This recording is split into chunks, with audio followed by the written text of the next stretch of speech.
This is the original esport racing game. This is iRacing.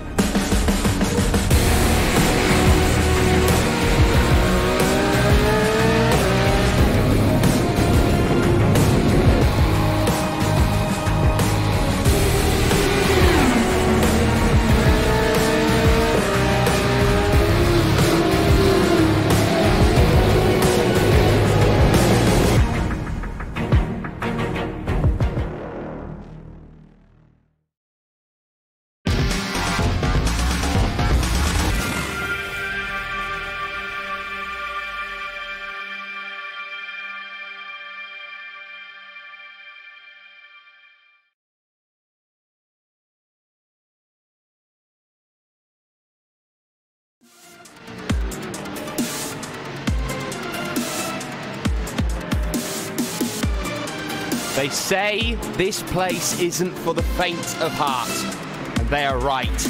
Mere mortals must scrap and claw to become heroes, to conquer a mountain that many shy away from whenever it appears on the racing calendar. Those who can grasp victory will be showered with glory, whilst those who fall early must accept their fate and emotions. It is here on the public roads in New South Wales where a single gem hides through many a suburban field, rising like a terror from the earth, a giant from slumber. Drivers will reach out to touch the heavens, to challenge every panel of bodywork, bending and buckling every carbon fibre, aluminium and titanium alloy in their GT3 and Porsche vehicles, attempting to fend off the perils that lurk before them. This, on the iRacing Esports Network, presented by RaceSpot TV, is the home of Australian sim racing endurance. This is the gauntlet which few can find comparison to.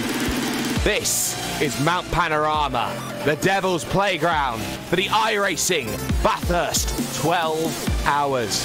Good afternoon, good evening, good morning to everyone watching proceedings here around the world for one of sim racing's marquee World Tour events. I'm Jake Sperry, joined alongside by Tobias Brockman with the 2011 iRacing World Championship Grand Prix Series champion Hugo Louise on cameras behind the scenes. Tobias, this is an event that you do not race, you survive. There is no other 12-hour race quite like the mountain roads of Mount Panorama. It's a track where every corner can be your last. Yes, it's true. 6 kilometers of stories being written and dreams being destroyed. We have this cozy 18 degrees. I thought it would be colder since it's still very early here, around 5:42 right now track time. But as you know, we are in summer on the southern hemisphere, so this track will get quite hot. It will get quite hot, but we start, of course, under the cover of darkness, and qualifying is all but done here at Mount Panorama. This race will go for 12 hours when the green flag drops, and the gridding process will start now. This is how everyone will line up.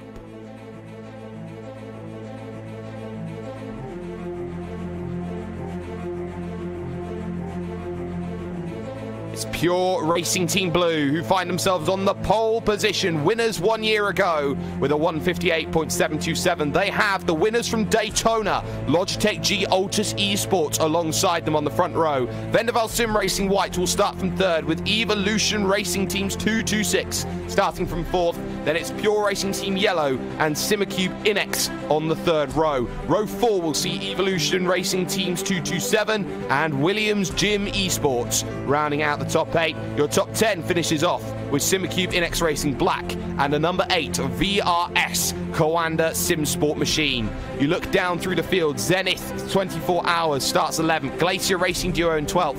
Thrustmaster Movano's 333 starts 13th with Team Rensport Online, and many drivers, many fans looking at the Team Redline 4X here today. Starts from 15th position. That, of course, the vehicle with with 2 Formula One drivers in it. Lando Norris and Max Verstappen. Let's not forget Nicky Katzberg in there as well. Likes of Trans-Tasman Racing 16th. The Guild of Australian Young Stars in 17th. As we look at this track going down, and every other driver all the way down, and every team to excite iRacing in 27th position in terms of your field in your GT3 category.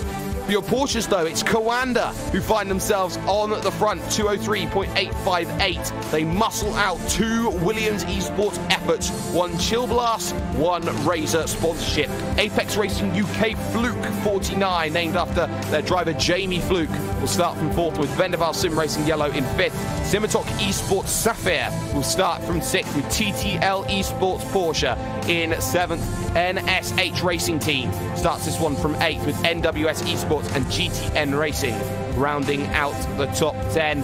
Overall, 52 teams will find themselves through, probably over 100 drivers, but through all the splits, we can tell you how difficult this is. iRating wise, for your GT3, 7,200 said you had to make top split, 6,000 just for the second split. It's so stacked, even Shane van Gisbergen, who collapsed in the 12 hours of the real world Bathurst, could not make it to top split with the second red line vehicle. But behind the iRacing roof first safety car then, for potentially the only time here today in this event, the pace will be with Maximilian Venig and Pure Racing Team Blue. We welcome you, ladies and gentlemen, to 12 hours of Bathurst round Murray's Corner. Let's get ourselves underway, because the green flag drops and 12 hours starts right about now as they head themselves to Hell's Corner, the ascent up through the mountain towards Quarry's Corner. It's all clean at the moment. A couple of vehicles running a little bit wide through that opening section. That was Ethan Grigault in the Evolution Racing Team 226 from 4th, who had a little bit of a wide moment but survived to tell the tale okay. Your Porsches also get themselves off to a good start, as it is Josh Rogers, the Australian, holding off Laurent Heinrich and Alexander Voss in the chase further forward. As Tobias, we are clear and green at Mount Panorama. Yeah, it looks pretty good. Even the GT3 field going now already through the cutting. They're all pretty green around here. I really was expecting more of a clash around already in the first lap. But do not expect that just yet, because they have to tackle the tricky mountain as your leading vehicle of what is going to be Pure Racing Team Blue. Maximilian Venig now hits Brock's Skyline for the very first time this event, and this incredibly difficult downhill section worth of road. It is so steep when you come here in real life. It is astronomically difficult to get this correct in these vehicles, which always want to slide and slip away as much as they can through the forest elbow, and that is one trip down the mountain already. Looking a little bit further back, the 333, Dion Fiallo, Thrustmaster Movano Racing wants to get past Ricardo Rico in the Zenith 24-hour effort, but ultimately this Conrod Straight is going to prove to be one of the key overtaking opportunities here today, as they will look to try and make moves to Bias. It's so easy to pick up that run. Some teams can do it, other teams though will have that struggle, especially with the balance of performance. Yeah, balance of performance is always a topic where mostly all people disagree equally. You know, the balance of performance, it changes quite a bit every season, and it just depends on how many people drive what car, in my opinion. And yeah, you get the idea again. Certainly do. Live timing and scoring is available, ladies and gentlemen. Head over to racespot.tv/live and you will be able to see the vehicles that maybe we don't quite have an eye on here on the iRacing Esports Network, watching this one with Racespot TV. And let's not forget, we've also got the Porsche qualifying series for, of course, the Porsche World Championship. $100,000 up for grabs in that championship, which will start off in February, March time. This one is one that you cannot afford to miss, but this 12 hours is going to be one that will be very hotly contested over the course of this event. Battle though for your Porsche category lead, Laurent Heinrich, who at the fantastic event at the Nürburgring at Sim Racing Expo, he was unstuck in the semi-finals of the Porsche Sim Racing Trophy at this very circuit. Maybe today here, Tobias, a chance for redemption for Heinrich and the Williams Esports Chill Blast car. Yeah, that's definitely true. So Heinrich will have his mind full of that, I guess, as well, as we already can see that it gets a little bit brighter just over the crest on the right there as we turn our eyes down the skyline again. On board still with Lon Heinrich. You can see he's getting some of the turns better than Rogers, but there is no way to overtake him for the SS. And there was a car that looks like a BMW. It did, and that vehicle ended up being Tatsuro Hashimoto, and the Vendaval Sim Racing black car lost it right at the top of Skyline, or not on his own, mind you. There was Team 84 and Lubomir Schweitz, who was also involved in that incident. So a big crash then in the early stages. Excite Energy are out of things at the moment. 3 of your GT3 vehicles getting taken out in the early stages, and Tobias, it looked like a nasty, nasty crash. Yes, someone, the 84 was parked there, and there's no chance you could see this car in time to react without throwing your car as well. And with other people following right behind your rear fender, there you see it. He lost it all in its own, and yeah, no space to evade there. Yeah, no space to evade at all in the dead of night, and so many vehicles having struggles in the early proceedings. One of those is Team Redline, who are down 2 positions and under attack at the moment from the 92, the Guild of Australian Young Stars. Tyson Williams looking to get past the simulator driver Atze Kirkov, who arguably stands the test of time as one of the sim racing elites. Never won a championship per se at the highest level in iRacing, Tobias, but has often been considered one of the best out there. Hasn't really raced much in the last 3 years, but what he does in terms of his training, and actually how influential he was to drivers like Max Verstappen with the work that he's done, arguably you can say Atze Kirkov goes down as one of the legends of sim racing. Yeah, he definitely does, but there you now can see how iRacing isn't everything. It's also experienced, and you know, Tyson Williams, who is pushing Atze Kirkov here, he is having half of the iRacing that Atze Kirkov has. He does, and that is very, very telling by the way that he pushes and he showcases just how good he is on track. It's not about how many numbers you get, it's about how you drive on the day, and that is such a telling factor. Battle for 3rd overall in category. Here comes Pure Racing Team Yellow's number 7, going down to the inside of Robin Esterson's Vendaval Sim Racing white car, side by side as they make their way to the chase. On the brakes, around the outside, contact, and around will go Nicholas Laubish, and the Pure Racing Team Yellow car will have to wait an eternity, backs it up before starting off going again, right to the back of your GT3 field, and from just like that, it happens so quickly, and now there's about 11 hours and 55 minutes worth of work now for Pure Racing Team Yellow to get back to where they were. Yes, exactly, and they have to watch out not to get into the traffic of the Porsches coming from the back as well, of course. So yeah, they came out pretty far behind. Let me check that. Oh yeah, that's a lot of work, as you just said. 24th position right now, lost 19 positions, and that is very unfortunate for those.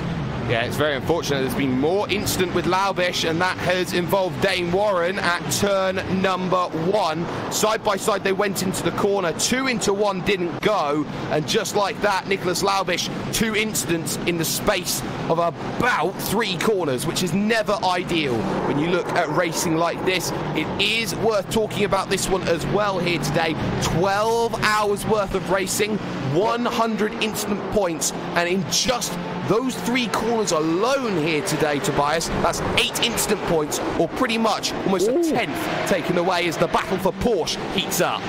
Yeah, Rogers just, I don't know if he got a tap, but he got way to the outside and I think hit the wall a little bit. Look at his wing. It's a little bit dented right now, so they're back to 3rd position. So now Heinrich, Heinrich is in the lead right now.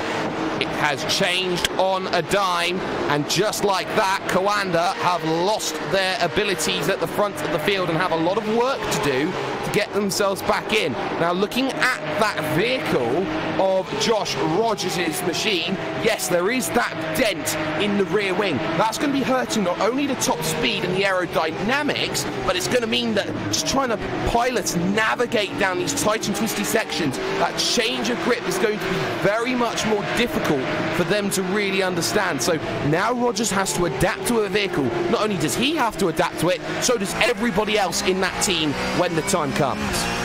Yeah, I mean, it's not a lot of force that you get on these wings in the cup cars, but you know, these kilograms, these few, they make a lot of difference, especially going downhill, the dipper, and all through the S's.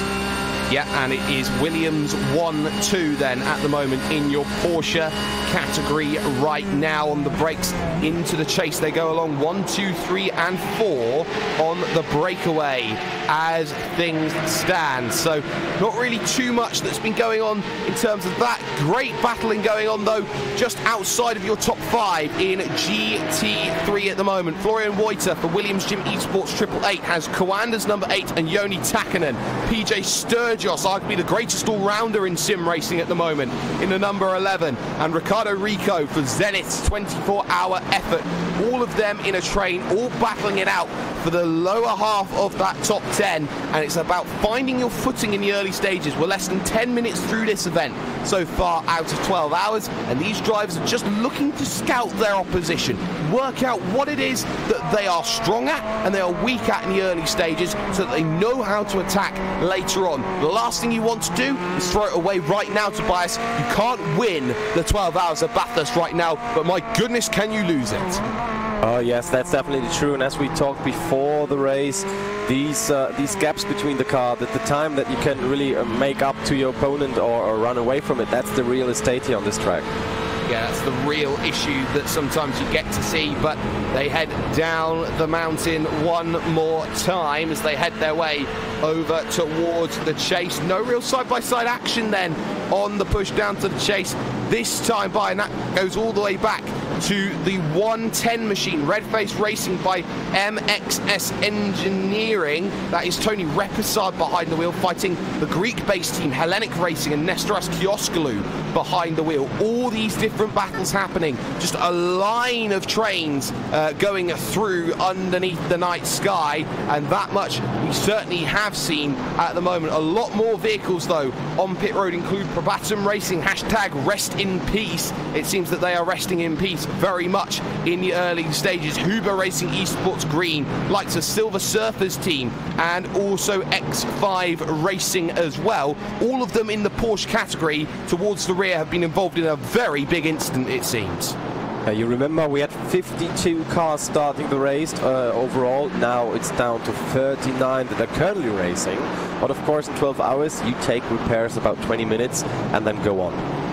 Certainly do, and that has shown that this race is one of attrition, and if you have a mistake early, it's better than having one a little bit later on where you have less time to be reactive and get yourself back into the mix of things. And I think a lot of drivers are trying to work this out and understand what they need to do, especially if you look at Andrew Carl, Logitech G Altus Esports number 43, second at the moment overall in this event. And Tobias, it has to be said right now, it's about that patience game. A lot of drivers just feeling out these early stages, and what drivers will do in these early stages is sorry, I have to interrupt you. I have to interrupt you because Kirkhoff threw his car away. The engine is smoking. The number 16 is now at P16, so that's unfortunate.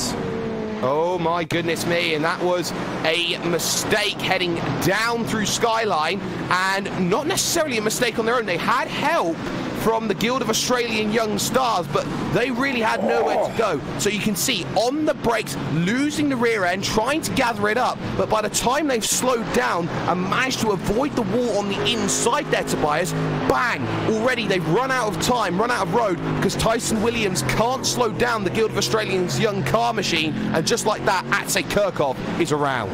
It even looks like there wasn't really contact. It's more like very good avoiding of hitting the rear, because, you know, compared to the front, the rear looks pretty good here.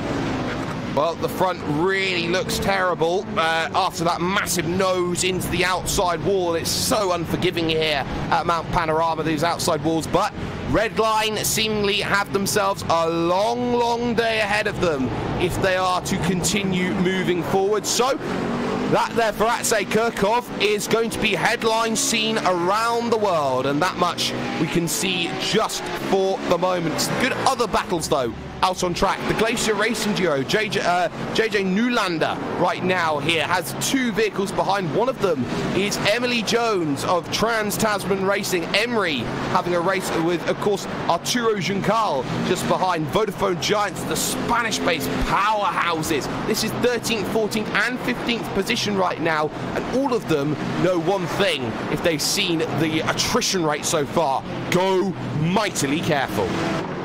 As we've seen what can happen here in the S, and especially towards the Dipper, we've all seen accidents in Forest Elbow. We've seen them everywhere around the track. So you have to be on guard for like the whole lap all the time. All the 6.1 kilometers you got here. You have walls right next to the white line. So in my opinion, this track can be worse than the Nürburgring. It can be worse than the Nürburgring. I'd argue it is worse than the Nürburgring in many a different sense here around the racing that we've got. And of course, those who know how to be patient around here and just keep the vehicle circulating are going to be in the best possible position. The battle still continues though. Front 4 in your Porsche category, really the only battle we're seeing in the Porsche category right now, because you've seen the 2 Williams machines got that bright purple and orange and white of Kanda, and of course Vendaval Sim Racing yellow just behind that too. They are all waiting, all there, just biding their time, making sure they're hitting strategy at the moment. But what we are seeing at the front is Williams have no reason to attack each other right now here, Tobias. Alexander Voss and the Williams Esports Razor machine will effectively act as the rear guard for Laurent Heinrich, as he now has the opportunity to just push his own pace at the front. I mean, you know, it's not in all teams it works like that. I mean, I hope for Williams Esports that they will work together here. I mean, normally Alexander Voss and Laurent Heinrich, from what I know, they like each other, so they shouldn't try something silly here. Well, they shouldn't try something silly, and at the moment nothing silly has been attempted at the moment in their little battle. So they shall continue on up the mountain. They will go, as they are currently sat a good minute behind your overall race leaders at the moment. Such is the difference in pace. They're about 5 seconds a lap slower there or thereabouts in comparison to the likes of Pure Racing Team Blue and the number 71. Now, what's going to be interesting is when it comes to lap traffic and how they're going to navigate around that, the GT3 vehicles, Tobias, because what people may not understand is the fact that, yes, up the mountain, these Porsches are a lot worse, as Alexander Voss just runs a trickle wide up through the cutting, which now allows Josh Rogers to breathe down the neck. What they have to be careful of is the fact that these Porsches can match, if not trump, top speed against the GT3s. Yeah, that's definitely true. I mean, I see this every time I'm around the Nordschleife during the VLNs, that you see Porsche GT3 Cup cars overtaking the GT3 cars. But, you know, here they have a lot less turn speed, so all the time they lose the 5 seconds. They left it on the mountain, and on the straight, suddenly you see yourself next to a GT3 Cup car when you're like the likes of Pure Racing or Logitech G Altus Esports. You see yourself next to a cup car going through the kink, and that can be the end of your race. It certainly can do, and down the hill they go again. Josh Rogers has a good run, moved over from TTL Esports in the back half of last year, and now using the draft up over the hill. Defensive line being taken by Alexander Voss. Next to no room between them as they now get heavy on the brakes into the chase, and there over the curve there's contact, and around goes Josh Rogers. Just like that, the circuit bites back, getting way too heavy over that curb. 2 tyres up in the air. There was no way there, Tobias, that Josh Rogers had any control over the vehicle. Now, you see it here, he was all on the inside, he was braking hard, so it wasn't bad, almost lost it already under braking. Yeah, and as soon as he got the wobble from landing back on the earth, he lost the car. And just like that, all that work has to be gathered up and retried and redone here at Mount Panorama. The sun due to come up in the next half an hour or so, as we are expecting that light to just show up, part of iRacing's brand new day-to-night transition system, which was pretty much unveiled at Daytona a good month ago now, and this has been so influential in terms of the racing. Evolution Racing Team, for example, battling together, Chris Lazarevich versus Ethan Grigalt in this GT3 scrap between two of the same team. Brenton O'Brien, team boss of Evolution Racing Team, will be watching with very good intent between their blue and green designed liveries, but for the moment at least, that day-to-night transition, once that track starts heating up, once the sun starts rising, it's a completely different ball game. This cold track has caught out so many drivers so far. Yeah, I mean, track temperature at the moment is 18 degrees Celsius. I don't know how much that is in the Imperial system, but you can see the sun will be rising soon. And as soon as it comes up, remember, we're in Australia. It's summer over there. The track might go well towards the 40s. It very much well could. I was watching I was commentating a race at Interlagos a couple of weeks ago, and that sort of track conditions go up over 50 degrees, the highest I've ever seen in iRacing for a very long time, and I reckon that we could see temperatures very similar to that if we are not careful. And just getting on that point of carefulness right now, Tobias, look who's starting to encroach on the rear of this Evolution Racing Team duo. It's Williams Gym Esports 888 being followed by that Kanda Sim Sport number 8, as they have their own charge, making a 4-car pack. And this is where the worry's going to start, battling for that top 5, and they know how much they really just have to be careful, as already lights starting to get a little bit dimmer over the course of this track as the sun very slowly starts to rise here. Yeah, very slowly indeed, but it starts to make a difference soon, especially if you're on top of the mountain. You see a lot of light, you come back down, it's still a little bit less. So now you see Chris Lazarevich, sorry for that name, from Evolution Racing Team 227 car, making a little bit of pressure, telling Grigalt, like, come on, hit the throttle a little bit more, the guys from behind are pushing. Yes, and it's about Ethan Griggalt's pace, and as someone who has done very well actually in the simulators, has won himself through the Aussie driver search, and that's going to give him an opportunity to race in the real world in 2019. Here is someone who arguably you could say is one of the prospects of simulator to real world or conversion, shall I say. Drivers like maybe William Byron come into mind. You can see so many drivers just pushing themselves to get that experience in the simulator, to push to that higher level. Ethan Grigalt is going to be a product of that philosophy. Yeah, and that's definitely true. I mean, we've seen now a lot of times people stepping to the real car, like with you remember the MX-5 Hot Lap Challenge. This guy got a chance now to drive the MX-5. We got Tim Heinemann, who made 3rd place in his second race in the GT4 Cup in Hockenheim. And I mean, it's amazing to see how it does compare in some ways. Of course, you don't have G-forces and everything, but it does help you a lot, especially with track knowledge. It certainly does, and well, it all depends on simulator setup, and if you know, your different simulator rigs and everything else starts to have a change. Battle for P2 in Porsches, though, getting a little bit dicey right now, as Alexander Voss under immense amounts of pressure here from Vendaval Sim Racing Yellow, and Joshua Anderson in the number 6 behind the wheel. Gap across the line, next to nothing really, 2.5 tenths of a second, if that, as they make their way to Hell's Corner, turn number 1 for their 11th time here at Mount Panorama. And what we're seeing here from Vendaval Sim Racing Yellow is patience. Josh Anderson, someone who does have that real-world experience as well, has been very successful over 2018 in the Australian hemisphere. They are looking to try and make that move, and a little look down to the inside. I don't think that was intended there from Anderson. Got very, very squirrely on the brakes up into quarry. Yeah, you have to really be careful. The outside line is so slippery now, and it even will be more later on as all all the dirt and all the rest of the tires will be stored there almost. And you see here, you have to almost clip the wall. You have to stay as far to the left and far to the right as you can to get the right speed to get through here. And this is where a mistake is so deadly. They are so deadly as they head through McPhillamy Park.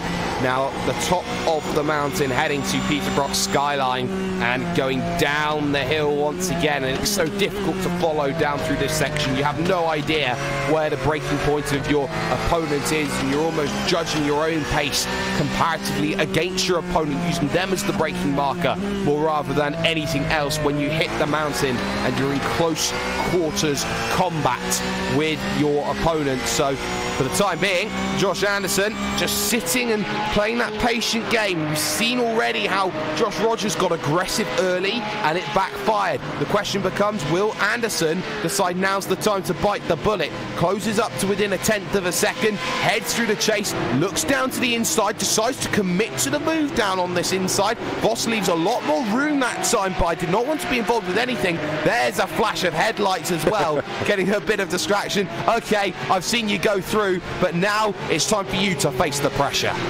Yeah, we've seen the especially the drag race up the mountain straight towards Griffin's Bend. This is one of the more interesting ones. I've seen people defending pretty hard and also seen people trying to attack on the outside, which is near to almost impossible.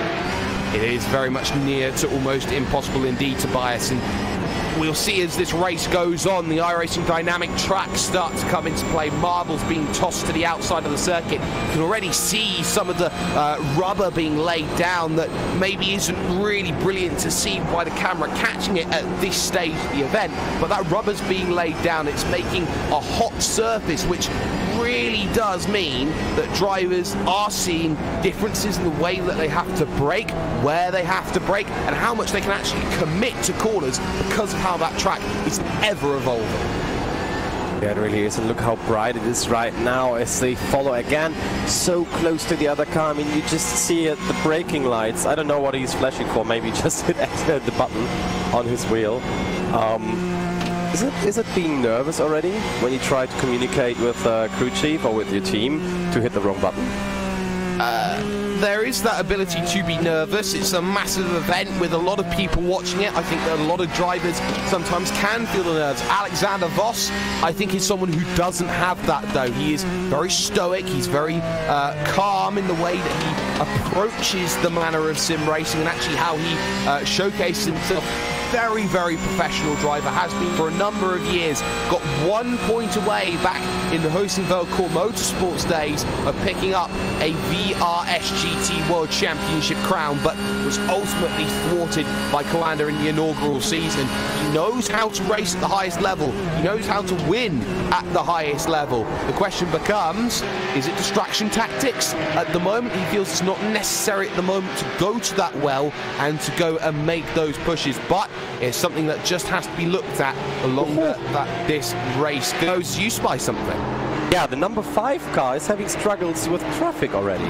Up on the mountain, look at that. Now he gets past the Porsche. Yeah, he leaves them some space because that was a very, very close encounter that Dado Opacek just had there on Skyline. And that's Williams Gym Esports there, that number 5, the you could argue sister team maybe, or the Toro Rosso to the Red Bull that is at Williams, as running a little bit wide is that Probatum Racing hashtag rest in peace machine. Ruben Santos behind the wheel, just trying to get some laps logged in the early goings. But look at how this has bunched up the pack. That BMW is being hounded by Sergio Maturano, Champs iRacing, but more importantly, here come the Vodafone Giants here, getting 1 for the troubles. Will they look for 2? No, they'll just pick off the 1 at the moment. So Arturo Juncal doing very well to get that opening position, and that Mercedes getting past actually a battered Mercedes there of Maturana, as ever so slightly that front bonnet is just slightly open, which is just allowing that aerodynamics to change slightly over the top of that vehicle, making life a little bit more difficult maybe in a straight line. Yeah, the Mercedes is this problem. When you hit the curbs too hard or dips too hard, then it might throw the wheel into the arches and bending that bonnet a little bit. Yeah, bending that bonnet is never ideal as traffic firmly becomes the point of call at the moment for your leaders here in the Bathurst 12-hour at the moment. And let's just take a look at this from Maximilian Wenig's standpoint. He's managed to get himself a little bit of clean air before he gets to Porsche Basel by Sorg Rennsport Esports right now, the number 14 machine, which is 6th place at the moment in your Porsche category. But Wenig just getting a little bit of clean air. Really did struggle over that last lap though, lost 0.6 of a second to that Logitech G Altus Esports team. And this is what you're going to see, that accordion effect.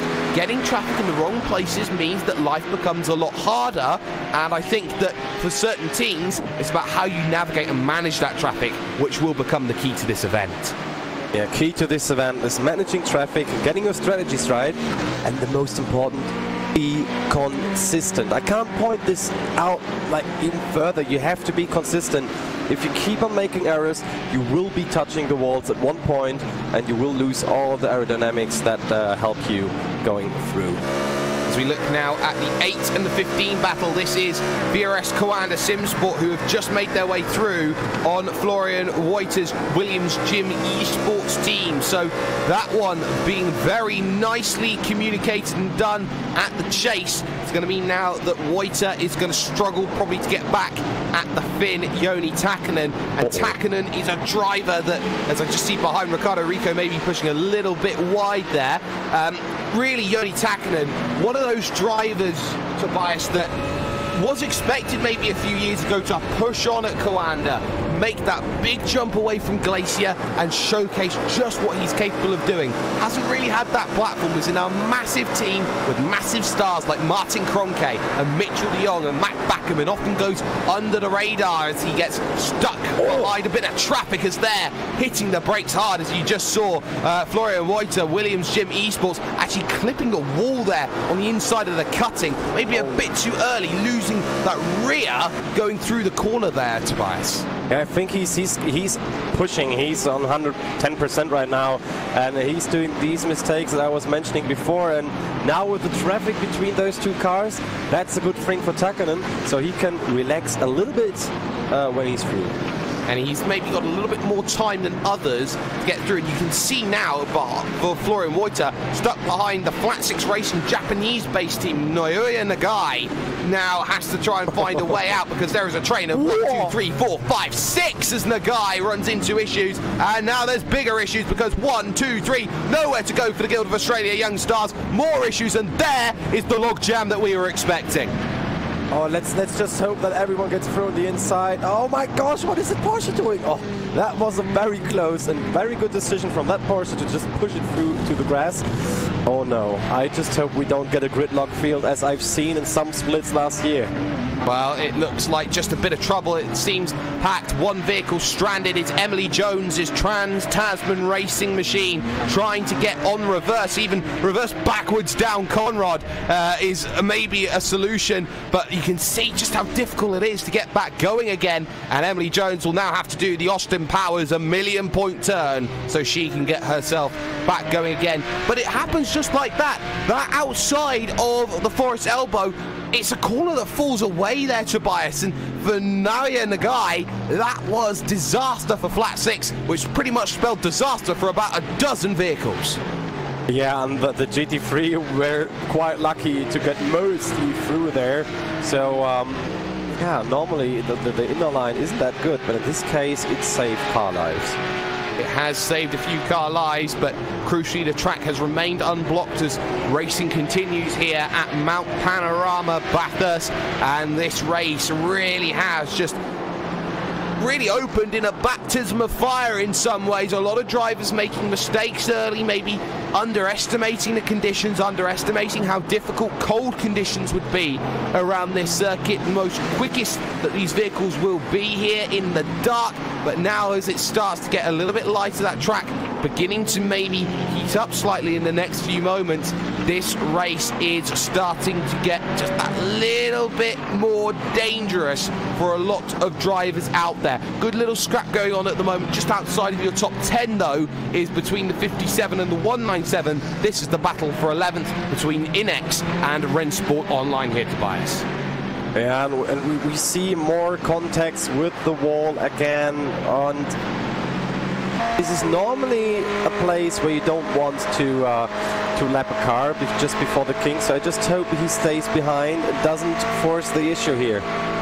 Issue not quite forced, didn't have that ability, but definitely later on the brakes is William Levesque, the Canadian, and able to play the game nicely and make his way by. So Levesque makes his way through, but does lose a little bit of time to the young dynamo at Rennsport Online, Angelo Michel, who found himself, of course, part of the Hoysen-Velcourt Motorsports team that the likes of the Williams Esports boys moved on to. Probably the only driver out of Hoysen-Veld that did not find himself in that Williams seat, went back to Rennsport Online and has found some very good success with that team moving forward. So they find themselves hoping for a top 10 finish, maybe even a little bit more available to them. Of course, they've got a long way to go if they want that to happen. Yeah, and not that long away is Florian Voigte having to drive, because he's closing up on that BMW in front of him. So that's still the fight for position 6 here between Takanen in the VRS Kanda Sim Sport car and Voigte in the Williams Gym Esports 888 BMW, as they're approaching now the S's. They are approaching the S's at the moment, and down the hill through the S's. Big right-hander before this big dipper, and this is such a dangerous corner because you effectively feel like you're jumping off a cliff face. The only corner I think can ever be thrown in comparison to the Big Dipper here at Mount Panorama is the reverse of that in Laguna Seca, California, and that, of course, is the fabled corkscrew. Yeah, it definitely is. But what I like most about this track actually is the top part. If you drive it right, it feels like, you know, like a river, very fluid if you do it right. You have to do it fluid, because if you do it like very tang, tang, tang, you know what I mean? Then you're gonna lose the car very easily. Can't be choppy around this circuit. You need to be precise, you need to be flowing, like the track is almost carved its way through the mountain naturally. That's what the drivers need to be thinking about. How do they drive this circuit naturally to get themselves through? Back up forward though to your Porsche P2 battle. It's a big gap though that is starting to form in terms of the early stages. About 7 seconds right now here, Tobias, we're looking at between the Williams Esports Chill Blast car and the Venval Sim Racing yellow machine between the 2 and the 6. Alexander Voss is happy to stay behind and just play that waiting game, but it's Lauren Heinrich who's proving that he certainly does have the pace in the Porsche. He is pulling away from Joshua Anderson. Yeah, and if you guys want to keep up with all the gaps and all the seconds and everything what's happening on track, we have live timing available. Visit racespot.tv/live and you get all the detailed numbers and seconds as you wish. Certainly do, along with a lot more people get it done to us, like Anvern Designs, the official graphics partners here at RaceSpot TV, along with ATVO and Apgeneer, the official graphics engine. Of course, we've been talking about the live timing and scoring, which is brought to you by Nick Thyssen, and of course the animations by Simon Grossman as well. And of course your cameras, beautifully done by Istvan Ballo's Track Cams 22. Make sure that you check them out as well, as this race now starts to see sunrise for the very first time, as now drivers will see that as maybe a sign that, okay, we've got through the difficult part. It only gets easier from here. There's only more gaps from here. There's only a bit more of a rhythm that drivers get into from here. But being just over half an hour through, this is where drivers start thinking about, okay, we've done the first half of this stint. The second half of this stint now is about gearing up towards that pit stop, and actually a mightily difficult pit entry here at Mount Panorama. Yeah, who got the pit entry right is Arze Kerkhoff, who is on the way again. They only took the repairs they had to do, but now they're coming in again probably to do the optional repairs, which is mostly, yeah, all what they can do with aerodynamics.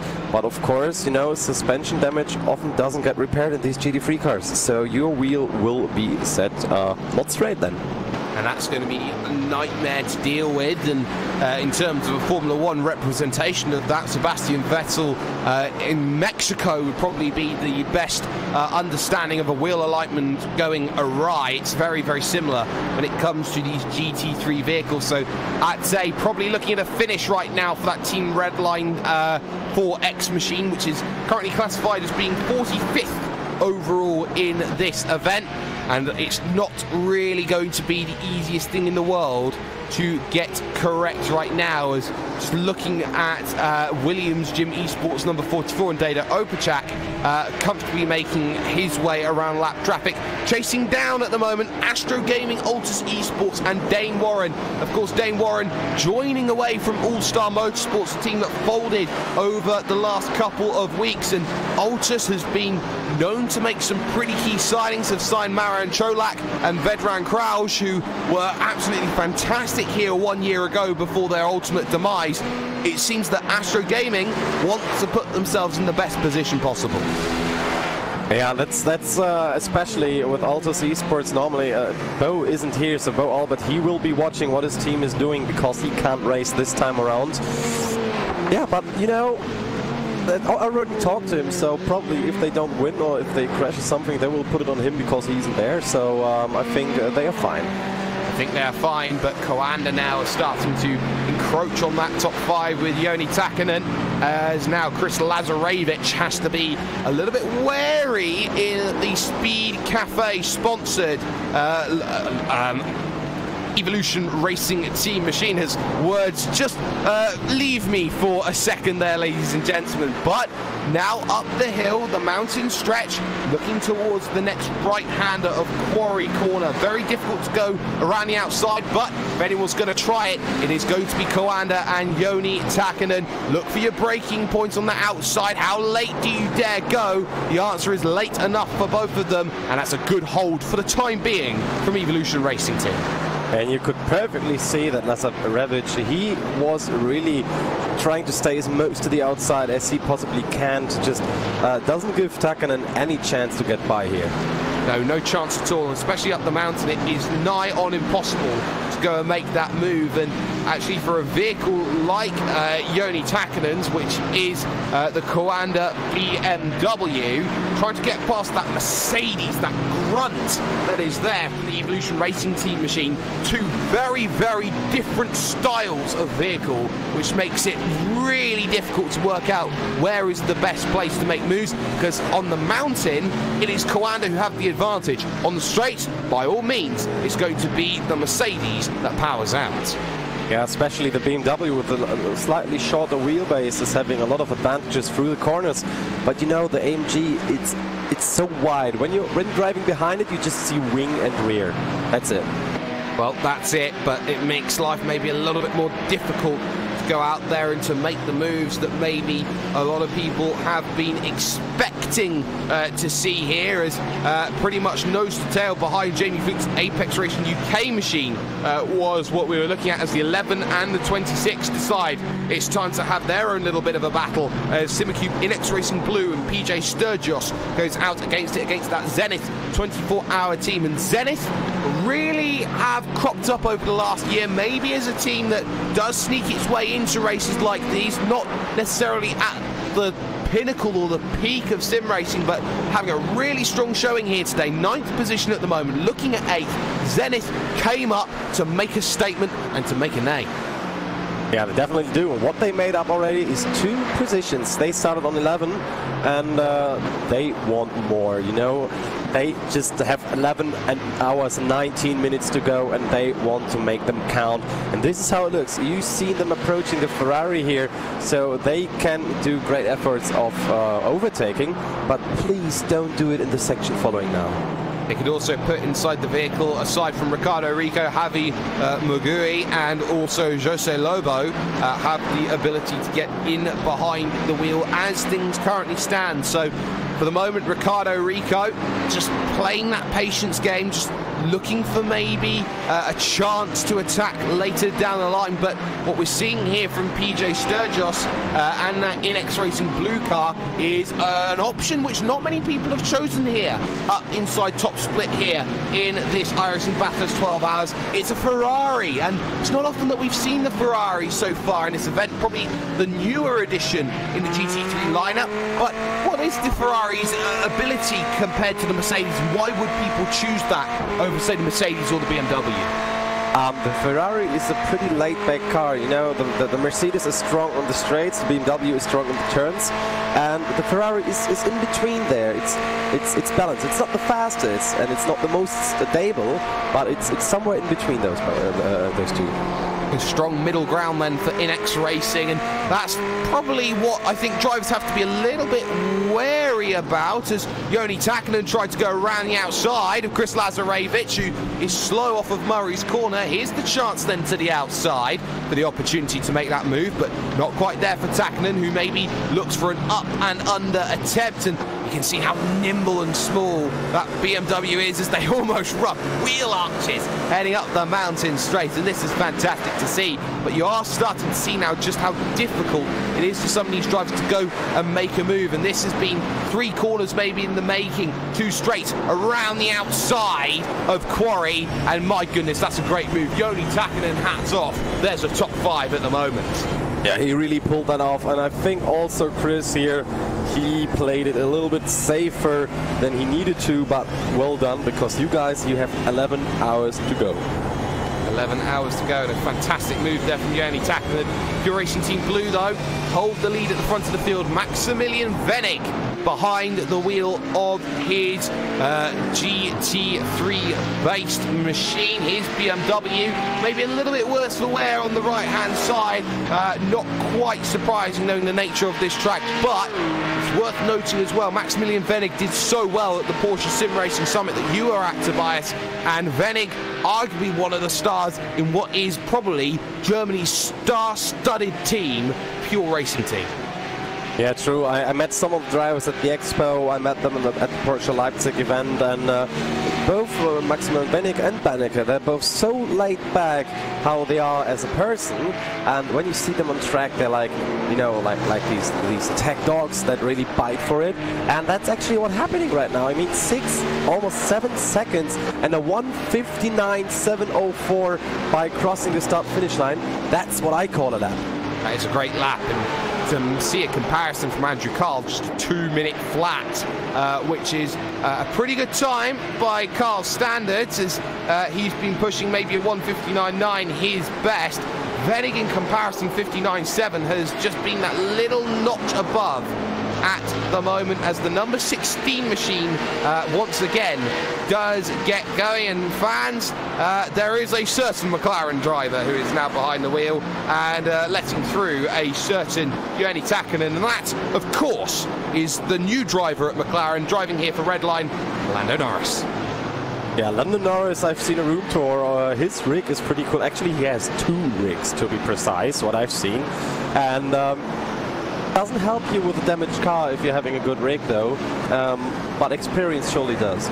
Experience certainly does help. I've seen Lando Norris racing for a good couple of years here on the iRacing service, has been very much a fabled part of the open wheel scene, and has transitioned well into GT3 and whatever he really wants to get his hands on, really, I guess, for Lando Norris, who has a lot of traffic to be letting through in the early stages of this event. Such has been the damage to the vehicles, but right now there is a little bit more going on than that at the moment, as we get a little bit of a focus on the 333 machine if possible, because Dion Fiallo is now finding himself on the back of Zenith and Inex, and look at the trains that will have to be dealt with in the next few moments in front. A lot of vehicles trying to get through, as now Florian Wojta finds himself past Josh Rogers' Kanda Porsche, but still Zenith, Thrustmaster,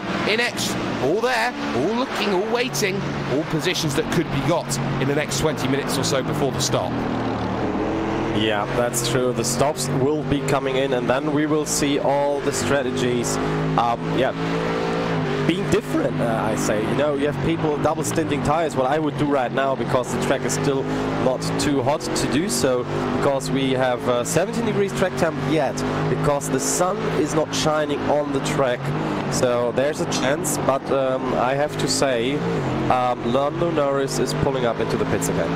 Yeah, and I think that vehicle is incredibly damaged, and that may just be that in terms of what they're capable of doing here today. Team Redline have not had the traditional luck in 24, 12, 6-hour events over the last couple of years. They're not really built, Tobias, as that sort of team. And yes, they made that big marquee lineup and said, oh, we've got Lando Norris, we've got Max Verstappen, we've got Nicky Katzberg, Shane Van Gisbergen, and Rudy Van Buren, Ben Cornette, etc., etc., Justin Rougier as well in their two teams. But really, when it has come to luck and it's come to these sorts of events, they've really not had anything over the last 2 years that they could shake a stick at. They've been great pretty much everywhere when it's come to a traditional championship.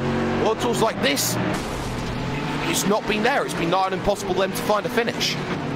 Yeah, it's definitely true, especially, you know, you have everyone watching this, and of course it's different than sitting in a real car, because there you can be more focused, and since he's streaming as well, he's having focus everywhere, so that's totally different, as we see now the cars arriving at another Porsche train.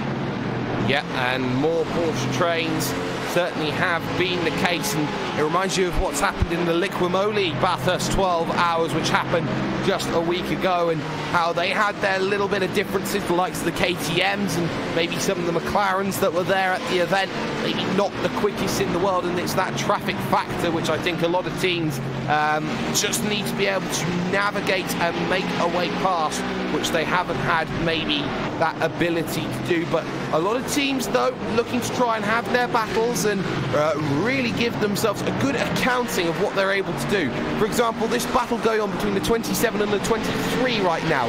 MXS Racing 911 against the Vodafone Giants GT3, which is actually their Porsche effort.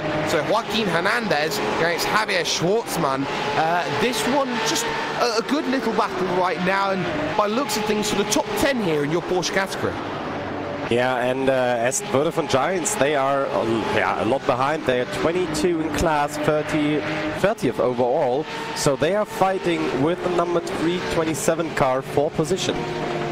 They are, but just behind that, of course, the other battle which we were looking at is the other Vodafone Giants car, and of course Arturo Juncal having to make his way through a whole host of traffic at the moment. One of them is Alpine Eagle Racing, which he navigates easily. The other one is a lap ahead, DRS, Wave Italy AMG, and Maurizio Miccioni behind the wheel. So that Italian-based team has seen quite a few good drivers go through their mix, the likes of David Greco, Giuseppe Curry has been there from time to time, Marco Sidiacono. Really some good names in Italian sim racing have found themselves at that level and have pushed themselves through. But just behind that, MXS Racing still holding off here, Joaquin Hernandez and that Vodafone Giants GT3 team. And really that Spanish-based outfit, big name, big sponsors behind it. Spanish sim racing has that, and has that oomph and that power behind it. But how often really does that translate, Tobias, to the overall sphere of sim racing?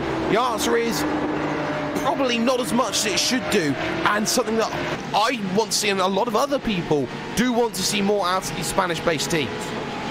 Yeah, I really must admit that's the case, and I mean, you can have a name as big as Norris or Verstappen, but you have to prove yourself that you can survive the mountain. You have to survive the mountain, and quite a few teams already have not at this stage, and they are just playing themselves into maybe a very long 12 hours worth of racing, and not many teams want to admit that, but they are in that sort of position where they can't do too much more. Still got that battle though, 8th, 9th and 10th going on in GT3 at the moment. PJ Sturgis, Ricardo Rico, Dion Fiallo with the 11, 26 and 333 machines respectively. Simicube Inex, Zenith 24 Hour and Thrustmaster Movano Racing. Up the hill for the moment, heading in towards the cutting and then up through the next next section of corners, the rights and lefts. Griffin's Mount, this right-hander before they head through Reed Park here, this next right-hander.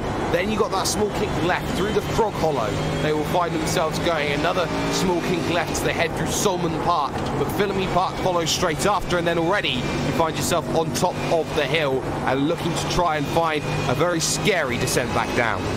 Yeah, you come here down through the S's, then afterwards the Dipper, and you can really see it's living up to its name here. Bam! And down Forest Elbow afterwards, which is a very, very nasty left turn.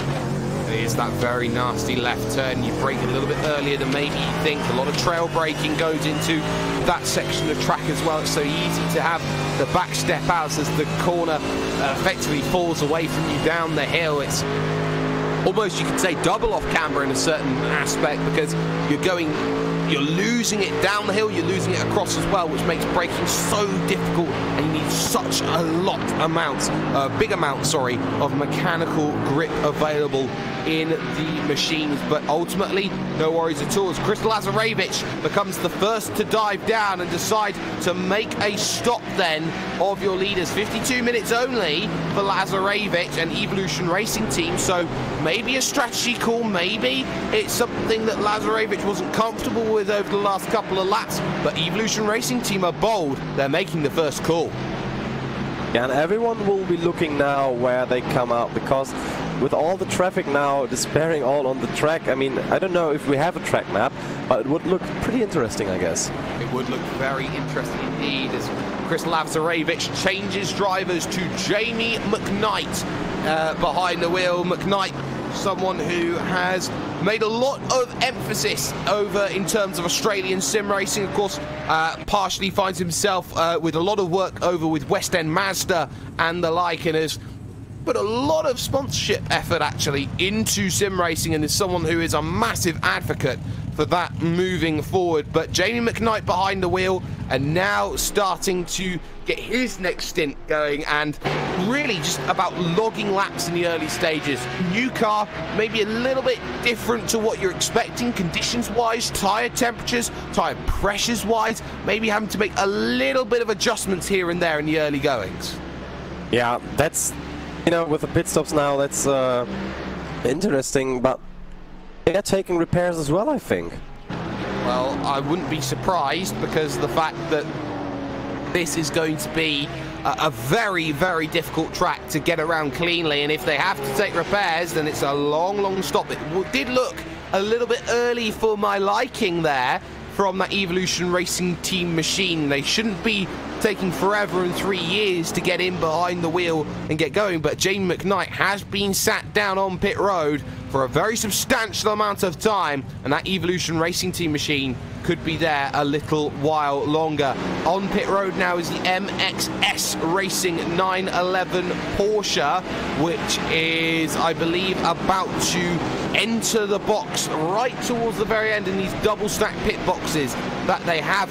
Their pit stop will look to start in one of the first Porsche stops that we're seeing today.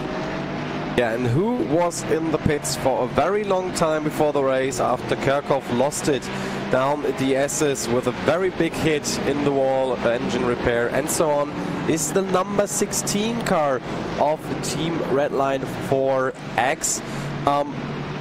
Car looks... he lost it just again. The engine has just blown again, and I think that is it. They have to tow back, because that looks like the engine is completely out. Mine engine is kaput, and I think that for Team Redline is an hour that they will now have to sit repairing that engine, and effectively goodbye Redline, I believe, over the course of this one. Nothing you can do.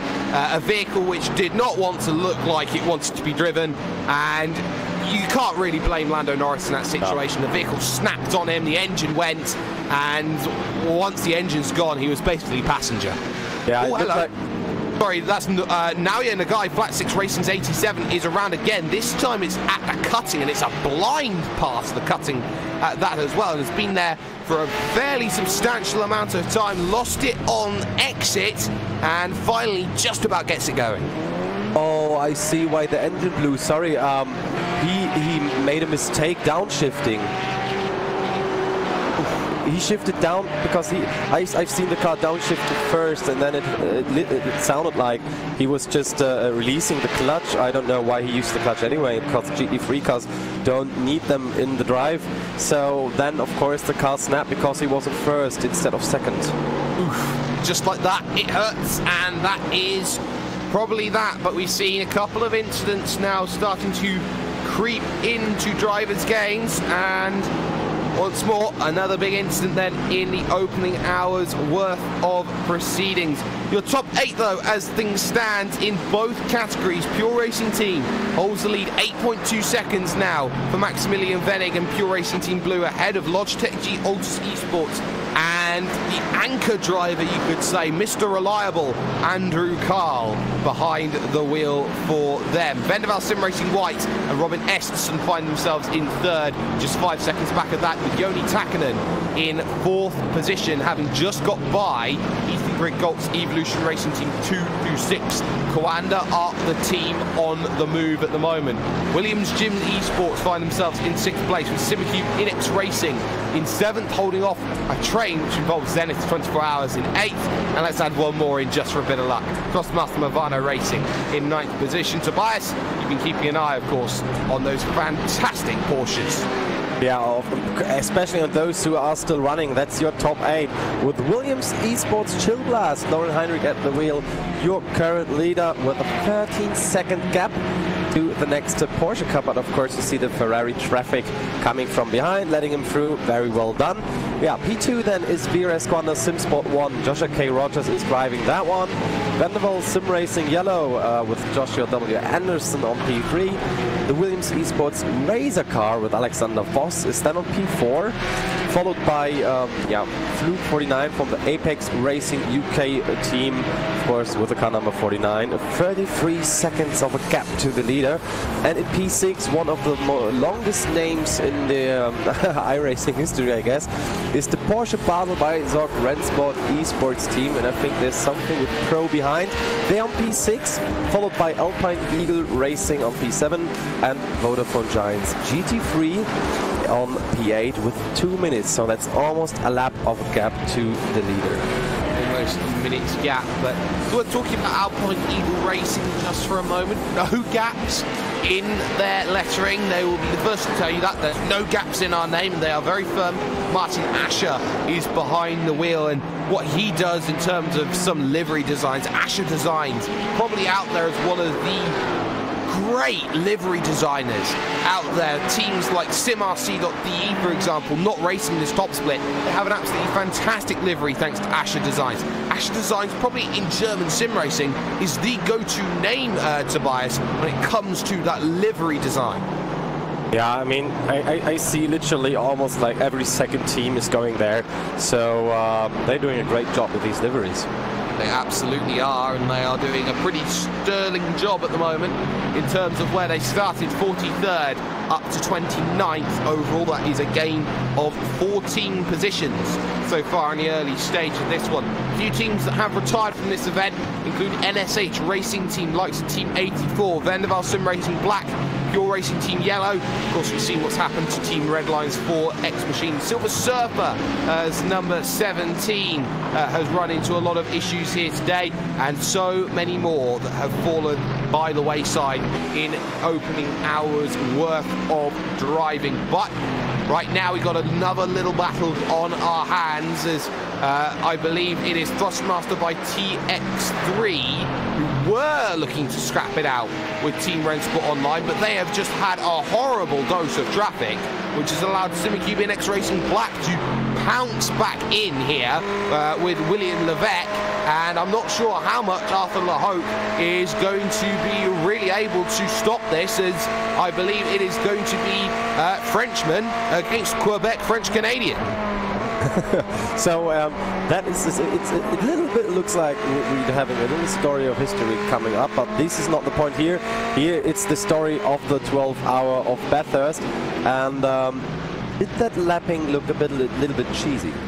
a little bit there as Levesque really did struggle to get around that Porsche, and I believe that was the Greek-based Porsche car. I believe I'm mistaken though, because it was actually, yes it was, sorry, Hellenic Racing Blue, their second, or their Porsche entry that they have there. Andy Pers behind the wheel, not necessarily a Greek driver himself, but part of the team. But really there, Hellenic just didn't really find much room at all, as threading the needle there was Arthur Laho, getting past leader Laurent Heinrich, who is looking to lap Joaquin Hernandez, and all the waiting that goes along around it as well. Sometimes it is very difficult to get past leading category vehicles, Tobias, because you look at what they want to do with their events. It's about them trying to dictate the flow of traffic to suit their needs as a leader, compared to being told where they need to go, which is often where issues arise. Yeah, that's true. What I learned from multi-class racing, especially with the Le Mans cars, where there's an LMP1 who is a lot faster than the GTE car is. Stay on your line, I will find a way around, and if I'm next to you, we should work together. And this is actually what they have to do, especially on the top part of the mountain, where now the sun is finally coming out and can actually, blind the drivers going downhill. I've seen it in the real Bathurst 12-hour race just a week ago. When the sun comes up, you don't see anything going down the S's. No, you certainly don't. Just looking right now, Maximilian Venig, your race leader, did just come down for a pit stop. Come in and out and away again. Andrew Carl has come down in for Logitech G Altus Esports. Robin Esterson, who's on the lane now for Vendaval Sim Racing White. Virus Quanta Sim Sport hit the lane. Evolution Racing Team hits the lane. So does William Shim. Zenith stays out very crucially and goes longer than anyone else. But the pit stop window has been hit very firmly at the moment for your GT3 vehicles, and it's a long wait as out and away comes Marco Sidiacono in the number 10. See going by Lauren Heinrich, waiting still for the vehicle of Pure Racing Team Blue, Maximilian Venig, who breezes on by and looks to retain the net race lead. Yeah, I mean, it looks awesome on the timing screen. Everyone is jumping up and down right here. And if you are interested into timing pretty quickly, then visit racespot.tv/live, where you can follow around all the action. A little bit more statistical than here on the stream. So get it up next on the screen next to you and follow along. And now finally it's sorted a little bit. The only one not to have pitted yet from the GT3, that is the 26th of Senate, 24 hours, Ricardo Rico. They are in the lead at the moment till they get to the pits. And Williams Gym Esports, Dado Opachak, they haven't pitted either. No, they haven't. They're the only two who have not come down in yet and made that first pit stop, and being able to go longer and to save that fuel has been very vital to the pair of them, especially to that Zenith 24-hour effort going that lap longer. Keep totaling that up on the hour. 11 laps saved come the end of this event. That could really come in handy on that last stop, especially here, Tobias, if you have to put 11 less laps worth of fuel in the car. Yeah, that's true. I mean, you can calculate through now till the end, but everything can change and mix up as we know. And now they're heading into the pits, as you can see right here. That's Ricardo Rico. So let's see if he stays in the car for another stint. And from the stop times, what I'm seeing is that everyone double stints tires up to P13. Everyone looking to get a second stint out of the tires. The track conditions are incredibly cold, and I'm not surprised that drivers are looking to get another stint run on those rubbers that they have, as there will be a driver change as Jose Lobo will get behind the wheel for that Zenith 24-hour team, as through will go Pure Racing Team Blue to re-inherit that race lead. But let's look at where Inex Blue and Thrustmaster Movano are in comparison. PJ Sturgis is just heading down the hill at the moment through to the Forest Elbow. Dion Fiallo, though, who had a much quicker pit stop, mind you, and probably looking to go on the alternative strategy, if that is anything to go by, now making his way to the final corner out on circuit. Zenith have been waiting for a pretty long time at this point, and for the time being at least, through will go that Thrustmaster Movano machine. So that very clearly to me looks like a shorter stop there, Tobias, as now Zenith wait to get released. Yeah, 1 minute now on the clock for Zenith. It looks like they are changing tires because the normal tire change time, also fuel and tires, is about 1 minute and 15 to 19, and there they go, 1 minute 11 this time around. They are out, or 1 minute 9.9 if you got it here precisely. So that means for them, they are a little bit further back than before, but it might pay out in the end, you never know. It may just pay out in the end, and they may just be happy about it, but look at who they've got just behind them. It's the Williams Jim Sports 44 and Moreno Sirica behind the wheel of that 5. They are nose to tail on track. It is a battle for position at the moment, and Moreno Sirica, well, there's the carrot on the stick. It's time to go and eat a carrot. What? Carrots on the stick. It's a Oh, dangling. yeah, I got it right now. Sorry. I was looking at the beautiful livery of that car, the black and yellow, which I think is pretty fitting to the BMW, as it stings like a little bee through the top section of the mountain. It certainly does. That yellow and black so synonymous with the former Jim Racing colours. Williams Jim Jr. still adopting the yellow and black designs. Of course, both teams with heavy influence from the former, or shall I say still current, Jim manager Javier Guerrera, who is also now the Williams Esports team competition manager at the moment. But let's stay on board then with this number 5 battle, as this BMW looks to try and find a way past the Zenith 24H Mercedes. Let's go on board then with a certain Moreno Sirica and take you for the first time here this afternoon, Racesport TV Fan Immersion.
mistake. Here comes the chance from Moreno Sirica, but ultimately backs out of it into Hell's Corner, turn number 1, out on track. So not able to get that opportunity to get past Jose Lobo and the Zenith 24H machine. The battle for 12th position overall out on circuit. The sun is rising here at Mount Panorama Circuit as in-game time now hits 7 o'clock in the morning as we look to head on towards hour 2 here on the iRacing Esports Network. If you have not already, make sure that you like and subscribe right now to get so much more than just this. Over $300,000 worth of prizes are coming in for World Championships this year. It's the biggest year that iRacing probably has ever had when it's come to esports. Make sure that you check in and watch some of the best racers in the world. The Martin Kroenkes, the Maximilian Benekes, the Gregor Hutus, and all the rest look to hit themselves through. The likes of Real Falla, for example, the likes of Keegan Leahy, Ryan Loser, all the rest of it, as the likes of, say, the NASCAR Peak Antifreeze Series kicks off in just a week's time at Daytona. So, your racing team out at the front of the field at the moment and having a pretty strong advantage of about 7 seconds to work with at the moment. But let's talk about this then just for the moment here, Tobias, and that is the fact that you got Altus Esports here just 7 seconds back, just keeping pure honest, as I do believe I have got the date ever so slightly wrong. It will be Tuesday for the eNASCAR Peak Antifreeze Series, of course, but right now Logitech G Altus Esports 7 seconds back. I think they take that from here. Yeah, they take that from here if they don't end in the rear of a Porsche.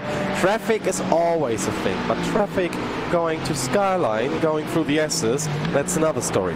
It is very much another story, and that's the last place that you want to see any traffic, as just in front of them is the DRS Wave Italy AMG machine of Marco Sidiacono behind the wheel. So that will be the next thing to try and work along and deal with, and the last thing that I think any driver wants to try and deal with is traffic of your own class, because that is notoriously the most difficult thing to get around. Yeah, that's that's true. That's definitely true. Sorry for losing it. No, it's all right, man. It's all right. But we have seen a few drivers run into issues, struggle in the early goings. We have also been looking at what has been going on in the Porsche category over the last few laps or so. And the pit stop window has just come and gone in the opening stages of this one. It is still Williams Esports Chill Blast who find themselves up the front with Laurent Heinrich behind the wheel of the number 2.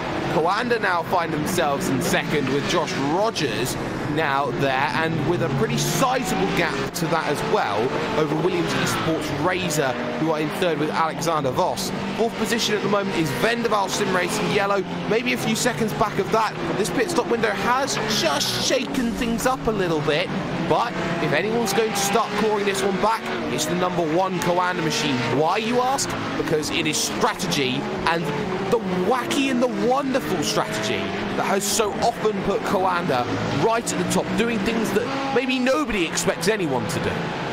Yeah, but what I'm missing now is the P6 of the Porsche Cup. That's the Porsche Basel by Zorg Esports. I don't know where this car is. It looks like they had the driver had a problem with his connection. Technical issue then maybe coming in for Luis Glania, sorry, and that could be all she wrote for the moment for the number 14, and I think it very much is the 5 and the 197 have their own little scrap at the moment, and this is a really big scrap right now. Cedric Nebelshek's just got in behind the wheel of the Team RSO 197. There's Williams Jim, who have encroached on the rear of it. Moreno Sirica there. Redface Racing has tried to stay out of the way of this all, but this little battle going on as Zenith have managed to pull away over the course of the last couple of laps. Williams Jim have lost the position to RSO, and Nebelshek is on a charge to find Zenith once again. Yeah, but Sirica, he just backed off a little bit before that turn, what we've just seen after the mountain straight, because he didn't want to do the outside thingy that we've seen for quite some movements already today. So he will stick behind that Mercedes of Team RSO with Cedric Nebelsieg, who is a very stable, constant driver, but you have the typical bonnet damage of the Mercedes if you're taking curbs too hard. Exactly, and those curbs are lethal from time to time. Around here at Mount Panorama, just take the Chase's curb, how high and how difficult that one can be if you are not too careful about how you are racing.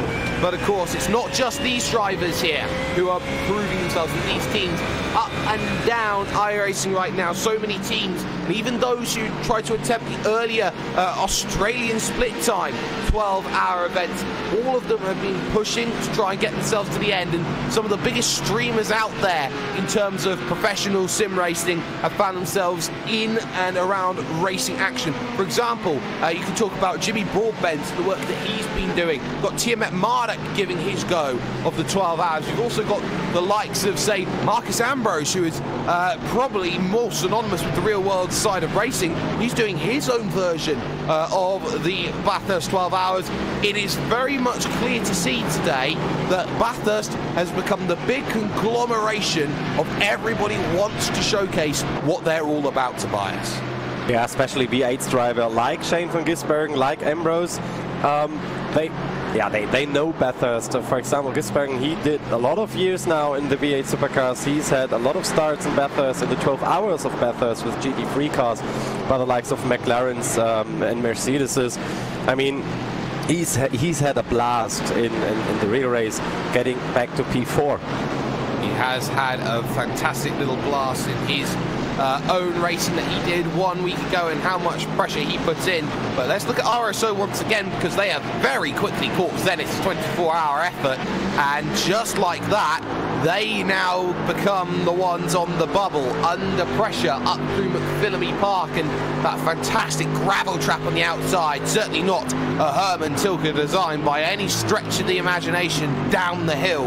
They head in through the lefts and the rights, through the Big Dipper, maybe a little bit wider there, that line, by Zenith comparatively to Rennsports Online, who are a lot more tucked in and precise with their alignments. But it's about this run off of the Forest Elbow that means all the difference. It doesn't matter how messy you make it in different areas of that downhill section. It's now about how this charge happens to bias that becomes most crucial.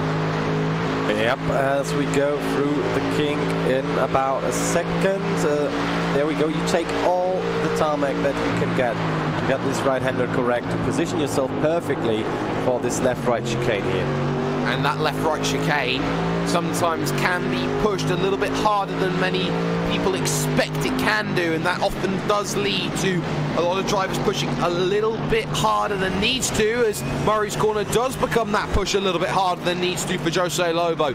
Pressure cooker told, and it seems that there are two things that happen when you apply pressure. Either you crumble or you turn into diamonds. For Zenith, they crumbled.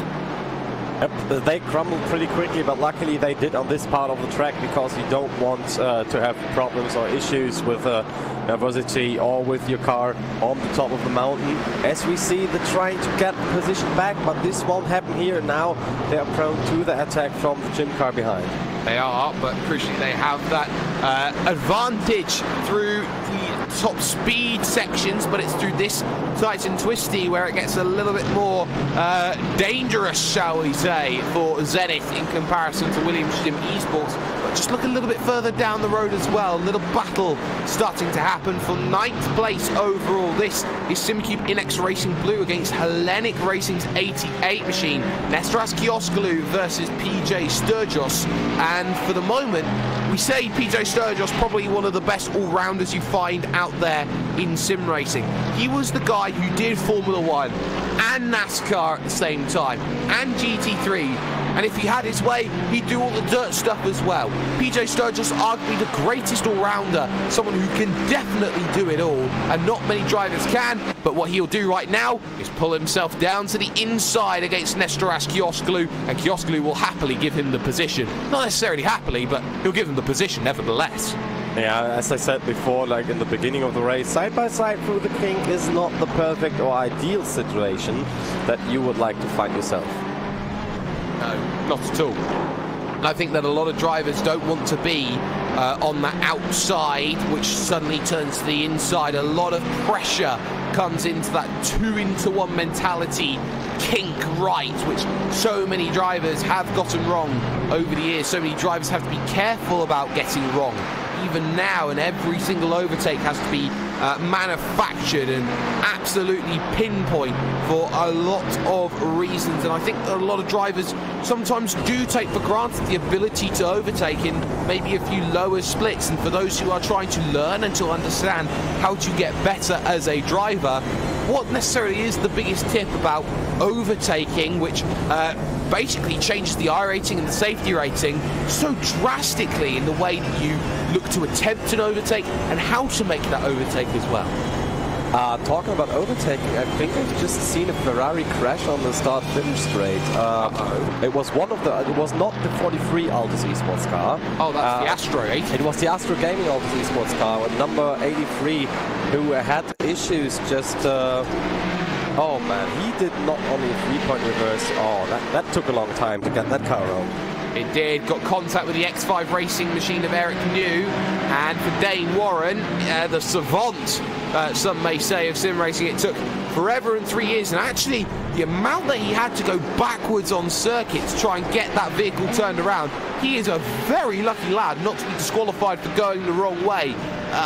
Dane Warren getting very, very lucky, as also a crash has just come in for the Zenith 24-hour machine as well.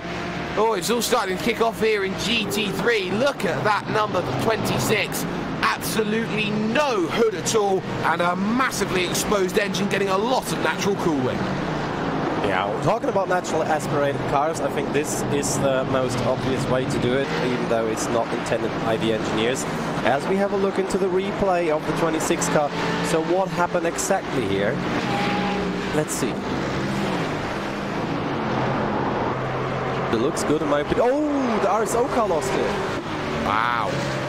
So a chain reaction then as Rennsport Online ran themselves into their own troubles, and Cedric Lebelchek, but ultimately taking the biggest hit, the brunt, or the brunt of the fourth, sorry, was that Zenith 24H machine, and is one which has allowed Simicube, Inex and Glacier to both make ways through. So that's going to be really hurting Zenith, and they'll now have to deal with that damage for as long as it takes for their next stop, unless they want to try and run things off of strategy, which I don't think a lot of drivers maybe want to do in this situation. But again, it happens just like that. Here at the mountain, it's a track which does not forgive, does not forget.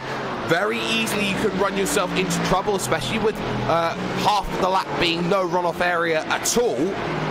Just like that, you can have an incident. It may not even be your fault, but bang, that's endurance racing. Yeah, hashtag this is endurance is a very well-known hashtag, I guess. But what is also very well known, that is our live timing. This is this time available on racebot.tv/live. There you can follow along everything, what happens. You see, of course, the gaps. You see when someone goes into the pits. You see when there are yellow flags locally. So, yeah, you can keep up with everything what is not on screen at the moment. Certainly can. Battle going on though in your Porsches is for the final spots on the podium. You are seeing right now as Joshua Anderson, the Vendaval Sim Racing Yellow, tries to hunt down Alexander Voss, who has lost a good 0.8 of a second over the course of that last lap. 0.8 of a second there or thereabouts. But Vendaval are now starting to find themselves maybe a little bit of pace, pushing all the way to the wall through Solomon Park, as now I believe that's Dane Warren who's going to now next try and find a way through, but he will have to wait all the way through this downhill section. No chances to go and make a fantastic move just yet, but for the time being, it's now about patience. Don't rush your way over towards the opponent in front of you. Let them come to you, even if it's a 10th, a 100th, a 1000th at a time. A gain is a gain for a lot of these drivers here, Tobias, and that's sometimes something that is often forgotten when it comes to racing. Yeah, it's especially in endurance racing, it's the patience which is more important. I mean, of course, if you've got a sprint race of 60 minutes, everything counts. You don't want to let the other guy get away, but you know, you have 10.5 hours. It's not even bright sunshine yet. The sun is still rising. We are having 7:15 a.m. in sim time right now, so there is a lot of time and a lot of things to happen yet. It certainly is, and one of those things is that Dane Warren is not having much help trying to get by, and I wonder if it's top speed that maybe Dane is starting to struggle with here and trying to get by, because there was maybe a little bit of damage on the Ferrari, but the Porsche is just out-muscling here, and it's very clear that it's out-muscling here as Josh Anderson is effectively just floating away through and trying to desperately stay with Alexander Voss, who was a full, get this, 200ths of a second slower that last time by. You could probably say a light year away if you want to be really pedantic about that, but they have really pushed hard over this last lap, and they are effectively identical. It's just pushing ever so slightly wide. There was Voss coming out of the cutting. I mean, it does look good in my opinion, but you know, the Ferrari, he is very impatient as it looks. Very impatient indeed, as a good push there through Solomon Park into McPhillamy then for their 42nd lap. It's worth of racing that we've seen pushed a little bit wide, and that might be a ticket for Dane Warren. It is, and he'll get a ticket to ride, and he won't care. He'll just go straight on by and get himself through, as just behind there's the other Logitech G Altus eSports machine of Andrew Carl, who will see his brand new teammate Dane Warren looking a little bit worse for wear in terms of this one. So just a little something to keep an eye on as this race progresses. But what we have seen is a lot of good battling out on track. A lot of drivers just looking to find themselves in that position to really push, and a lot of teams out there who maybe have been pushing. And one thing that I have noticed really as we keep an eye on the 57 and the 46 battling, this is Glacier versus Simicue. A lot of teams haven't really found themselves silly names, as maybe there has been in the past. There used to be a whole plethora, Tobias, of names of teams, such as the Will Vincent fan club, We Like Pizza and stuff, and teams like that, which have often found themselves a way through. Now that sim racing is getting more and more competitive and more serious at the top level, these big events, which used to be that big culmination of have a bit of fun, suddenly this becomes really serious business, and you really don't see too many teams like that, as Jari Latari is looking to try and find a way past William Levesque. Yeah, what you said is absolutely true. I mean, you know, the good guys, the very, very good guys in these teams who pulled up the top splits, yeah, they're getting gathered by all these professional sim racing teams like Williams Esports, like Williams Jim's Esports, like the Sorg Rennsport Esports. You know, all these teams who already have a name in real racing coming here, or all these dedicated sim racing teams like the Team Redline or Thrustmaster by TX3. They are taking all the good the racers, and especially Kanda. I mean, you talked about it. And a while ago, with Kanda, there are a lot of people racing, and especially those guys coming from real racing, like Sage Karam, of course. He is with the Kanda guys today.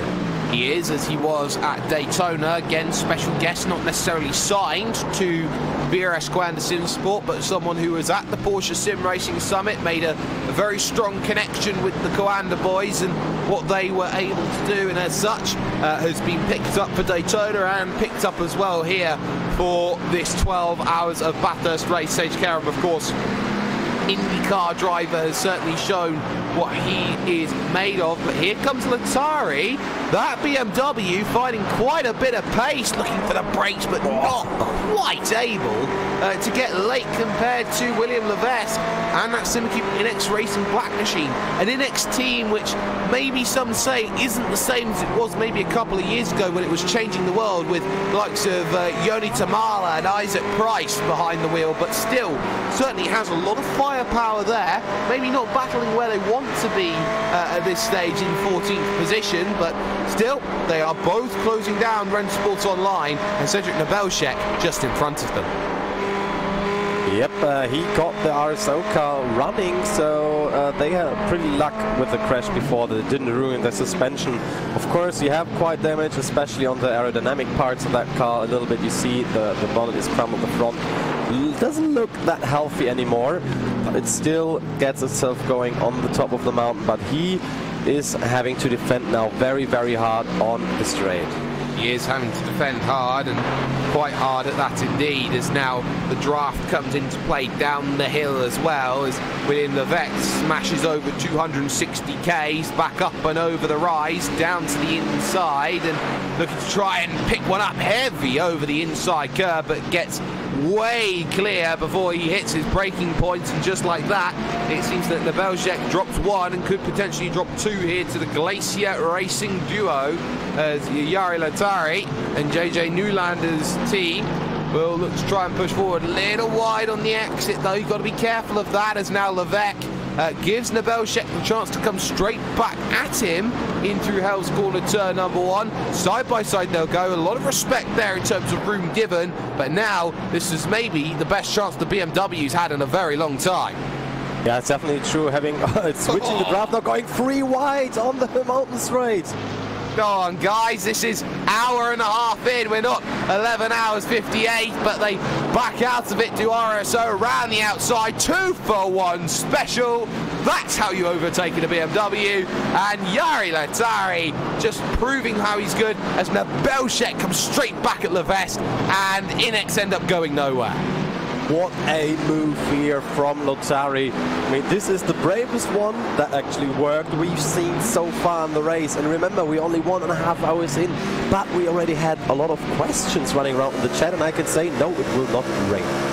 No, it won't rain just yet. Not part of the iRacing service, but something that has been looked at in potential for the future. We have no updates when that will be. Replay of what happened though with this Latari pass, and it is absolutely majestic around the outside, and you could see how he planned that move a lap in advance. He knew that he could close up a certain amount in the draft, but he did need that little bit of a help. Just needed that small flint spark which ignited the bonfire, and that's what we just saw there with Glacier, because Jari Latari saw them go too wide, give each other a lot of room, maybe sacrifice the corner exit speed. Oh, hello, here's a chance. I'm small in a very light and nimble car, as Nebelshek loses the position to William Levesque into the chase. Might as well use it, might as well go 3 wide, see where it takes us, and ultimately 2 positions. Yeah, you see the Ferrari being stuck on the inside line on the curb. He couldn't get the power as much down as he wanted to, and this is how it happens. And now you see Nebelshek again trying to get the position back on the outside. Oh, that won't work. CRISPR's move trying here, but this exit looks pretty good, and now he's trying again on the left side. Yes, he's certainly trying, and I think they've got to be just a little bit cautious, as you can see just a slight overlap now starting to favour Rennsport Online, and now all of a sudden Inex still holding that inside. They've lost it once from that position, but they won't lose it again, and they'll make sure of that. They hold on to the position in a very good show of defence by William Levesque. Nebelshek came out to fight, and he is showcasing that his willingness to fight is still there. Just a little bit further in front of that battle going on for 8th position. It's the other Inex car now involved in a scrap, and this one is with Thrustmaster by TX3 and Arthur Lahoque in the French team. Of course, they've got a few drivers that they can put inside that number 3 vehicle. One is Thibaut Calzabon, who has arguably been the standout star of late 2018, but they also have picked up from Race Clutch Johan Hart, who I think it's safe to say, Tobias, didn't have the nicest of breakups over the last couple of weeks.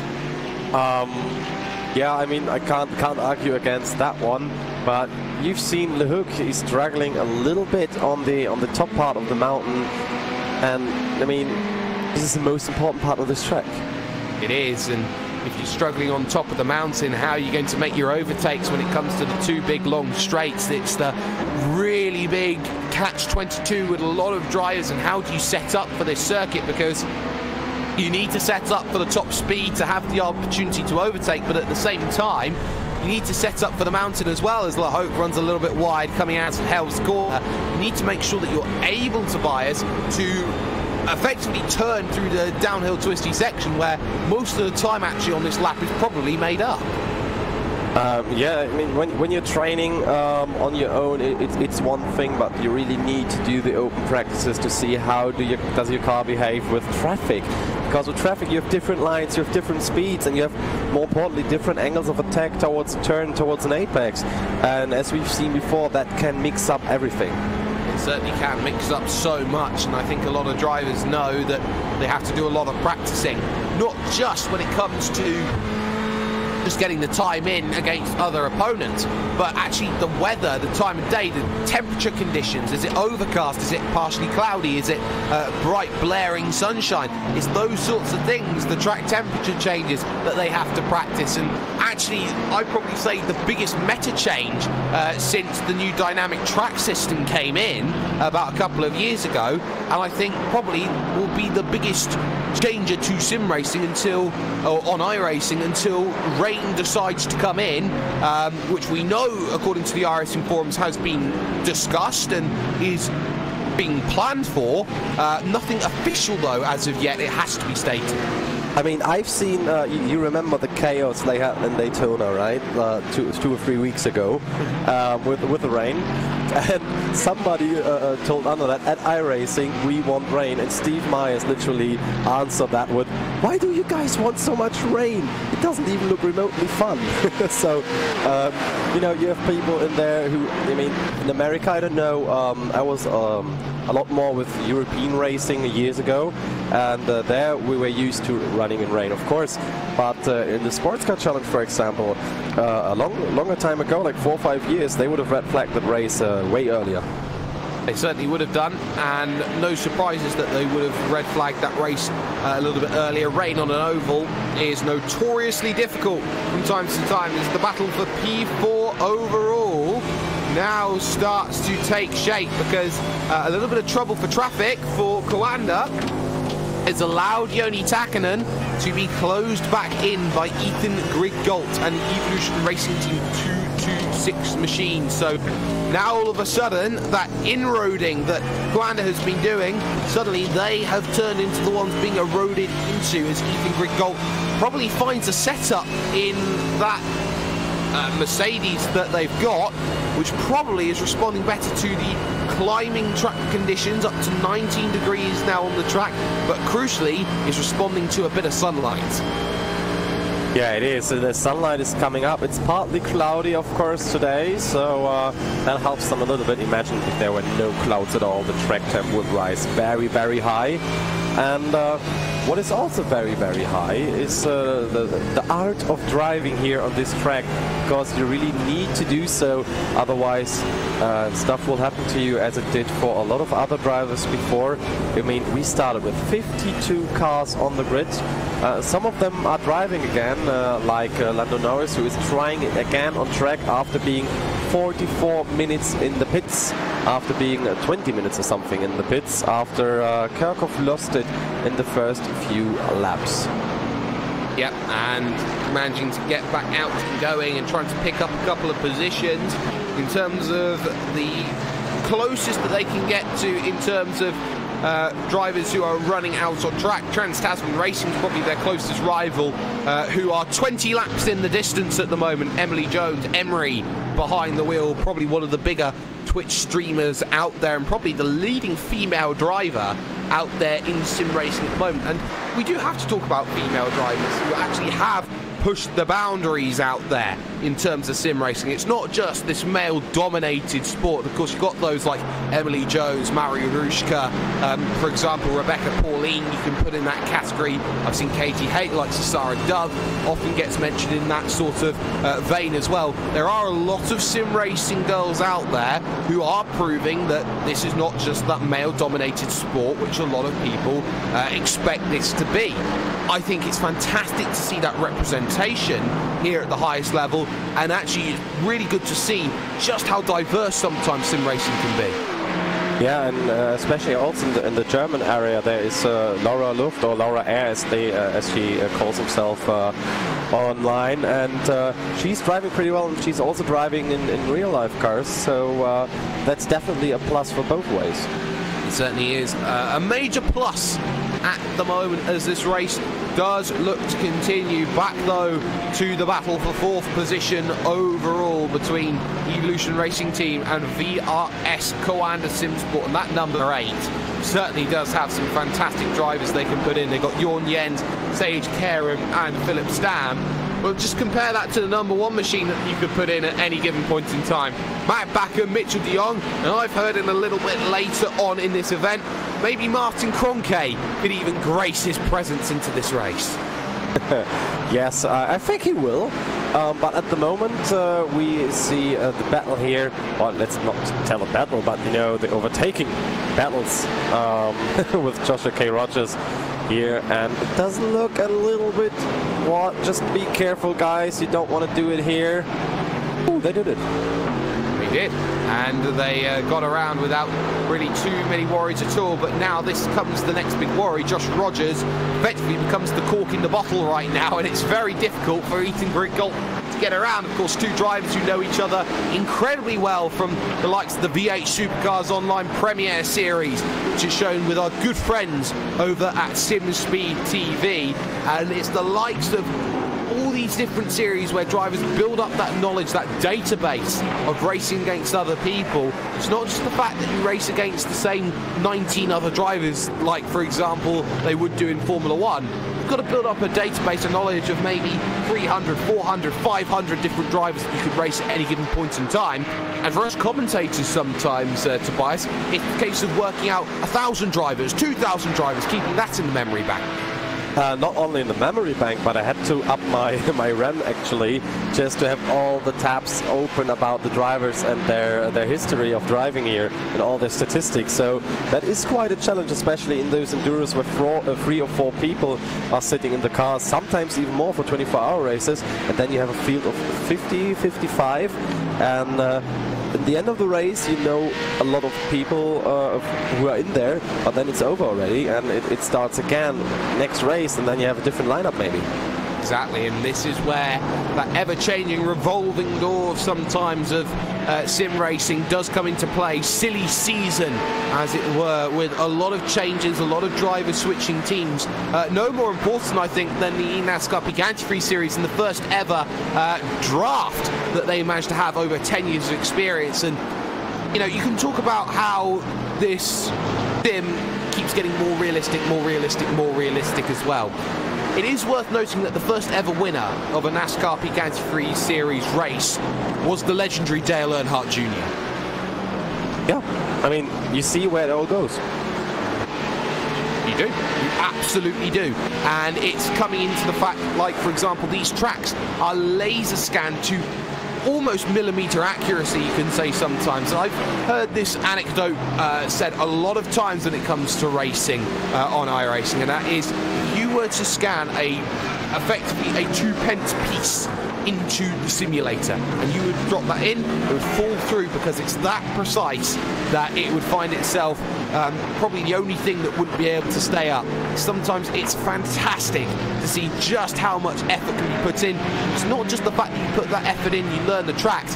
You actually see people taking their efforts from the simulator and translating that into the real world and trying to understand it through things like fun laps, for example. Nürburgring hot laps, especially around that Sim Expo time, was so key and so crucial to a lot of people wanting to attend that event, to find out, okay, is my experience in the simulator exactly like it would be if I tried it in real life? Yeah, I mean, you see it every time. People sit in the simulator and then they bring the personal car to the track days or open road days to the Nordschleife. But especially about Bathurst, I've seen the video when they virtualized the track. There was a V8 supercar driver talking about the steering points and how they convert into the simulation. And you know, going up the hill, let me check exactly where it is, just before Brock Skyline, you know, where you have to almost touch the wall, where we just had the accident with the 26 car before. Going into that turn, you have a drainage cover on the right, and this is your turning point. And it's that sort of detail that often gets seldom overlooked in terms of just how much effort and how much work gets put into simulators like these. And I have to say a big shout out to all the guys over at iRacing headquarters in Boston for the work that they've been able to produce over 10 years, and the likes of course of Kevin Bobbitt and all the rest of the crew, Steve Myers and the likes of Doug and all of them out there who have done so much work to get themselves ready. I can't name them all off the top of my head, I'm not that brilliant at the moment, but still got some great racing action, some gaps still increasing further and further, others pretty much abstaining, staying exactly the same. Still, Kanda versus Evolution Racing Team stays the closest battle out on circuit, and they actually have to be careful about how they battle this one here, Tobias, because not too distant in the future is Florian Reuter and Williams Gym Esports here, 6th position, 2 seconds down the road. Yeah, these 2 seconds, they can close very quickly, as we've seen before. But also one of you who forgot is Drew, who does these amazing trailers. Yeah, and I think I've never seen anyone else that can work with the cameras around the track like he can. No, I absolutely agree, and the work that he does as well to try and stay communal with the sim racing community, likes of Nim Cross as well, Alex Gustafsson, and the iRacing highlights that we've seen as well, the top 10s. A lot of things come down to top 10s and, you know, what's the biggest moment, and actually it is these sorts of races that come up and say all of these top 10s do well. I mean, it even comes to the likes of, say, some Twitch streams like Matt Malone, for example, who get out there and actually put in so much effort to get out there, get streams, get clips, get views, and a lot of drivers have this understanding of this is what I want to be, this is what I want my sim racing to be. And actually I would probably say, and this is going to be a very controversial point for a lot of people, I think sim racing is so much better than real world racing,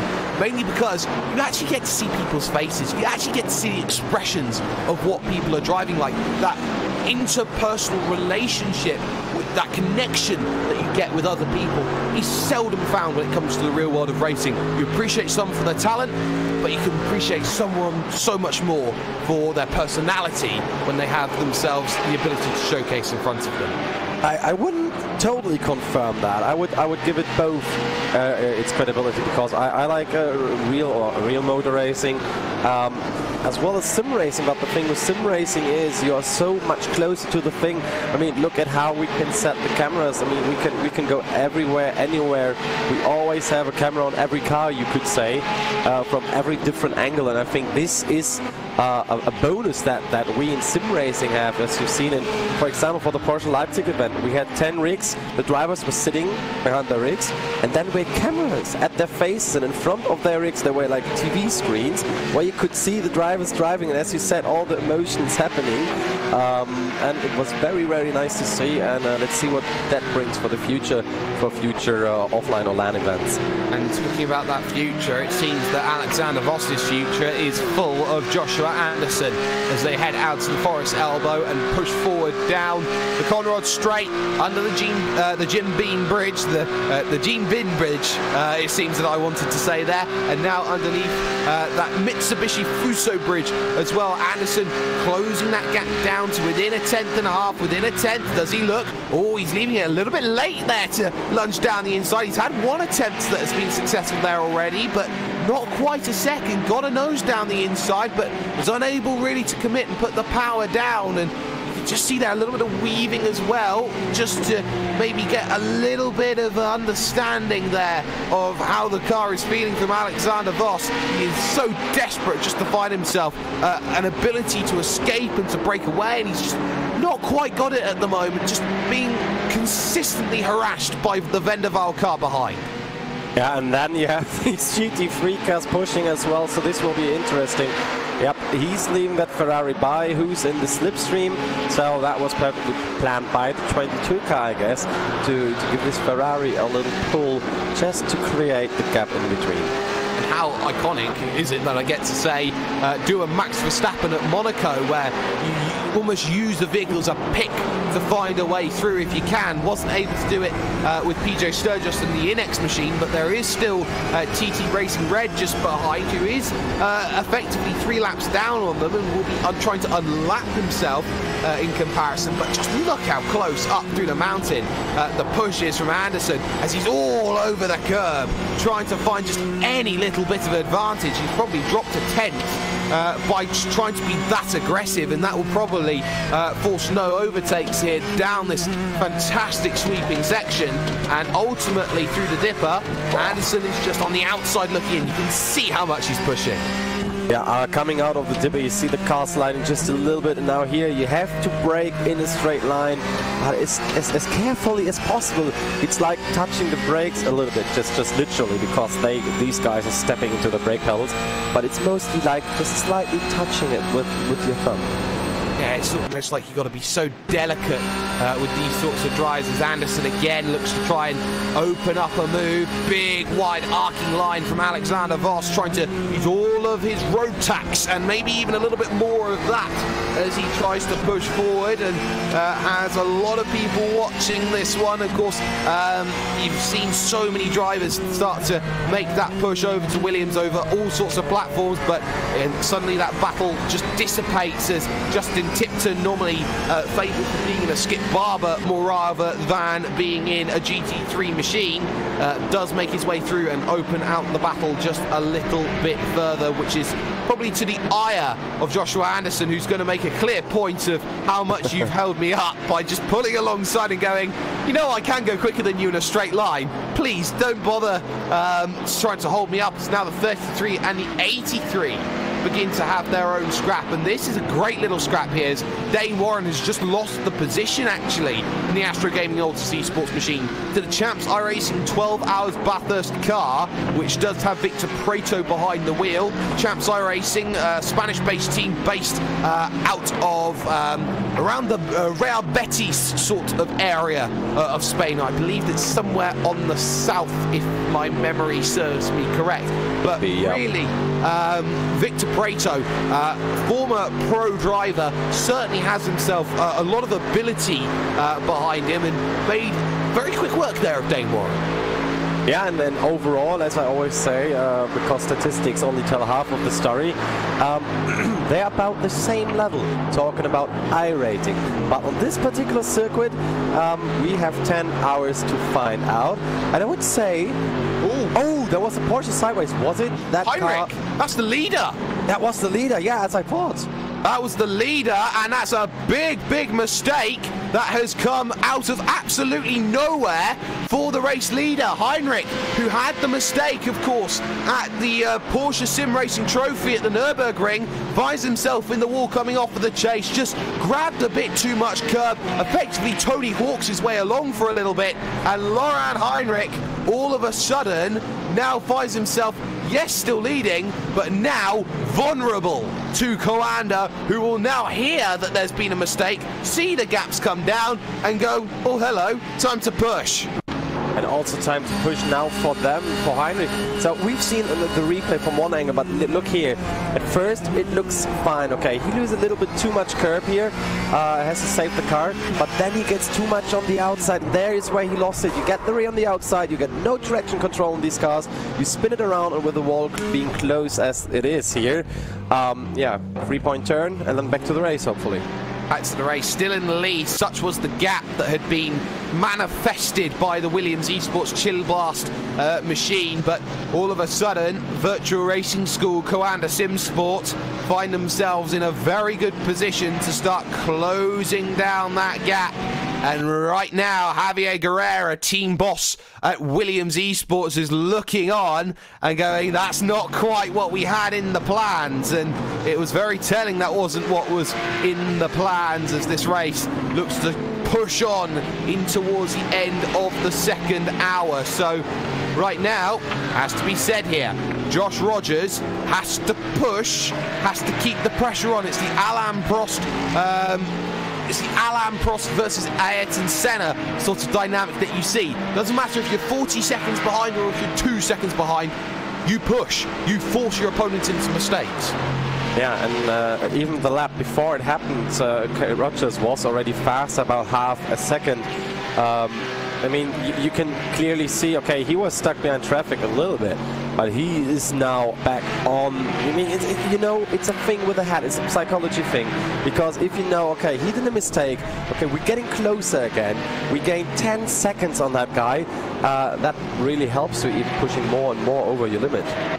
It certainly does, and now everyone's been just starting to look at this and maybe just think that this race is not as simple as you think it is. You could be out controlling the race by a long shot, and I think someone who would be looking at that actually even more than what Williams and Kanda would be is actually your 71 leaders, Pure Racing Team Blue, looking to go back to back here at Bathurst over 2 years, and Maximilian Venig, who is arguably the coolest customer when it comes to racing behind these sorts of vehicles, he would have just got notice of, okay, that's a Porsche and it's the Porsche leader that's gone wrong. It means that they could very easily be next. Yep, but just we shouldn't start with commentators' curse here, oh, no, not or producers' curse as we had it in Daytona. Camera switches to a car loses it. Yes, and that's something that I believe nobody wants to be getting into, especially us, as the 22 and the 6 continue their battle for third in the Porsche category. Still Alexander Voss holding off Joshua Anderson, who's probably trying to play the fuel save game, and I'm not surprised here at this stage, because they just can't afford to get themselves involved into any sort of incident that really puts them in trouble, as they are all over the curb trying to let through that very similar sized BMW of Jari Lothari's Glacier Racing duo machine get through. But just like this, Josh Anderson is just probably erring on the side of caution, and as an Australian sim racer where Bathurst effectively becomes, you know, that big congregation point for all Australian sim racers, you know better than anyone else, if you are in that Australian community who's seen more of this racing than anyone else, this track bites, and erring on the side of caution sometimes probably the best way and the best strategy to move forward. Yeah, it surely is, as we are approaching the next pit window. Normally it should be about 60 minutes a stint, with some guys pitting already 55 minutes into the stint or even more, and we are about to see a full pit lane again, at least with those guys who are on the second stint of their tires, but the track temps are still down at 19 degrees Celsius as we approach 8 AM track time. Yeah, very, very true, and we are seeing now how that difference certainly comes in. We have seen a vehicle on pit road and effectively retired, and that is the Guild of Australian Young Stars team, which has not got any drivers in, so that might be another position that the red line car is going to be picking up over the near future as they try and get a number of small positions here and there. But a few worries for a couple of teams, a couple of drivers who are trying to find a way through. Slow at the moment is Jose Lobo, and the Zenith 24-hour car just behind that. That was Red Face Racing by MXS Engineering, just scything away past Justin Tipton without really much remorse there. Just threw the vehicle down the inside, and Tipton, left on the outside, was probably left between a rock and a hard place. Oof. Yeah, I mean, we're seeing aggressive maneuvers 2 hours into the race, and we still have to think about it as we see the replay here again. It's not over yet for anyone. I mean, even if you're 1 or 2 laps down, just push it, but be careful not to crash too hard. Yeah, you have to be careful not to crash too hard indeed. A lot of drivers have got it very, very wrong so far today, and not many more want to go through as the 43 machine dives down onto pit road. That's Logitech G Old C Sports, and a driver change comes in as Vedran Krauj gets in behind the wheel, as does come in the Evolution Racing Team 227. Jamie McKnight stays in behind the wheel. So we're just hitting that pit stop window coming in once again for your GT3 machines, and it looks like maybe a change coming in for Kanda's number 1 as well over this next stint too. So it's up to drivers when they choose when do they want to change their driver, but of course the longer you put that driver in, the more likely they are to suffer from things such as fatigue, tiredness, maybe errors creeping a little bit more. Last place you want errors, this track right here. Yeah, that's true, but you know, also there's a thing of drivers. Imagine you didn't drive for 2 or 3 hours and then have to get into the car and be at the pace directly when you come out of the pits. You get thrown in the shark tank of cars that is coming up the mountain straight. Yes, and there is a massive shark tank, and it is surrounding Jose Lobo once again. Tipton, Michaels for hashtag R4R Esport. You got William Levesque there for Cibicube Inex Racing Black in the mix, along and trying to stay with the 46 and Glacier Racing Duo. Probably not getting much help then up the mountains. They passed the tennis court on the right hand side. That's a beautiful house over there. Houses on the mountain typically go for quite a bit of money, it has to be said, around here, and I do envy people who get to basically have a racetrack on their doorstep. But for the moment, the 22 and the 6 again continuing their battle, and this is just behind them, Voss and Joshua Anderson. So they have just been behind this little scrap as Levesque finally gets through and tries to chase down Lothari, who's going to get stuck behind Philip Myshine in the X5 racing machine. So it seems that no matter where you look, there's always another vehicle that comes into the fray, and no more is that more important right now than watching Vendaval, because they have closed up a ton down the mountain. Yeah, that's really true. I mean, we can see here now the run down the straight, and I don't think he will try something this lap around, but probably next lap there will be attacks. There may be attacks next time by. It depends on what they want to do in terms of the strategy card that gets put into play, and I think a lot of drivers are just waiting for that pit stop window. When is the right time to come down in and make the stops for Williams? They hold on through the chase, now heading to Murray's corner, the final corner out on circuit. This 90-degree left-hander down to just 93 kilometers an hour before putting the power back down, a little heavy over the curve, and they should be okay to keep on pushing. We've seen a few more drivers come in. Glacier Racing Duo is one of them, as well as, I believe, yeah, that should be it then. Glacier Racing Duo come down in onto lane. They are looking to make their stop. Yep, the stop is surely happening. The Glacier Racing Duo, let's see if they take tyres. They should this time. I think they didn't take tyres the first time around. I mean, triple stinting on that mountain? Not sure if that works out. Well, a lot of people aren't sure, as down in comes TT Racing Silver to make their stop, as does the race leader Maximilian Venig. Driver change for Pure Racing Team Blue, and it's the man who won every World Tour event in 2018. He was absolutely faultless within the team. It's Jonas Vollmeyer, who just last week became just 2 seconds away from taking a victory away from Movano in LMP1 for the Sports Car Open. But now it seems that Vollmeyer has now just got the consolidation job to do here when it comes to the Bathurst 12.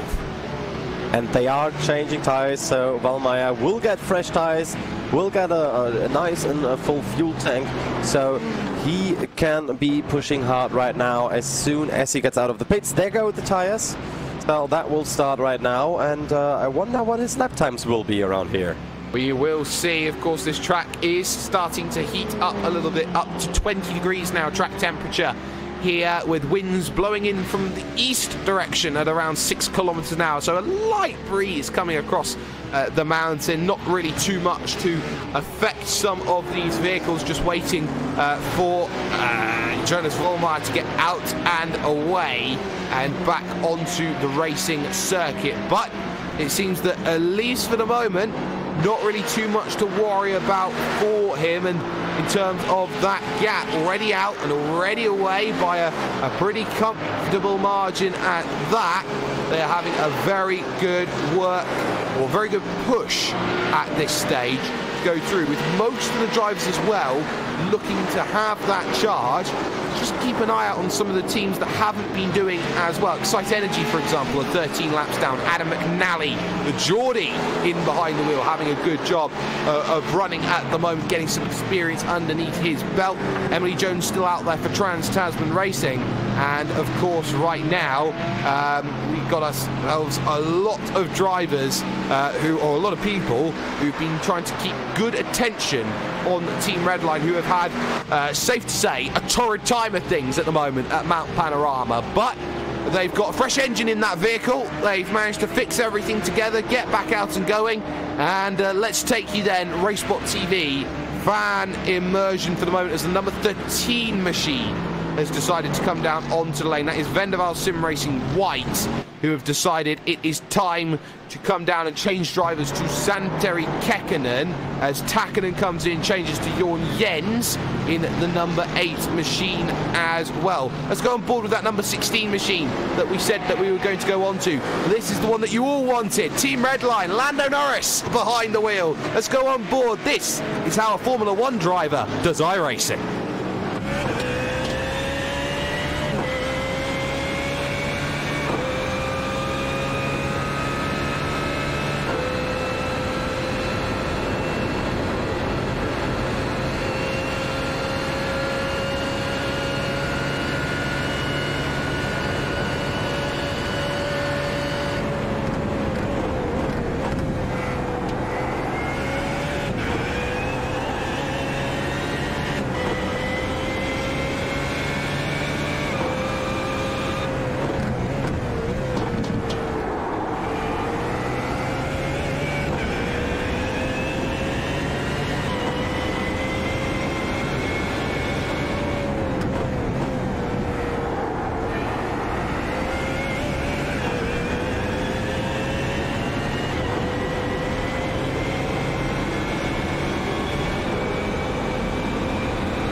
it seems that Lando Norris can't keep himself out of the excitement at the moment. Just what you've seen over the course of the onboard fan immersion.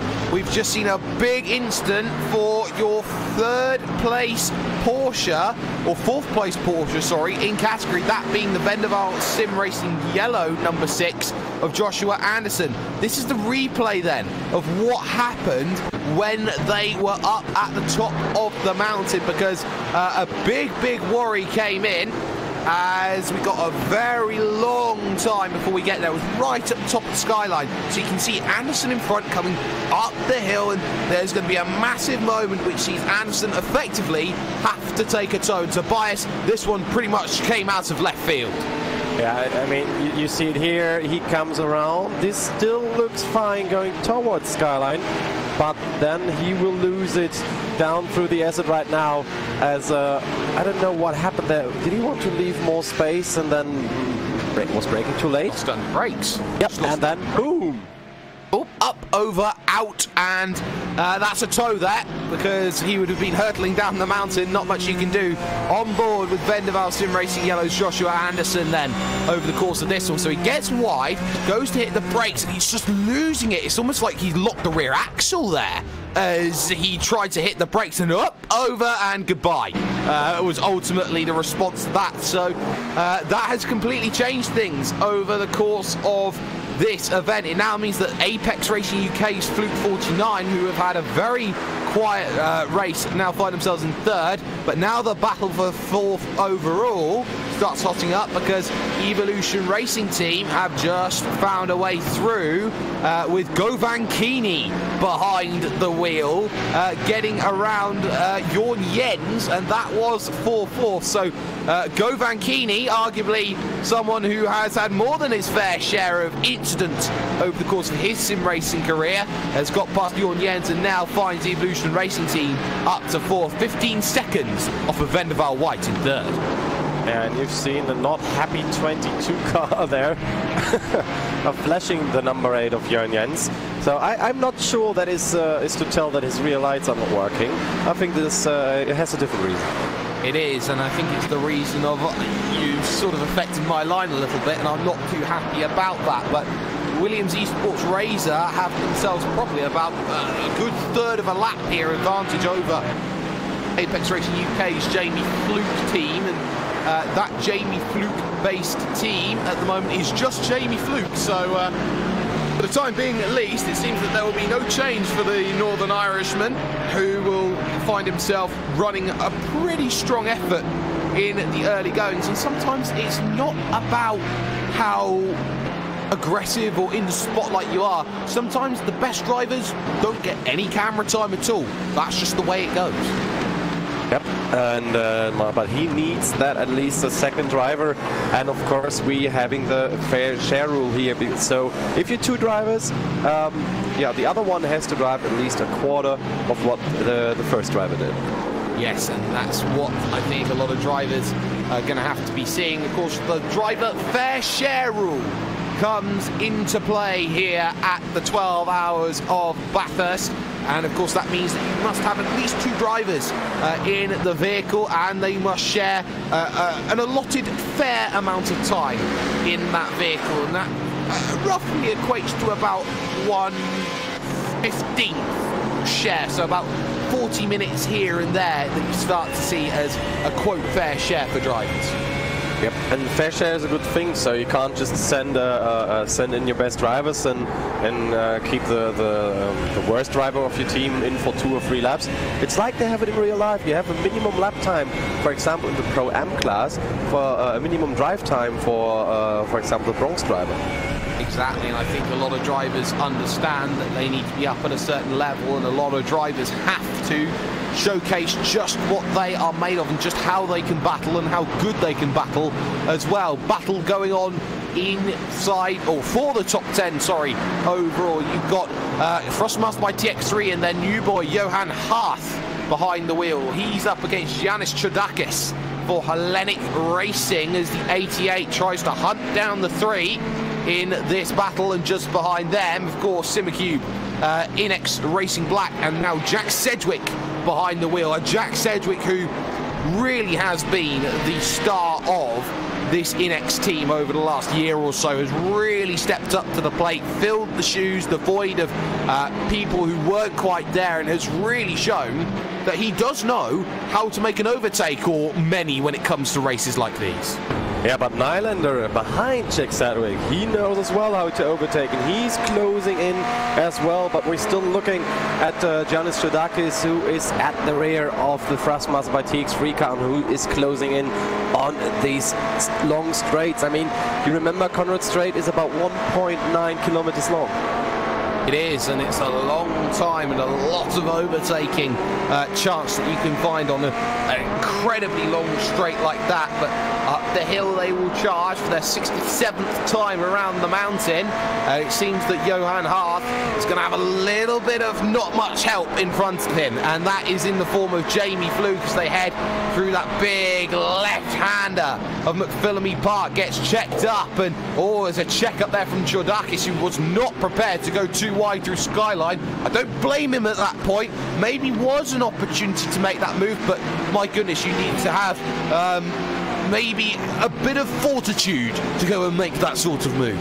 Yeah, and I think his car just got heavier by a ton, if you know what I mean, during that situation. No, I completely get what you mean. I think everyone else does, but for the time being, he's hoping that extra ton is going to be a bit more downforce that he gets heading through the downhill section. And Fluke not giving much room to Johan Hart there as they effectively try and pick a line through. Is there a look down the inside? Very bold on the brakes goes Chodakis. Has he gone in too deep? Here's a chance for the cutback coming from Hart. He'll look to try and pick it up to Murray's corner. Has to go the long way round to make this one happen, but ultimately runs out of chance, and that is a good move from Giannis Chodakis, the Greek driver. Yeah, but you have to watch out with these movebacks to the racing line when defending, because in my opinion there is something that is tolerated, you know, some way, but moving across again, even though you know it won't be anything for the other driver, can be very dangerous and leads to 4X.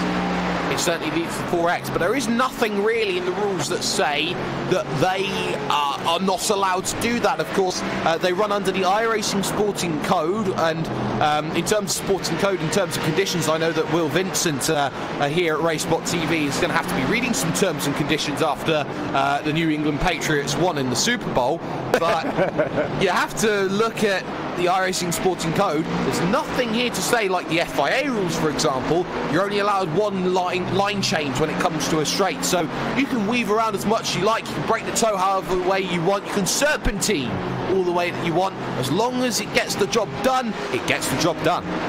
Yep, that's true, and I'm having the Sporting Code open, and there are a lot of things like MPR, safety rating, promotion and demotion, but the most important thing is the fair driving, what I call it. So the one move rule, for example. Yes, and that one move rule becomes very important. In on pit road is VRS Kanda Sim Sports #1. They are the last to come in and make that stop, and in comes the Red Bull Rallycross former driver Mitchell de Jong behind the wheel. And de Jong, someone who effectively really has stepped up to the plate over the last year or so, has become Mr. Dependable over at Kanda. Every series he's been putting in, he is the first Rallycross World Champion, and that was no surprise in terms of his ability. But on top of that, we saw he was right up there fighting for the iRacing World Championship Grand Prix Series crown, and was also fighting as well when it came to VRS GT and these styles of vehicles. Now, talking about tires in the Porsches, they have to do a lot more of trail braking. They are sliding definitely a little bit more than the GT free cars, because the Cup cars, they don't have ABS, they don't have traction control, so it's all down to your right and left foot. It is all down to that right and left foot, and just how difficult sometimes that can be. Out and away goes Mitchell de Jong, as in behind is Jamie Fluke, and now Excite iRacing and Adam McNally getting in behind the wheel. I like Excite iRacing. I think that they're a good little team moving forward. road. Of course, they effectively boosted themselves their way through the likes of Robert Hartley, who, for those who don't know Robert Hartley, surprisingly is second best in iRacing. I think second or third best in iRacing. He's got something like 9,800 iRacing or something, and he's predominantly known, Tobias, as an MX-5 driver. So farming works. Farming does work, and I remember, wasn't there one driver with, or the only driver with 10,000 iRating from PRT? Yes, Maximilian Benecke, 10K Benecke. They say. You know, when you see him in real life, you wouldn't believe it, because he looks like the guy next door that is pretty chilled, you know, which all the neighbors and old people like, because he's very nice to everyone. But when he's on track, he's blasting. He is absolutely blasting. He is amazing. We've got our eyes on Jack Sedgwick, though. He's under pressure as JJ Newlander will look to try and close down the gap then in that pretty much torpedo-like BMW, which has been making the rounds and making some stellar overtakes today. So can Newlander do what Latari did a little bit earlier on, and Jack Sedgwick could become the very next victim, and this one is for 12th position out on circuit, and really Newlander is just chomping at the bit to go and make a move. Yep, he's just waiting for the upper pass. I'm very happy actually not to have seen a Porsche move in Forest Elbow yet, because it can go right, but it mostly doesn't. Well, we haven't seen too many Forest Elbow overtakes so far today, and the one Forest Elbow bit we saw in the opening hour ended in absolute calamity. So these drivers, the last on the leading lap. Oh, there was a look to the outside there from Newlander. It got covered off very heavily, I had to say there, from Jack Sedgwick. I didn't think there was much room or any overlap or anything, but he certainly made his intentions clear by moving to the outside and almost clipping the wall out of the quarry corner. So Jack Sedgwick here, I think he's pushing a little bit. He's starting to be a little bit hot under the collar. Oh yeah, he did. He wiggled through that section there. That was a near miss for him, so he's on the edge right now with this Ferrari here. You see him almost clipping the wall and the rear wall. That mirror would have been gone by now. It should have been gone, it could have been gone, it would have been gone, but now there's 5 vehicles in front which are not going to be gone when they come down the hill, and they've got to be uber worried about that one, as it seems that we've got some big issues, and it's in the form of a Kanda Porsche, because that is technical, and goodbye Mitchell de Jong. That effectively gives Williams a free pass to a 1-2 at this stage. Oh, that's unfortunate, but this is the technical difficulties that can occur in virtual racing. I mean, and then, of course, you need the toe back of the car depending on where you are on track. Then you need to get another driver in, and that could mean +1 lap.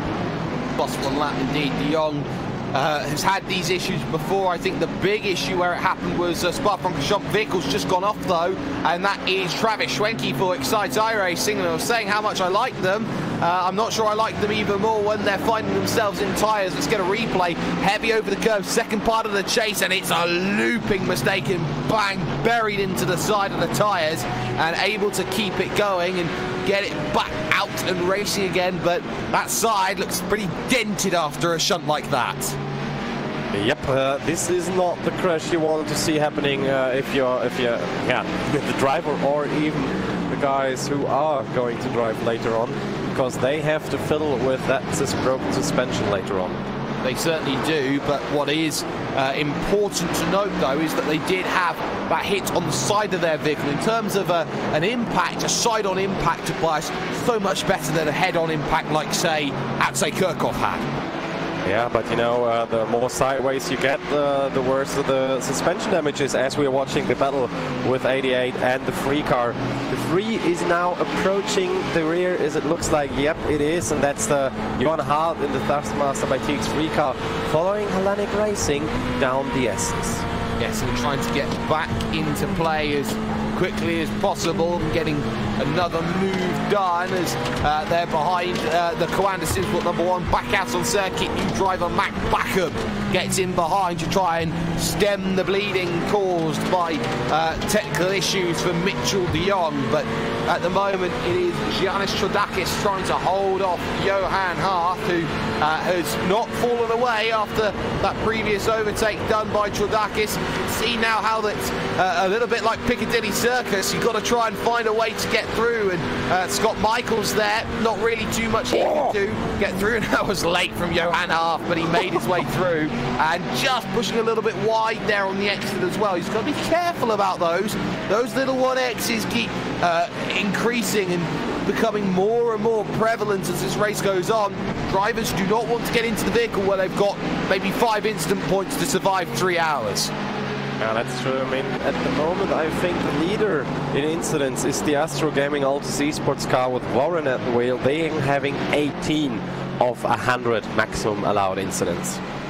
Yes, and I think they have to be very, very cautious about the way that they accrue all of these incidents. But at this track, sometimes many people say that you should never get to 100, mainly because of just how difficult it is to pick up an incident unless you're having terminal damage somewhere out on track. But let's just focus a moment on something a little bit different. The battle for second position overall in your event. Not close in terms of right next to each other side-by-side standards, but Santeri Kekkonen has been putting in some very consistent lap times over the last 4-5 laps or so, and has been just quietly whittling away down that gap. 2:02.7 that last time by wasn't helpful, mainly because a lot of traffic to deal with. The likes of Niels Koch, Piers Koki was one of them, the likes of Jamie McKnight, and also the Probatum car of Ruben Santos to deal with.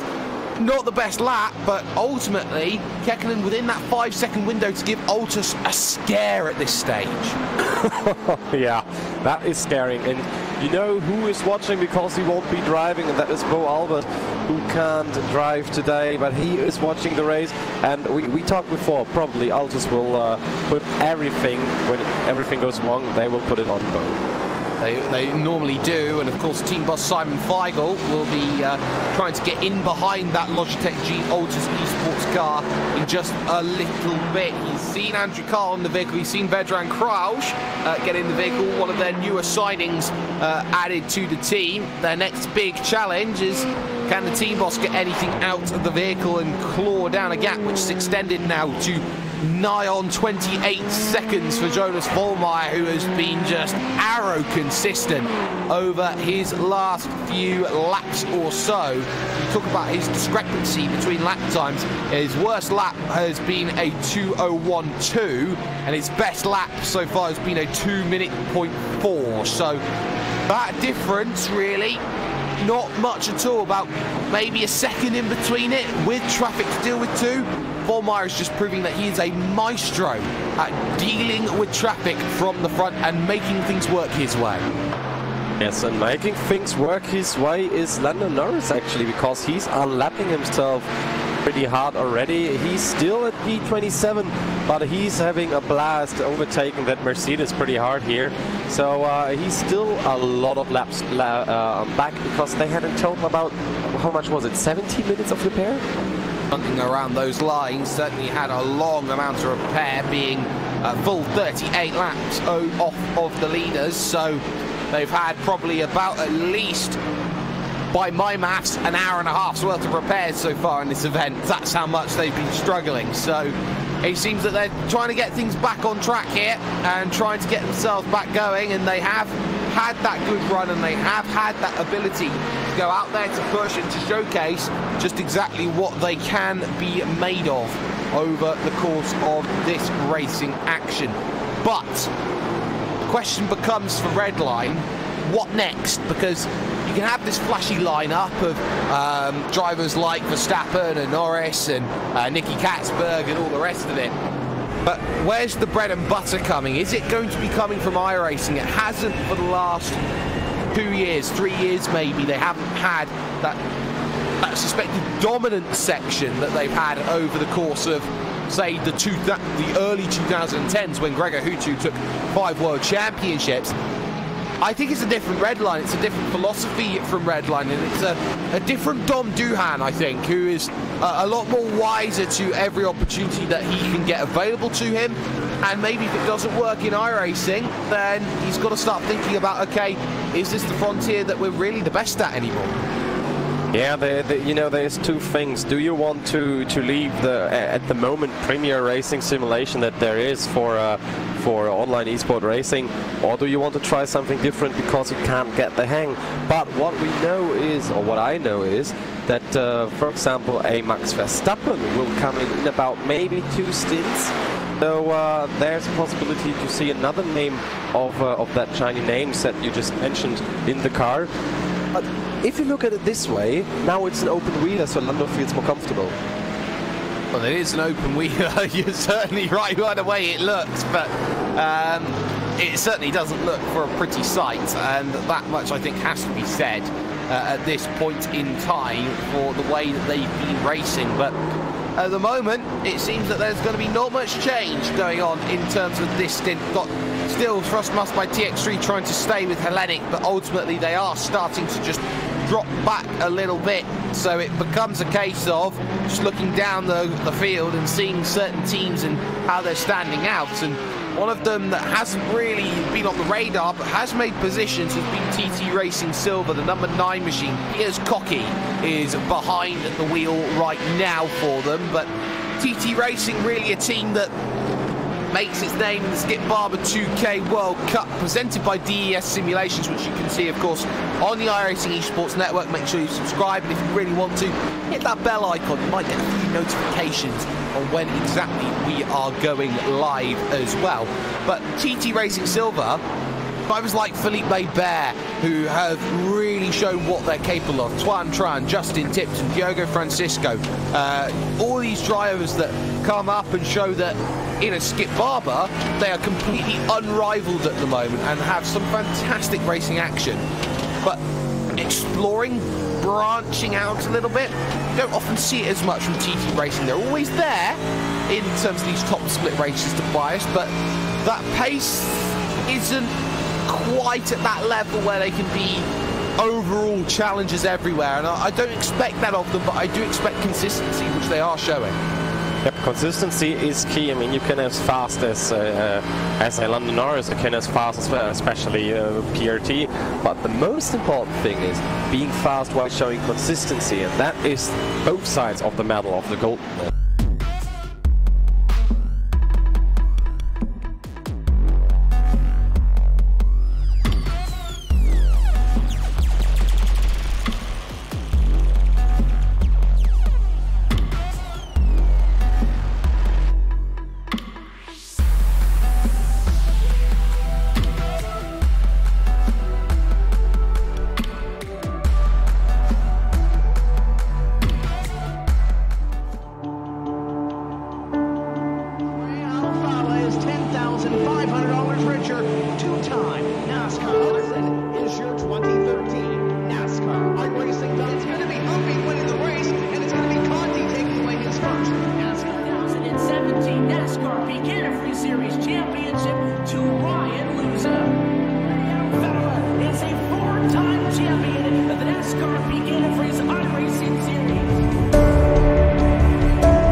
Prepare to crown the 2018 NASCAR Peak Antifreeze Series champion, and we're so happy that you're along for the ride with us this evening for the 18th and final race this season. We welcome you into the Race Spot TV booth. Myself, Evan Pasoko, Randy Cheneth with you for the call tonight. Our director, Hugo Louise, is downstairs.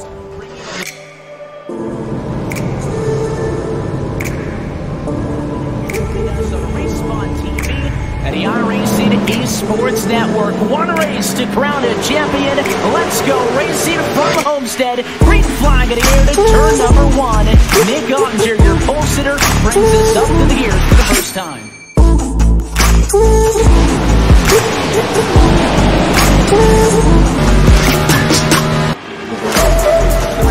We are going to go 3 wide for the lead at Homestead, just 9 laps in. Lewis wants to make the inside work, and Schoenberg way overdrove quarter 3. He'll throw this one away. Brad Davies with a big run.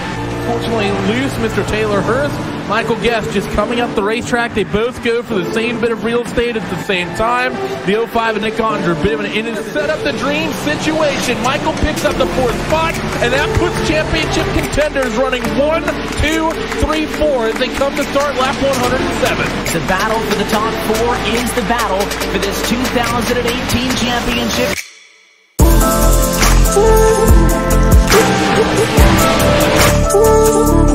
Able to fight Ray here as they go down the front straightaway, but if you're alive racing the 34s against the wall, they go side by side in the 1. It was the slightest bit of contact, but it breathes new life to Ray Alfala. Look how hard they drive it into the corner as Alfala pushes Luza up the hill. Back straightaway, do either of them off the pit road? Yes, he does.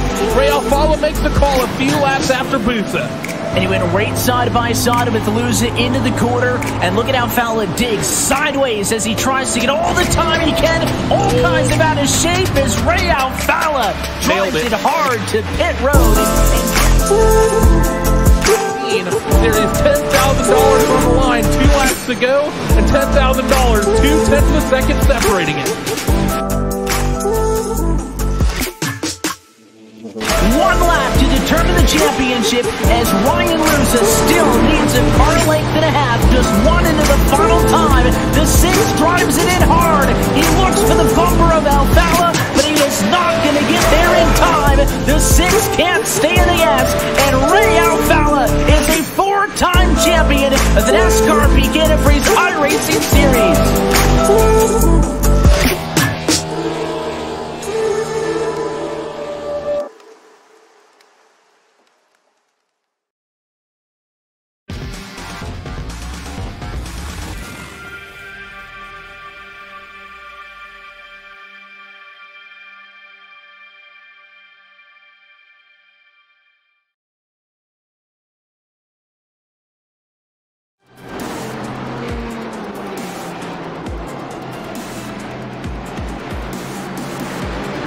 Apologies for that, ladies and gentlemen. Just a few technical issues on our end, but we are heading towards the end of hour 3 here at Mount Panorama Bathurst, and what an opening 3 hours we have looked like we are seeing. It's all starting to change once again as the battle for 2nd position overall goes nose to tail as Vedran Krauj and Santeri Kekkonen, Vendaval Sim Racing White and Logitech G Altus Esports begin to scrap it out for 2nd place. I'm Jake Sperry here on the iRacing Esports Network, presenting with RaceSpot TV, joined alongside by Tobias Brockman here in the commentary booth. And well, Tobias, right now this battle for 2nd absolutely heating up. You've got Vedran Krauj against Santeri Kekkonen. They're trying to get past the Porsche of the NWS Esports team. That's Gio Cortese.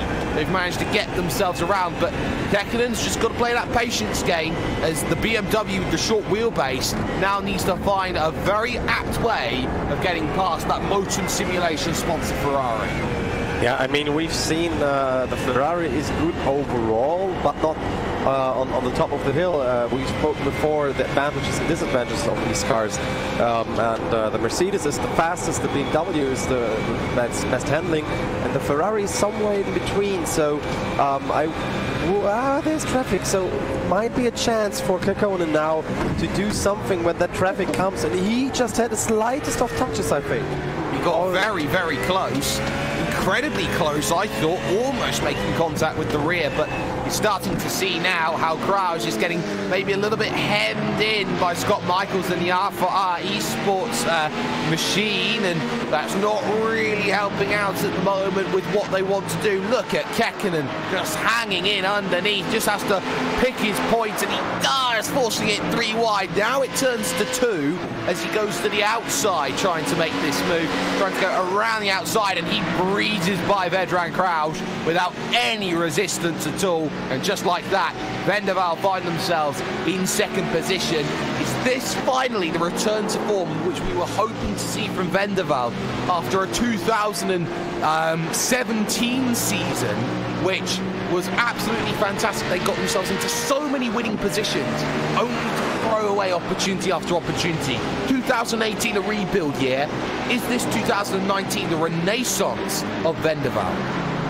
They surely hope, and so do the fans of them. In this situation, I think everyone looked at the watch like, okay, it's 9 hours to go, play it safe, and so the Logitech G Altus Esports 43 car just had it safe and backed out a little bit, because, as I told you before, too wide through the kink, that is very dangerous. It's very dangerous, but what will be more dangerous at the moment for Logitech G Altus Esports is what's 10 seconds down the road. And let's get a top 8 rundown then of both categories that we've got here this afternoon. Pure Racing Team Blue lead this one, the gap 29.4 seconds to Vendaval Sim Racing White. Logitech G Altus Esports find themselves in third, but it is Evolution Racing Team's 226 Govan Heaney behind the wheel, chasing down, looking for the final spot on the GT3 podium. They are in fourth, 5 seconds clear of Jorn Jens and VRS Kanda Simsport, who are in 5th position. They're being chased down by Tom Valentini and the Williams Gym Esports 888 machine, which goes too wide through Solomon Park, which is brave, but they managed to make that happen. Crossmaster Movano Racing find themselves in 7th, with Josh Thompson, the Isle of Man native, finds himself there in 7th, and Simacube in X Racing Blue with Jarl Tayan, who managed to get himself picked up in the draft by Williams Esports in the NASCAR Peak Antifreeze Series. He's driving around for his, I would say, host team in X Racing in 8th place. Tobias, you've been looking at what has been going on in your Porsche category. Yep, in the Porsche category, a lot of German drivers now take the wheel, especially the lead, because Moritz Löhner is leading with the Williams Esports Chill Blast car on P1. Followed by that is the Williams Esports Razor car, where Niels Koch is sitting at the wheel. The Apex Racing UK Fluke 49 car is driven by, you guessed it, Jamie Fluke. And he's showing a very good pace, and being on P3 right now is exactly what he wants to. But Kanda Simsport with Mac Beckham now, who recovered the car after the technical problems from Mitchell de Jong, is on P4 though, so they are saving here a little bit. Alpine Eagle Racing, the 327 car, is on P5. Then Hellenic Racing Blue with a hell of a drive at the moment on P6, already made up 10 positions since the start of the race, followed by Flat 6 Racing 87, and of course MXS Racing 911, the car number 27, is here on P8, also had making up 7 positions so far. But you know what, the Porsche field, I think they are very, very competitive. But the Senna 24 car now, having been fighting with GT Cup cars, they're in the pits after crashing, so there is a huge gap, I would almost say, between the 6th and 7th place in the GT Cup cars. Yes, that is very true, and in fact the gap that you're seeing right now between 1st and 8th in your Porsche Cup car field is about 7 laps. That's just how much attrition has gone in the Porsche field, a Porsche vehicle which is a lot more difficult than people give credit. Certainly a much more different driving style that you have to adapt to when it comes to that Cup car, and actually we've seen a lot of drivers struggle, especially the vehicle that is in 7th right now, Flat 6 Racing, this Japanese team, Toshinori Kanishi behind the wheel at the moment. And we've seen how, especially in the early goings, that Flat 6 machine was an absolute menace for a lot of vehicles up and down the field, but now finally finding a bit of clean air to work with and to just get a few laps in together.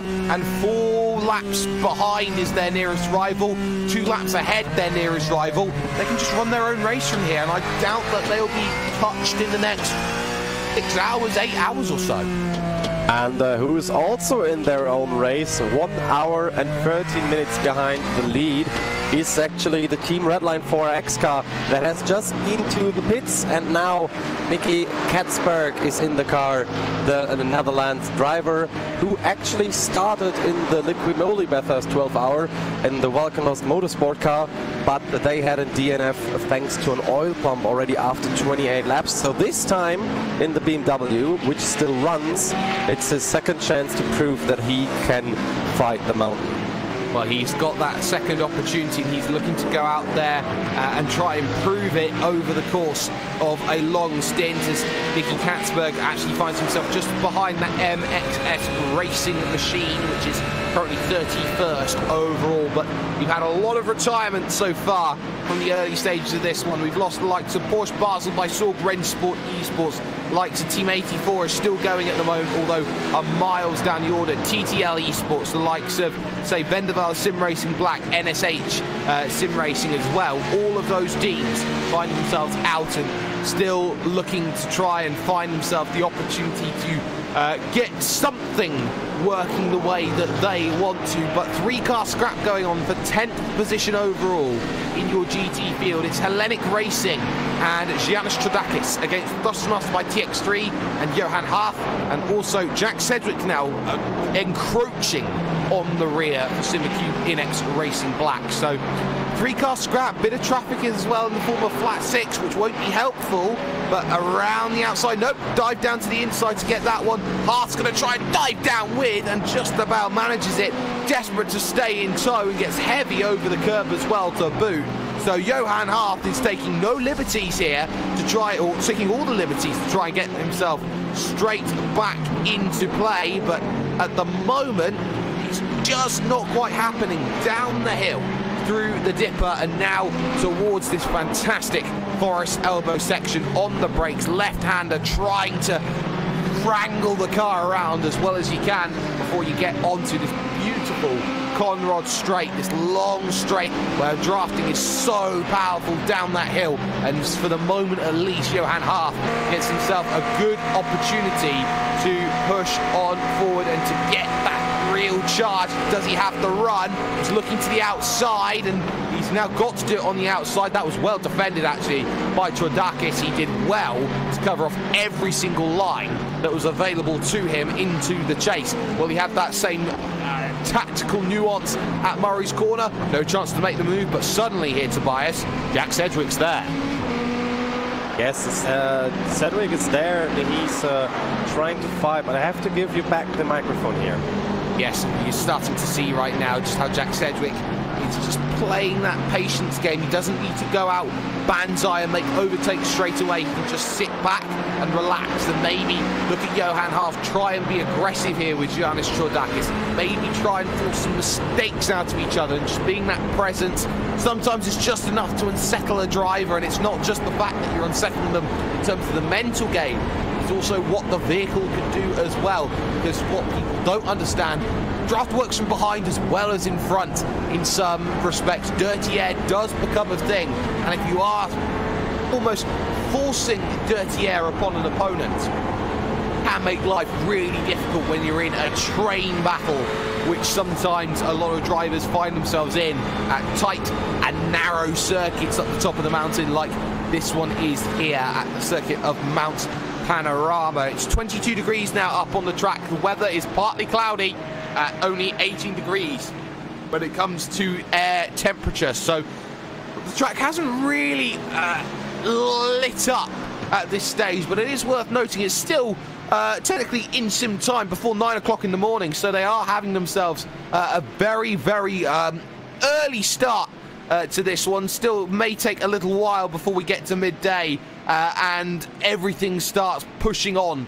to that next level. But what you're seeing here is Giannis Trodakis just being able to hold a little bit of a gap, enough of a gap just to keep at bay any rivals that may encroach, as once more it will be another lap of waiting. But the question then becomes, when do you wait? When does that time happen to be when you make that move? And I think a lot of it comes down to the pit stop window, which is due sometime in the next 10 to 20 minutes or so, as a lot of drivers still on pit road right now, one of which is the champs iRacing 12 Hours Bathurst machine, which is making a scheduled stop by a look at things. Sergio Maturana and Victor Prato have been in behind the wheel, but it seems that Prato now is going to be changing into, well, not into a new driver, but into potentially some more fuel and tyres before getting out and away once again to get back out on the racing circuit. So a lot of drivers with a lot of changes at the moment, just trying to feel their way out at 1/4's distance in this event, and then they can re-establish themselves. Okay, I'm battling this person, that person, the other person, which is going to be the next stage which they will be looking at in terms of these battles. Still keeping an eye on what Evolution Racing Team are able to do compared to Logitech G Altus Esports. Vedran Krauj that last time by had a slower lap. It was a 2:03.3 that last time by. I can only think that it was inundated with traffic issues throughout this one, but it seems that may not be the case because Keeney can't respond. Only a 2:03.5 of his own accord. If you look at rivals like Jorn Jens, 2:01.6, Bendeval Sim Racing White, 2:01.7.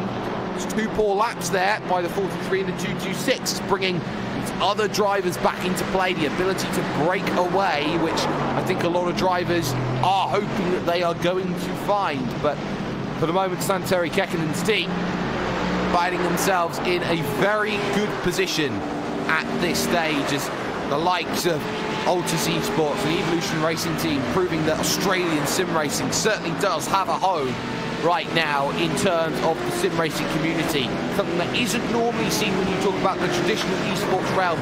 Australia does have some good teams, but never ones that are truly considered the best in the world. And I think this is the first time, I think, in many esports that you're going to see that big difference, that big changing marker that we see from Logitech G Altus Esports and Evolution Racing Team. Evolution Racing Team first, but actually these two teams share a bigger connection than what many people would think. Simon Feigl, of course, team boss at Logitech G Altus Esports, was formerly an Evolution Racing Team man, effectively stepping out of the shadow of Brenton O'Brien, looking to form his own team, looking to get his own partnerships together, and actually worked tirelessly to get himself and his team to a level where they felt like they could be comfortable and confident in the way that they attacked, and they have proven it over the last 6 months to 8 months or so that they are right on a fantastic level and doing a brilliant job of putting themselves on that pedestal. But got another good battle going on. This is Ren Sports Online against Williams Gym Esports, the 197 and the 5. Dado Opachak trying to get past Stefan Jan in that Ren Online machine. Ren Sport Online, of course, winners 2 years ago at the 24 Hours of Spa-Francorchamps. They stole it away from Dream Factory with a brilliant strategy call at the end of the event, taking victory in the end by just 5 seconds. But they're going to need more than that. They're already a lap behind at this stage. They get on the brakes and up the hill through the cutting, that left-hander, which is so enticing, so inviting to go and make those positions and to try and attack, but ultimately isn't traditionally an overtaking opportunity. But up the hill again, not really any chance to see any changes, as we also have that 3-car scrap, which is now nose to tail just in front of them on circuit. Hellenic Racing, Thrustmaster by TX3, Simacube, Inex Racing Black, all of them effectively running in tandem at the moment, hoping that at some stage we're going to get a chance to run this properly and get this race, as X5 Racing dives down onto the lane, and coming off of the pit road is Probatum Racing, hashtag rest in peace, with Ricardo Nato back behind the wheel. But no overtaking opportunities up the hill in towards turn number 2 and the quarry corner that comes along. On the brakes, everyone just glued to that apex, to that track, has rubbered in very nicely over the course of 3 hours worth of work. So it seems that for the time being, no overtakes between them, but let's just have a little focus on these three as they now look to try and push a little bit harder, as they maybe start thinking about forcing an overtake.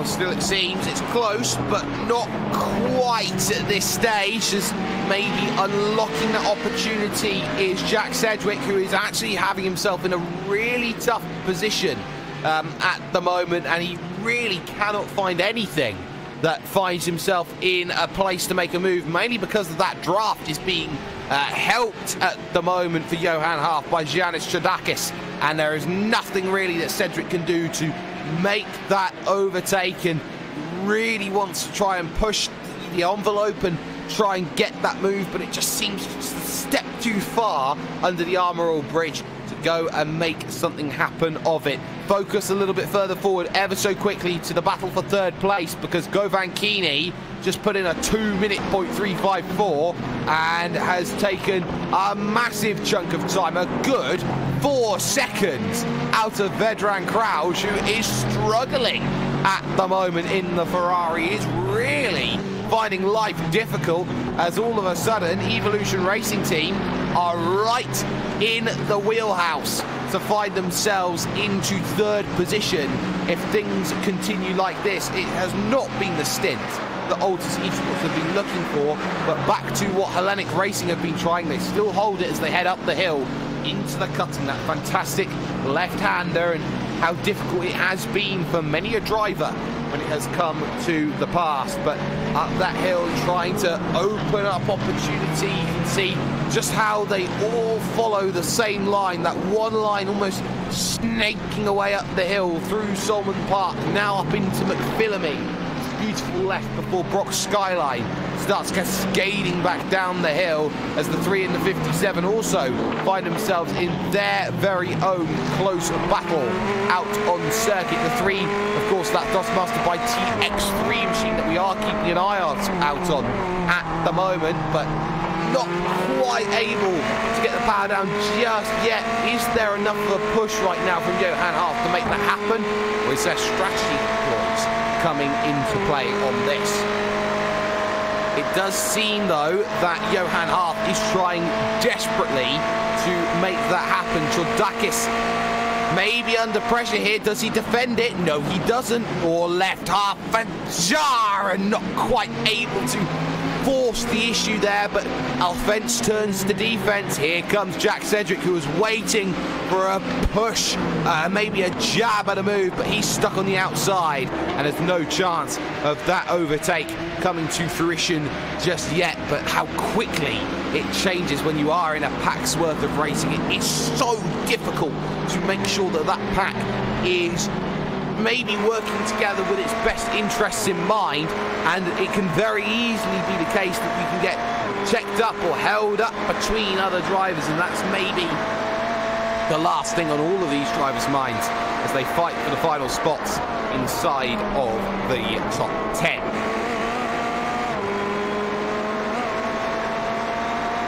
But we are expecting maybe a few driver changes to come in for Thrustmaster by TX3. Thibaut Kauzabon still yet to get in behind the wheel. Giannis Chodakis, for example, had Nestoras Gyosklu in at one stage, as I believe that we have seen ourselves a crash that has just come in, and don't tell me it's red line again. I think it is it's red line again.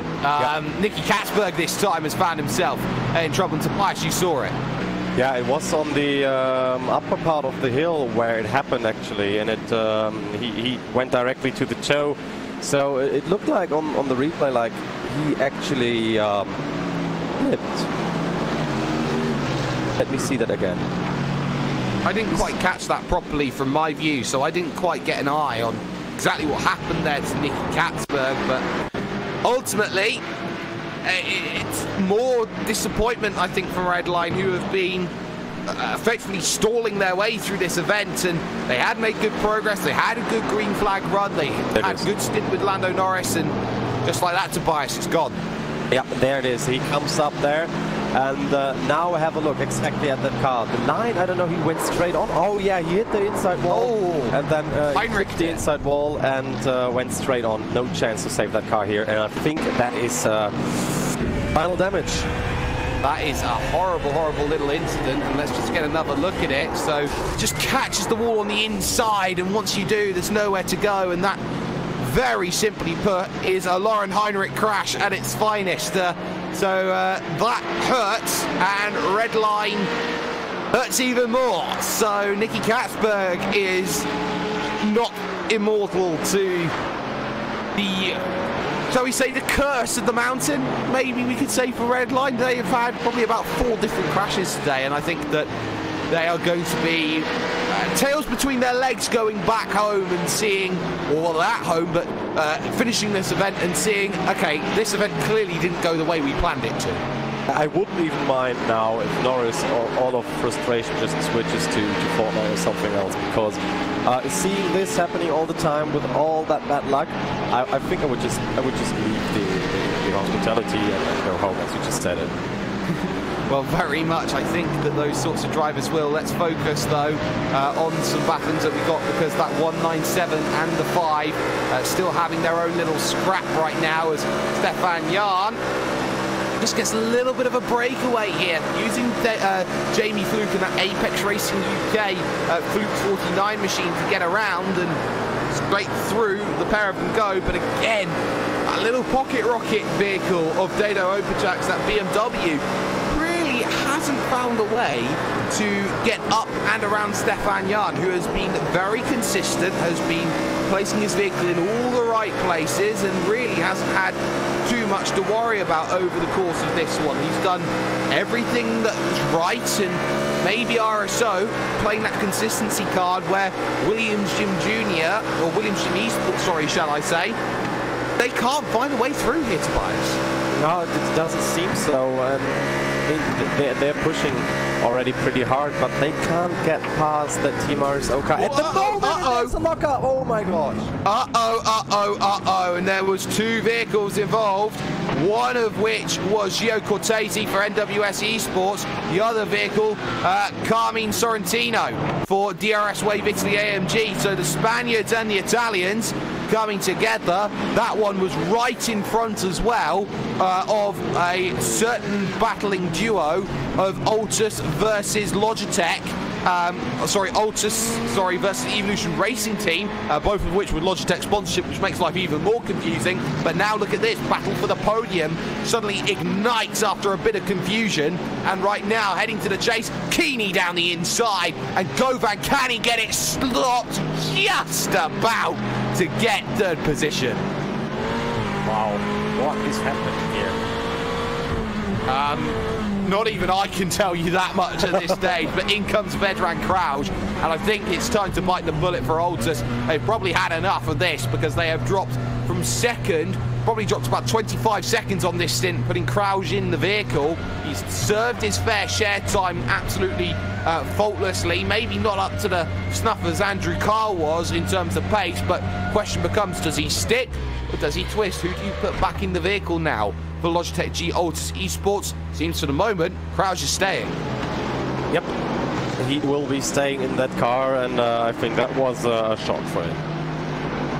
I have to agree with you there. I don't think anybody expects to see, especially at a blind section of the track like the Dipper, 2 vehicles just sitting patiently and waiting. So I think it was probably the best time to come down in, maybe a little bit shaken, a little bit rattled, take a bit of time, a minute just to decompose in behind the vehicle and get back out and going again with that. And sometimes it's needed for drivers to just take that moment to get out of the picture, maybe just, you know, step out from the rig, just walk off maybe a few paces, just, you know, loosen up a little bit after a tight incident like that, because the worst thing I think drivers get is stressed under pressure, and I think that the more stress that they get after incidents, the chance that more incidents happen, as we call it sometimes in this business, the red mist ascending. Yep, and that's the same thing that goes for safety cars. You know, safety cars, they produce safety cars. Yep, they certainly do. Do you have a driver here waiting for interview here? Adam McNally joins us from the Excite Energy team. Adam, well, thank you for joining us here on the iRacing Esports Network. But Excite Energy have had an up and down day, I think is very fair to say. You find yourself 32nd overall, 14 laps off the lead. It's been quite an adventure so far, I think. Yeah. What happened was lap 2, just got caught up in someone else's incident. come round towards Skyline and there's nowhere for us to go. We end up dropping about 10 laps. But we'll just keep going. We've got a bit of aero damage. Can't seem to get top speed. But we're just going to try and get it finished towards the end. And in terms of Excite Energy, it's a brand new team, seen a lot of work in terms of the British sim racers community, the likes of around our good friends at Apex Racing TV. So you've had a lot of exposure in that element to put yourself to the highest level. A lot of MX-5 development, especially with the lineup like Robert Hartley, Travis Schwenke, et al. That are put into the vehicle. Just how has Excite Energy really come on board and helped you as a team really try and hit that next level and attack events like these at the highest caliber? Well, because it pretty much helps having an energy drink company on board, because it gives us a lot more exposure, which then allows us to attract more faster drivers, higher ranked drivers. But together as a team we've been working great, like you said, in the MX-5s, and currently in a battle for the championship win. Got the new season starting off 36 weeks soon. Hopefully going to be putting a pro team in as well for the Kias. And this year is our first year attacking the endurance events. All just basically a learning curve, but we hope we'll get some good strong finishes. Daytona we got 11th after an incident. We were battling for like a top 8. I think it was the last hour we had an incident and that dropped us quite a few laps. But just tonight, just been a bit unlucky. Like I said, lap 2. Well, you're absolutely right. Lap 2 has certainly been the big incident for you here today, and maybe the luck's not quite gone the way that you've wanted to, but in terms of how you approach the next 3 hours of this event, as we are still watching this battle going on between Williams Jim Esport and Team Rensport Online. They've just changed positions as Dado Opachak has just found a way through on Stefan Jan. In terms of now how you approach this next few hours, what's the plan in terms of driver changes? What's the sort of plan on mentality and how you're going to attack these next 3 hours? But Travis coming in, I think, about 5-6 laps, and then he'll go back out for another hour stint. And we're going to have Brian Holmes in for the 2 hours. And we're just going to go back to me, Travis and Bri again for the final 6. But hopefully now the plan is just stay out of trouble, get the car to the finish and see what we can gain by other cars, maybe having some incidents later on in the race. And still, over 8 hours to go, still a long way. You've still got a very long way to go. But before we let you go, Adam, any shout-outs, any sponsors you'd like to get off your chest? Yeah, I'd like to give a shout-out to iRacing for sorting the events out, you lads for doing all the broadcasting, Excite Energy for jumping on board the team with us this season, Racing Mentor, Rio Premature Baby Foundation, and Motorsport Days Live, who have a big event in November, where it's a 2-day event. All teams and cars can get together and showcase what they've got at Silverstone. Well, that sounds absolutely fantastic. Adam McNally then joining us from the Excite Energy team. And Tobias, you know, sometimes it is about a learning curve for certain teams, certain drivers, as they look to push on further forward up through the field. And it's not just that learning curve right now here in terms of these top teams. There are other teams that are a little bit further down the order who do still learn a lot from that experience. Teams like Team Bushfink Racing or Talk Freak Racing, who don't necessarily have the safety rate, the iRacing to get themselves up into this top level, but certainly if you have that ability to race against quicker drivers and you are learning to get quicker and better and stronger, it only helps when you have top competition to race against. I mean, yeah, that's definitely true. I mean, you will not be the fastest if you're someone who's just learning with experience and everything.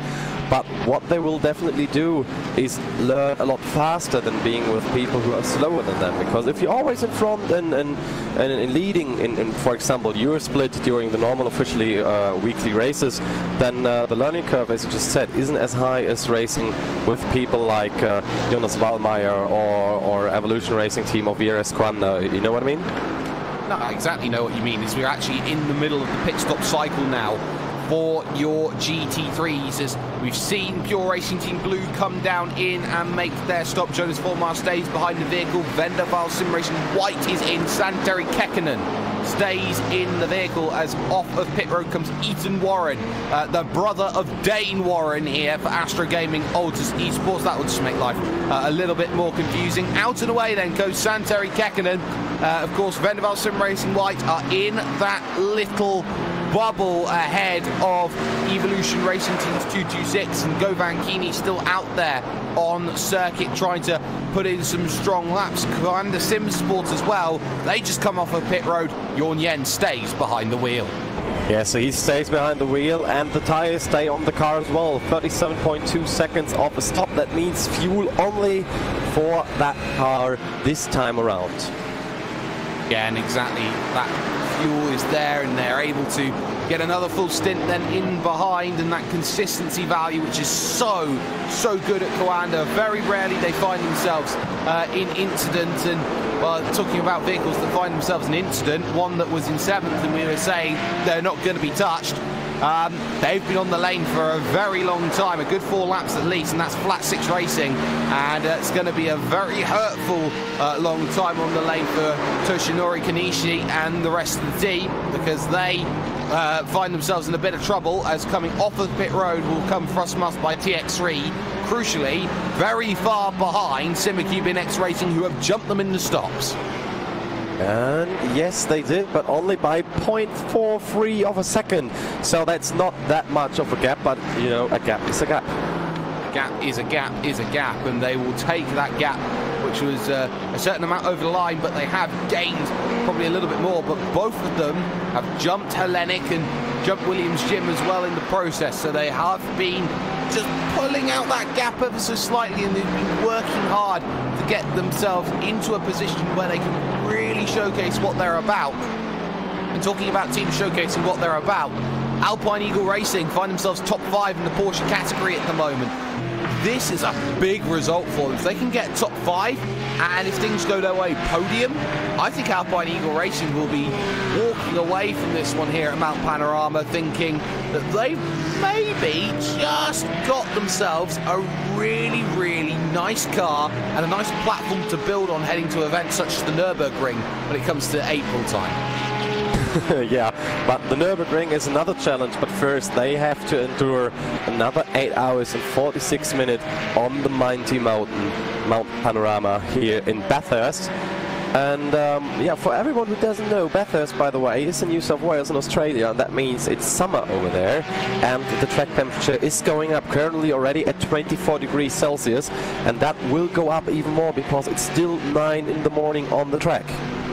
Absolutely, and because it's 9 in the morning, it's going to mean that it's just going to get a little bit hotter every single time drivers go by and go over the track, and they just have to make sure that they are adapting to those conditions again and again and again. As right now, I'm just keeping an eye out just ever so briefly here on that 333 Thrustmaster Movano car. They're in a little bit of a pocket, 5 seconds either way at the moment, between an Inex sandwich, blue and black, blue on the top, black on the bottom.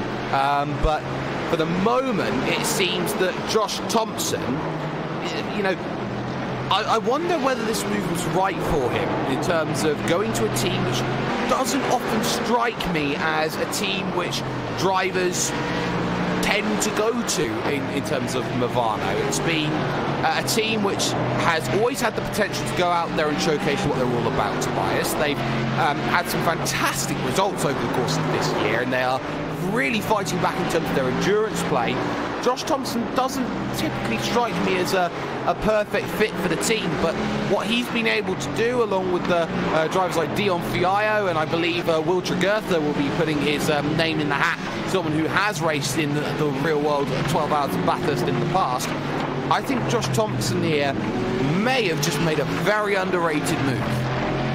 Yeah, but you know, Movano, they're strong. I mean, you've been following the Neo Endurance series as well. Oh, what was that? That was a punt to pass. That was a chrome horn there from Josh Thompson, and sometimes Josh gets the nickname Bosch, but I don't think he was quite expecting it to be that tight on the brakes. He was maybe a little bit caught out by the unsighted Alpine Eagle Racing Porsche, which was trying to get out of the way. Oh. Bang! There was a bit of a bump there, and Bosch, he was straight by.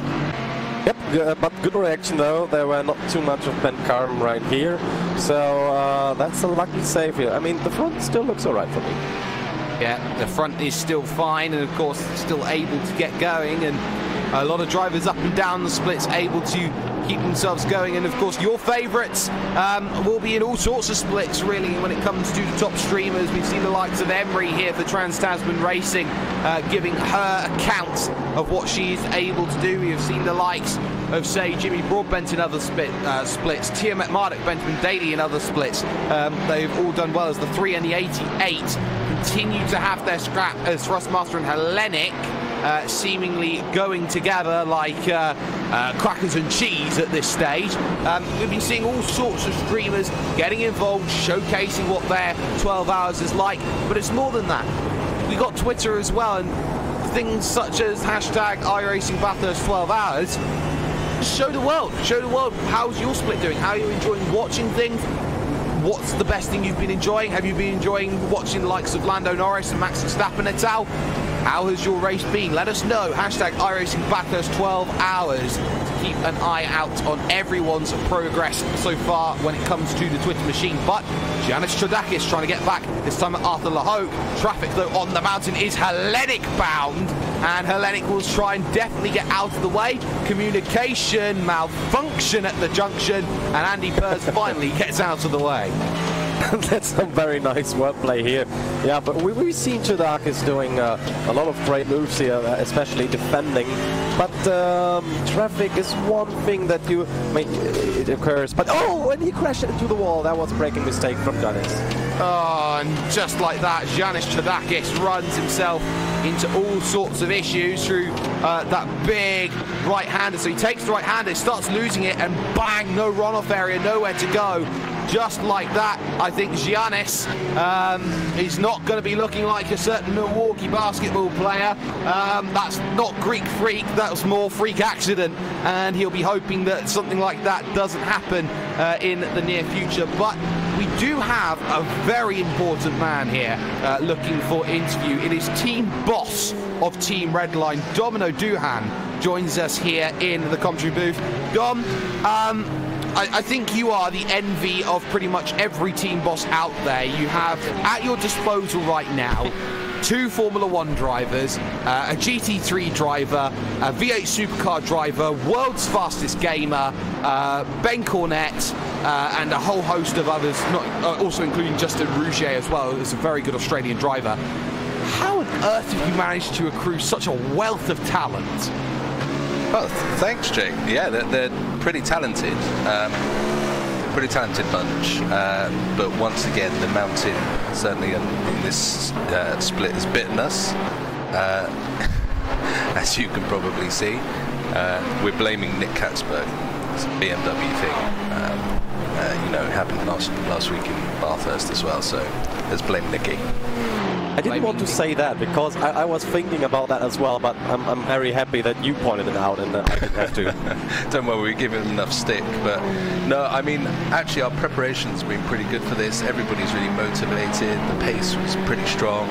I think, yeah, just a difficult qualifying, then kind of the first 12 minutes of Bathurst, I think it was for us. And Atsi got a bit loose in the chicane, then there was a bit of kind of lag contact, and that was quite severe damage. And I think it's been kind of, I don't know how long we've spent in the pit lane, but it's been considerable, put it that way.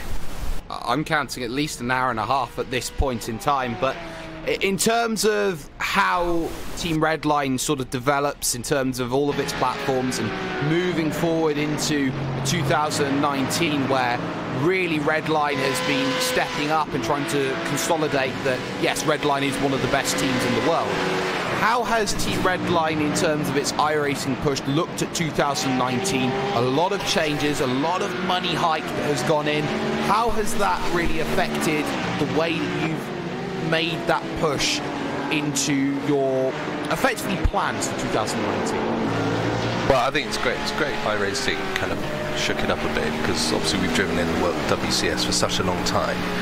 It's a bit sad not to see some sort of Formula car in WCS. I mean, that's kind of where our heartland is, but still Porsche coming in is fantastic. So we'll have, I think, 4 guys or something like that, or 5 guys in that series.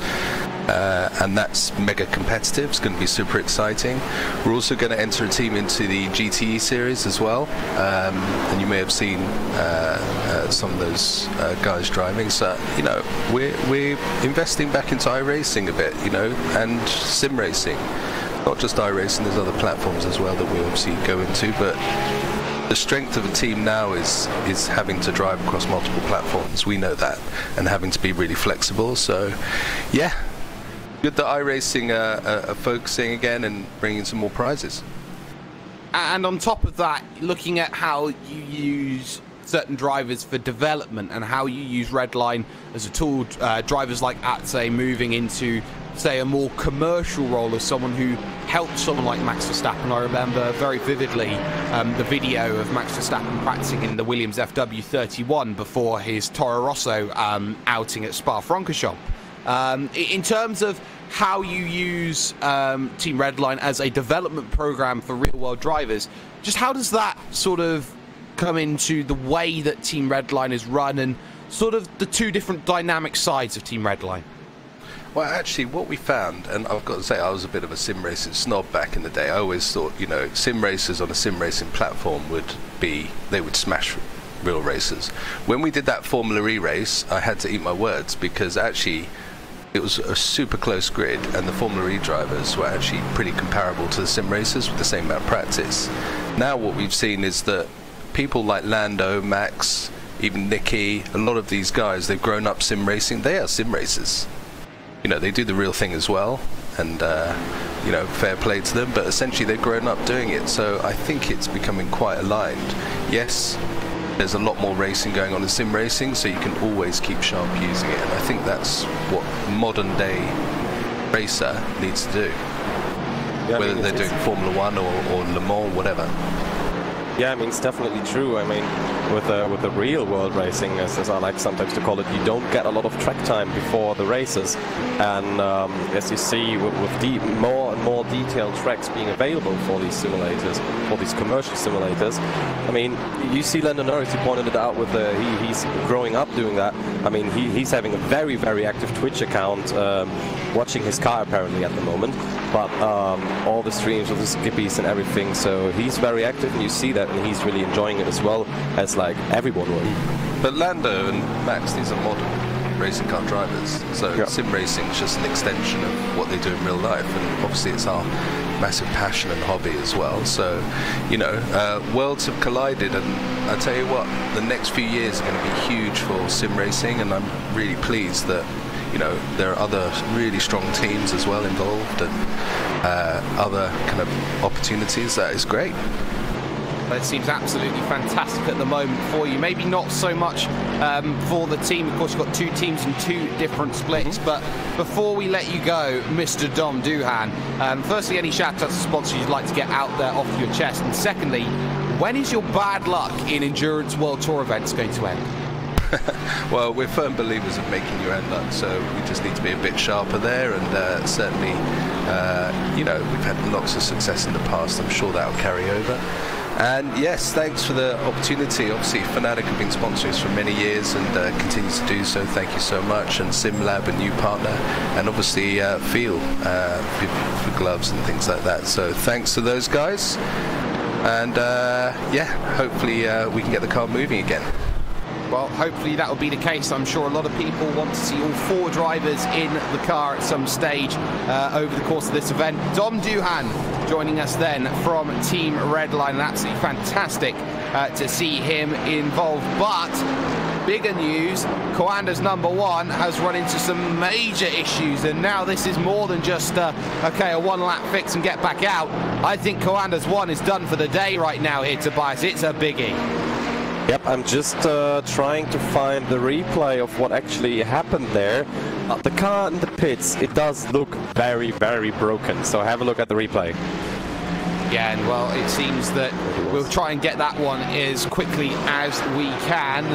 That one has just ended in pretty acrimonious circumstances then for Kanda. It's not the first time they've threatened it, but seems that they're not going to get away with things twice here around Mount Panorama. That much, you have to say, is very much certain, and I think you've managed to find it. Yep, I've just seen it on the production feed, and they got a 26 car running on the roof for quite some time. Oh my gosh, 26 car lost it in front, hit the wall, went sideways, and went on the roof of the number one car here, and took some piggyback riding through some meters of the track. Oh dear me, that's not what was the doctor ordering at that stage, and kabang, it seems that it all went away, just going up the mountain, bang, and it's the Lauren Heinrich place, it's the Nicky Katzberg place where that incident happens, and really Matt Backer nowhere to go, and just like that, the race completely changes for Kanda, and once more, Williams Esports have another sense of maybe consolidation at this stage, the way that they have been walking away with this. And if Williams walk away here with a 1-2 in this Porsche field, I think they can stand up and feel very, very happy at the way that they have just run this and gone, well, we've just played some very, very consistent driving. We haven't done too much wrong. Yes, we did have the chili blast incident in the second hour, but aside from that, really not much has gone wrong for them today. No, they're driving together with a 5 second of a gap, pretty consistent paces, 2 minutes 6 around mid to sixes, and then you have the next one is Jamie Fluke in the Apex Racing UK car with 52 seconds? Yeah, it is. It is. It's an absolutely monumental gap, but nothing, a lot compared to Josh Thompson's battle against Jarl Tayen. Here's Simiki Binex against Thrustmaster Movano. The battle for 6th position out on track. A little bit thrown out of kilter due to the Altus Esports pit stop that's come in, and they've dropped 2 laps over the course of that, so they've had their own incident with Vedran Krauj behind the wheel. So just like that, an interview from Dom Duhan, it seems the red line luck is infectious, going over to many different teams over the course of this one. But here comes Thompson thinking about a move, and he goes very late for the lunge, and that Movano car, well, it's not Forza Movano, it's straightforward Movano. They've got the move, and they've got straight past Jarl Tayen. Oh wow, what an overtake it was, but now there's traffic coming at him again, so that can mean there will be a switch of positions just right away coming into Hell's Corner. There could be, but there was a block thrown trying to get around the traffic, and I think Jarl Tayen didn't want to risk anything into turn number 1, the Norwegian driver, and Josh Thompson then gets the move done and gets it sorted, and just like that, this one starts to push on forward for them, and they get at one position that they have been hoping to pick up for what has been a little while, but ultimately they get it, and they'll be very, very happy at the fact that they have got that overtake pretty much sorted out on track. But at the moment, you have to say we have seen some pretty strong racing out here today.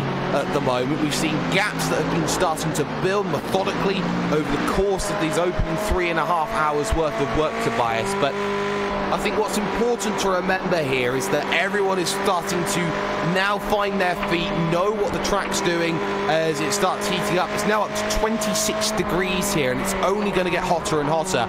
How do you adjust tyre pressures and adjust the settings that you have available to you to make sure that the vehicle that you have is able to perform at its top level? I mean, you know, you can't. The tire pressures is going up as hotter the track gets, but there is a margin with the tire pressure where you can just play around to keep the car stable, and the tires, that, you know what I mean, they don't get slippery too much. But also you have to adapt the driving style. You can't be too choppy with steering now. You have to, as I mentioned before, drive the whole track very, very fluid, as we've seen just here with the Simulcube Inix Racing blue car, taking the turn here very, very fluently and very clear. Again, very, very comfortable overtaking, but Jarl Tayen actually himself really doesn't get enough credit that he deserves for being as strong of an all-rounder as well, and that's what Inex really turned into, the all-rounders team. They sort of crop up everywhere and always have sort of a finger in a pie somewhere and able to showcase their abilities, be it through formerly Joni Tamala, the likes of what they've been able to do through the Sturgis brothers, William Levesque, Jarl Tayen, Jack Sedgwick. You can even look at Philip Diaz and what they've been doing over on the NASCAR side of things. This is an Inex team which does bring in some really strong results. And maybe some people argue, okay, they're not as good as they used to be maybe 3 years ago when they at one stage were 1, 2, 3 at Spa-Francorchamps 6 hours in the VRS GT World Championship, and they were on top of the world. Nobody can stop Inex. Inex's season full out. It didn't pan out for them. It didn't work, and now they're still maybe trying to find their feet after that. But when do you think Inex are going to find that next big click, that next big spark that puts them back on that elite caliber level that says we can fight for championships with any vehicle we can put out there?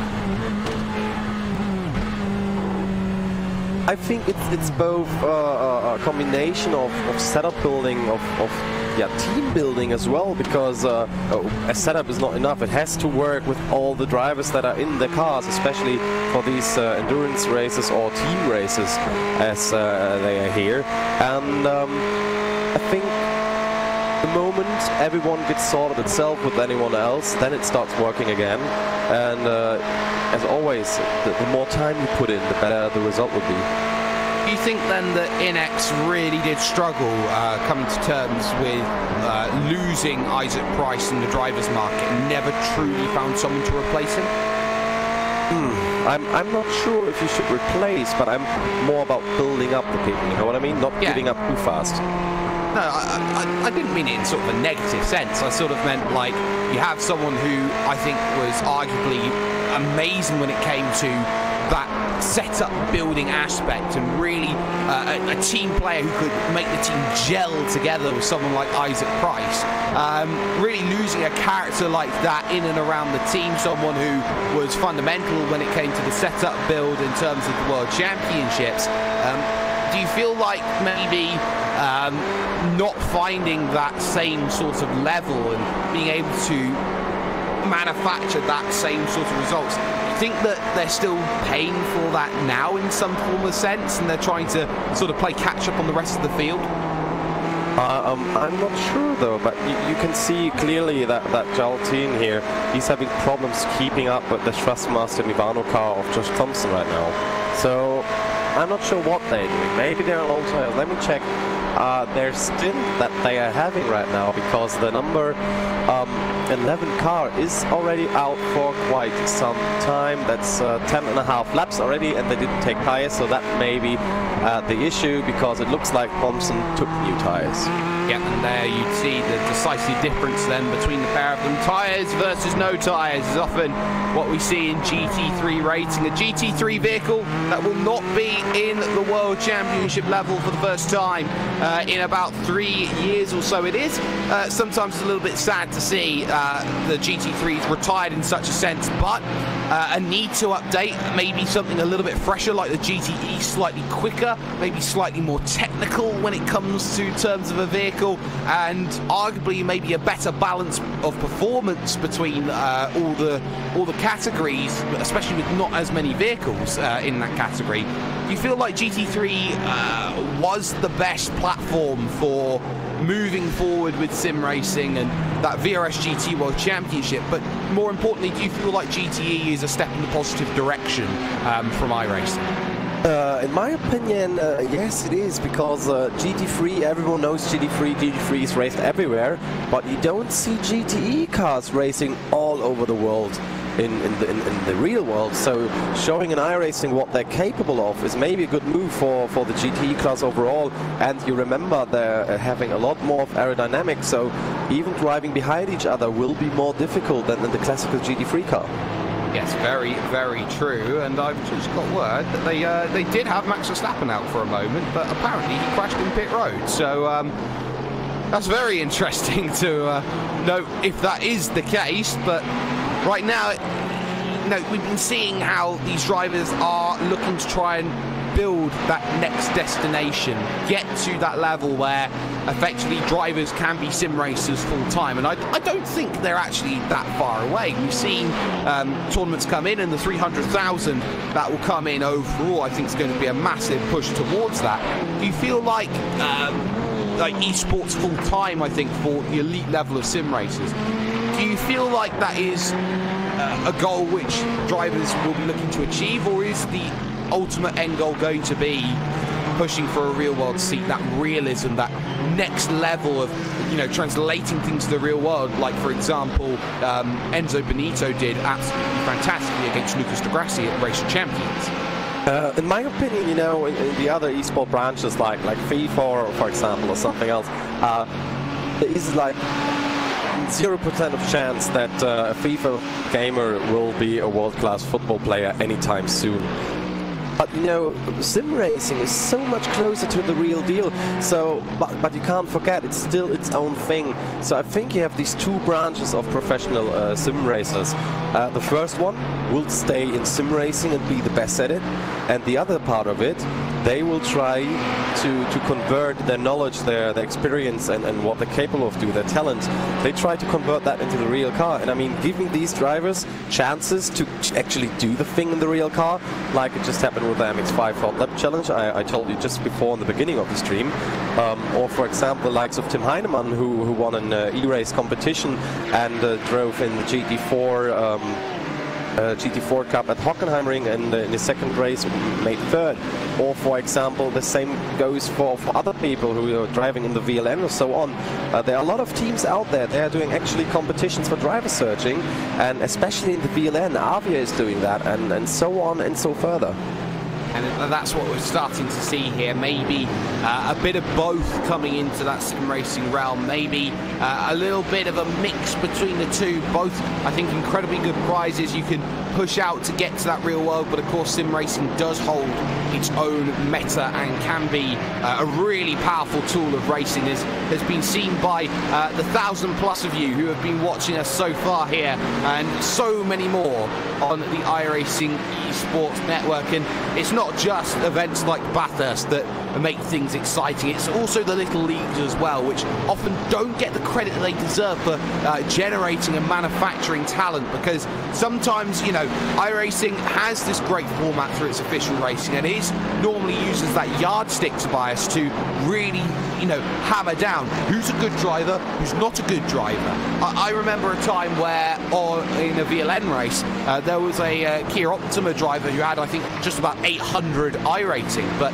he was out there and he was holding his own with guys with 2,000, 3,000 iRating, and showing that iRating sometimes is just a number. Do you think that the role of the leagues has a massive importance to play when it comes to the overall performance of drivers and actually learning how to develop in different vehicles as contact is made between Zenith's 24 and the X5 racing machine, the 526? And unironically, it was a lapping incident and almost more contact again. But going back to my point, do you feel like it's going to be a case where I think the leagues do still have that importance, the likes of Neo Endurance and Sports Car Open and all the rest of it, for generating and nurturing talent to get to a elite world-class level?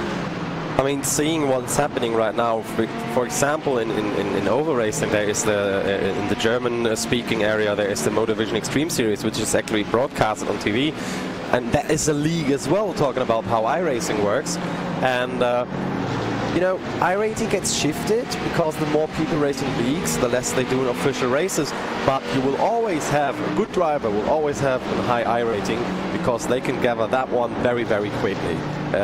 If just doing mostly league races or not. Yeah, that's very, very true. Of course, a lot of drivers do get to the top, and they do say that the cream very much does rise to the top and does do a very good job of showcasing just how good everybody can be out on track.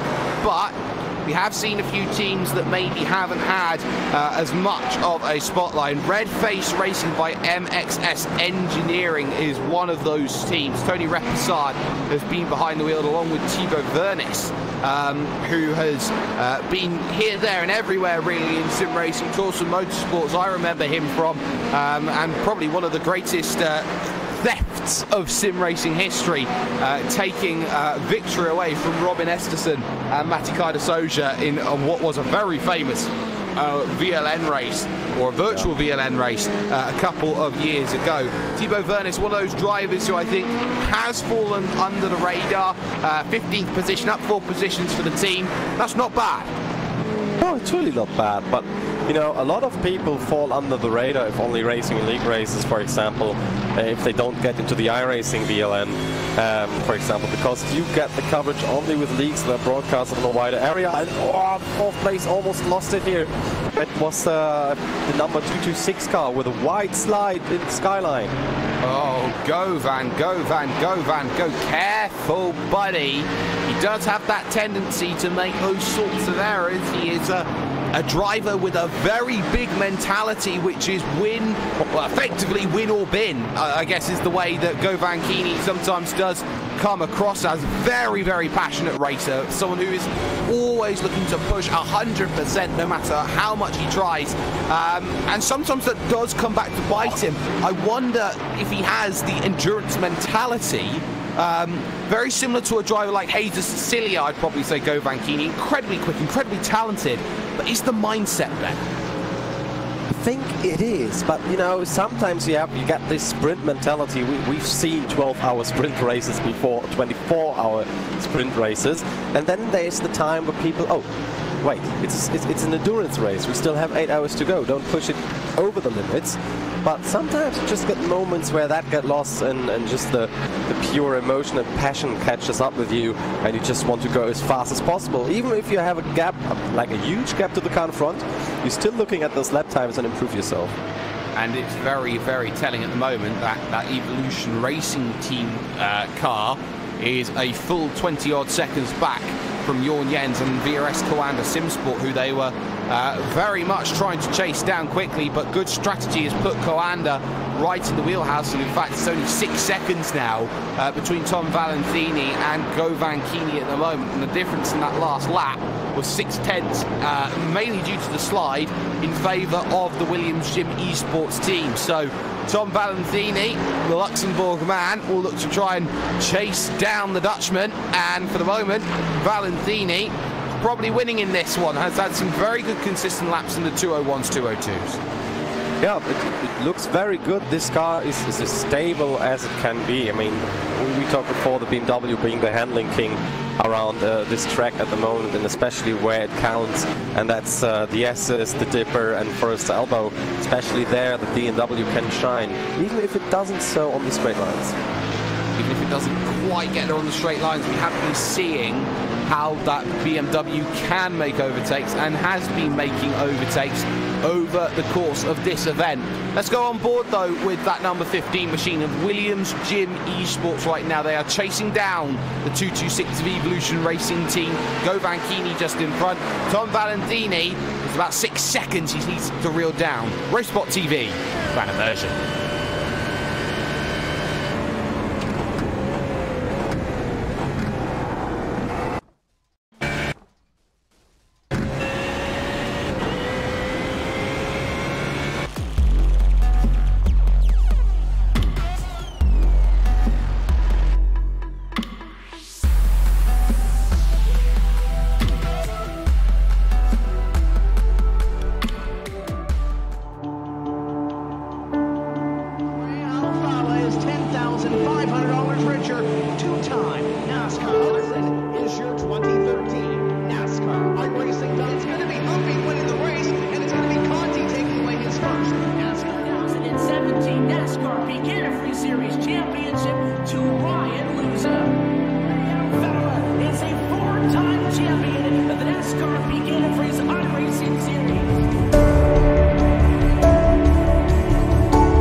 that final showdown. We're going to log 2 more in. 4 are going to leave here disappointed, and they're getting ready to grid to roll off for this 200-lap affair.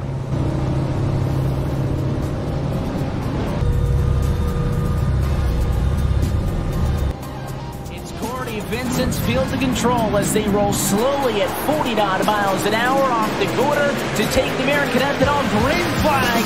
Round of 8 racing once more from Dover. Second to last race of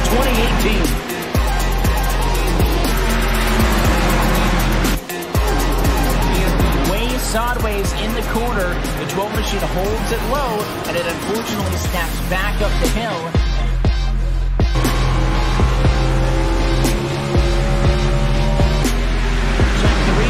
There it is. He just lost it. Coming down the back straightaway. Look out. And somehow doesn't get smoked by Zelensky.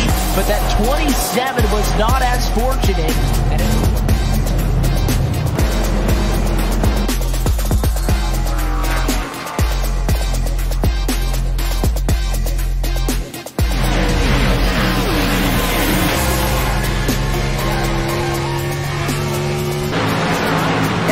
Side by side for that position. What is right now position number 3 on the running order, which could be a battle for the win potentially if this thing cycles out. Almost little contact off turn number 4. Conti continues to fight on the inside. He continues to dig on the inside, and this could be the most critical battle for what will be a race win we've seen all season long. The 24 should have a better run off of the quarter on the outside, but are those tires going to be too good into the quarter for the 5 to get the gap? Off of turn 4, he will push up, and yes, sir, Michael Conti passes Leahy for what is 3rd position, and it'll be his 2nd win in 4 weeks. Michael Conti wins from Dover, 2nd on the round of 8, and he'll head to Homestead in search of a 2nd championship, arguably as the favorite.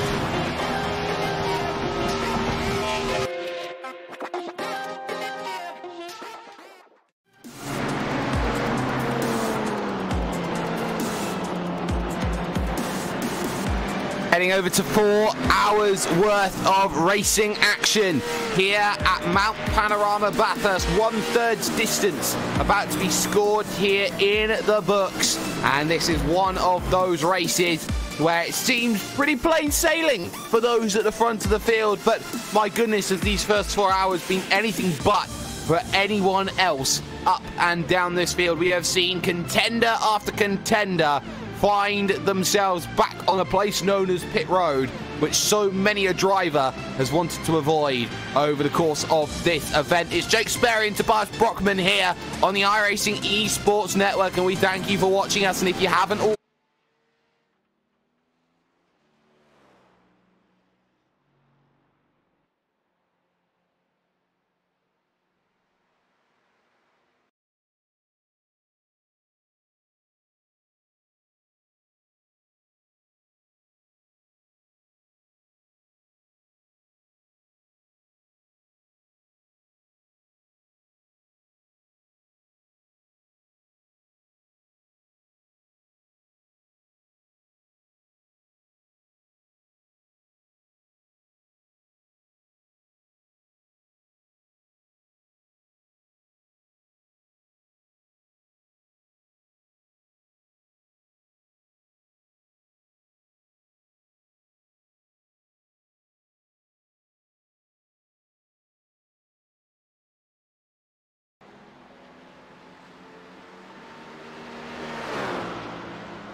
and here we see Pure Racing team making that charge up into turn number 2, leading this event by over a minute here on the iRacing Esports Network. We apologise for the issues that we have been having. We can assure you it is not simulator related in terms of what we've been having, but more rather a technical issue on our end. But we're here still, though, with the Bathurst 12 hours, hour 4, right around the corner here at the moment, as I've just seen a little spin and a big incident for your leader in your Porsche category. It's Lauren Heinrich, and it's in exactly the same place as he was just a little bit ago. Oh my goodness me, I did not believe that we were going to see that. He has a big sideways moment, bang, he goes into the wall, and it's about a minute ago from where we were just now, right on the cusp of going through, literally as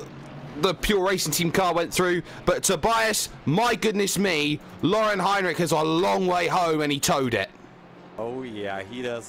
I think it's best idea to tow it here like 18 seconds ago, because you put yourself and all the others in danger, and sometimes the tow is even faster than the actual driving. And let's see, we have a replay, I think, for you guys to see.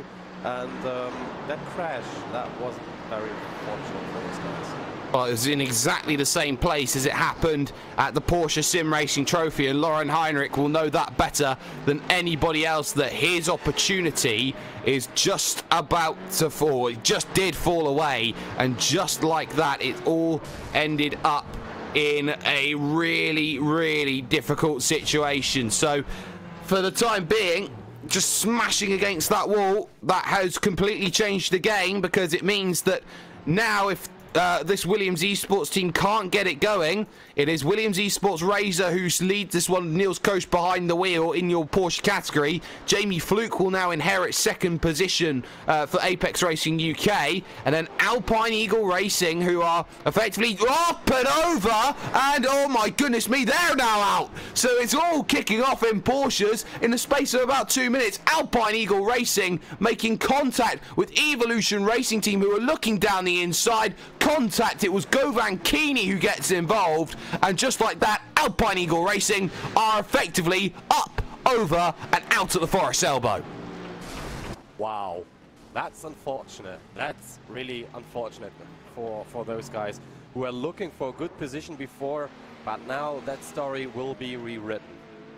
It will be rewritten, and a big, big one indeed, and it's not what was an order from the doctor as such, but just like that, it seems that Robert Klotz and now Lauren Heinrich as well, in the space of about 2 laps, see both of them running into all sorts of trouble, and that was not part of the order that was wanted, as this one looks to continue on moving forward. But just like this, it seems that this one is going to be a difficult one for a lot of people here, and the Porsches are really telling it. Yeah, the Porsche are getting now to the now the tires. It's the thing what we told before. I mean, the track is only 24 degrees, but with all the stress and all the people having problems, I mean, you know, it's the focus who gets away. It is that focus that gets away, and I think that a lot of people have just sort of found that barrier that you've got 4 hours in. And I tell you what, it wasn't just the fact that your focus went away, it was the fact that the track did cloud over the last 5 minutes, and it had been bright sunny for a number of hours as this track has heated up, and all of a sudden a bit of cloud cover comes over, and bang, 2 Porsches out of the event just like that. It's that adaptability that really does hurt a lot of people. Yeah. Oh, there's a crash for Evolution Sim Racing. Oh dear me, and that 226 is on its roof. It's on its roof. That's a tow for the 226 that will come in Forest Elbow. Very unfortunate. Well, it was threatening for Govan Keeney, and just like that, it's happened on his roof, and ultimately that's the end of the Evolution Racing Team vehicle, and that's 3 vehicles in the space of about 5 minutes that have found themselves out of this event. And my goodness gracious me, Govan Keeney has found himself throwing the podium away for Evolution Racing Team, and that will promote Williams Gym Esports up onto the podium for the time being. And my goodness, well, silly hour normally comes around hours 12 to 18, but here today it's happening around hour 4. And I can tell you what, it started with 27 car not only losing it on itself, but also getting a little push by the car on P22 in their respective class. Let me see what car that was. Oh, I'm sorry to say, but that's the Excite Racing car. That was Travis Schwenke. Well, Travis Schwenke running into a lot of issues, as that one really didn't end up the way that anyone wanted to, as everybody has run into a little bit of an incident here and there, and that wasn't what anybody was wanting to see. But there we see Travis Schwenke getting involved with Govan Keeney and ultimately costs the race at this stage. Now, what do you say to your drivers if you're looking at this? You see 3 vehicles, bang, bang, bang, all in the space of about 5 minutes go out to this event. What do you do as a team manager or as a driver who is on that team? Do you tell your driver what's happened? Do you keep them in the dark about what's happened? Do you say, calm down, just be cautious? What do you do in that situation with certain drivers, and how do they react to that? I'm not really sure about, because, you know, these situations being mentioned, you're not at your PC, you're sleeping probably, you come back, the car's crashed, and I mean, normally people leave messages what has happened or stay there, but in this case probably there is not much to say about it apart from being baffled. Well, a lot of people are baffled. We are in the middle of a pit stop window as well, as we have just seen Williams Gym Esports dive down onto lane. We're focusing on the 333 in 3rd position right now, and that is Josh Thompson here for Thrustmaster Movano Racing, having what is a very good drive by Movano standards. Started this one off in 13th position today and has gained a grand total of 10 places to move up through the order and now have a seat on the podium. And it has been through sheer consistency that we have been keeping an eye out of everything that has been going on. And, well, for the time being at least, it seems that Josh Thompson is doing an amazing job of things, getting themselves up onto that podium position and continuing on this charge. Yep, 2-minute 2:02.3 last time by. That is not the fastest laps, but as we told you before, it's all about consistency, and consistent they have been so far, apart from, of course, that connectivity issues that the other VRS car had before.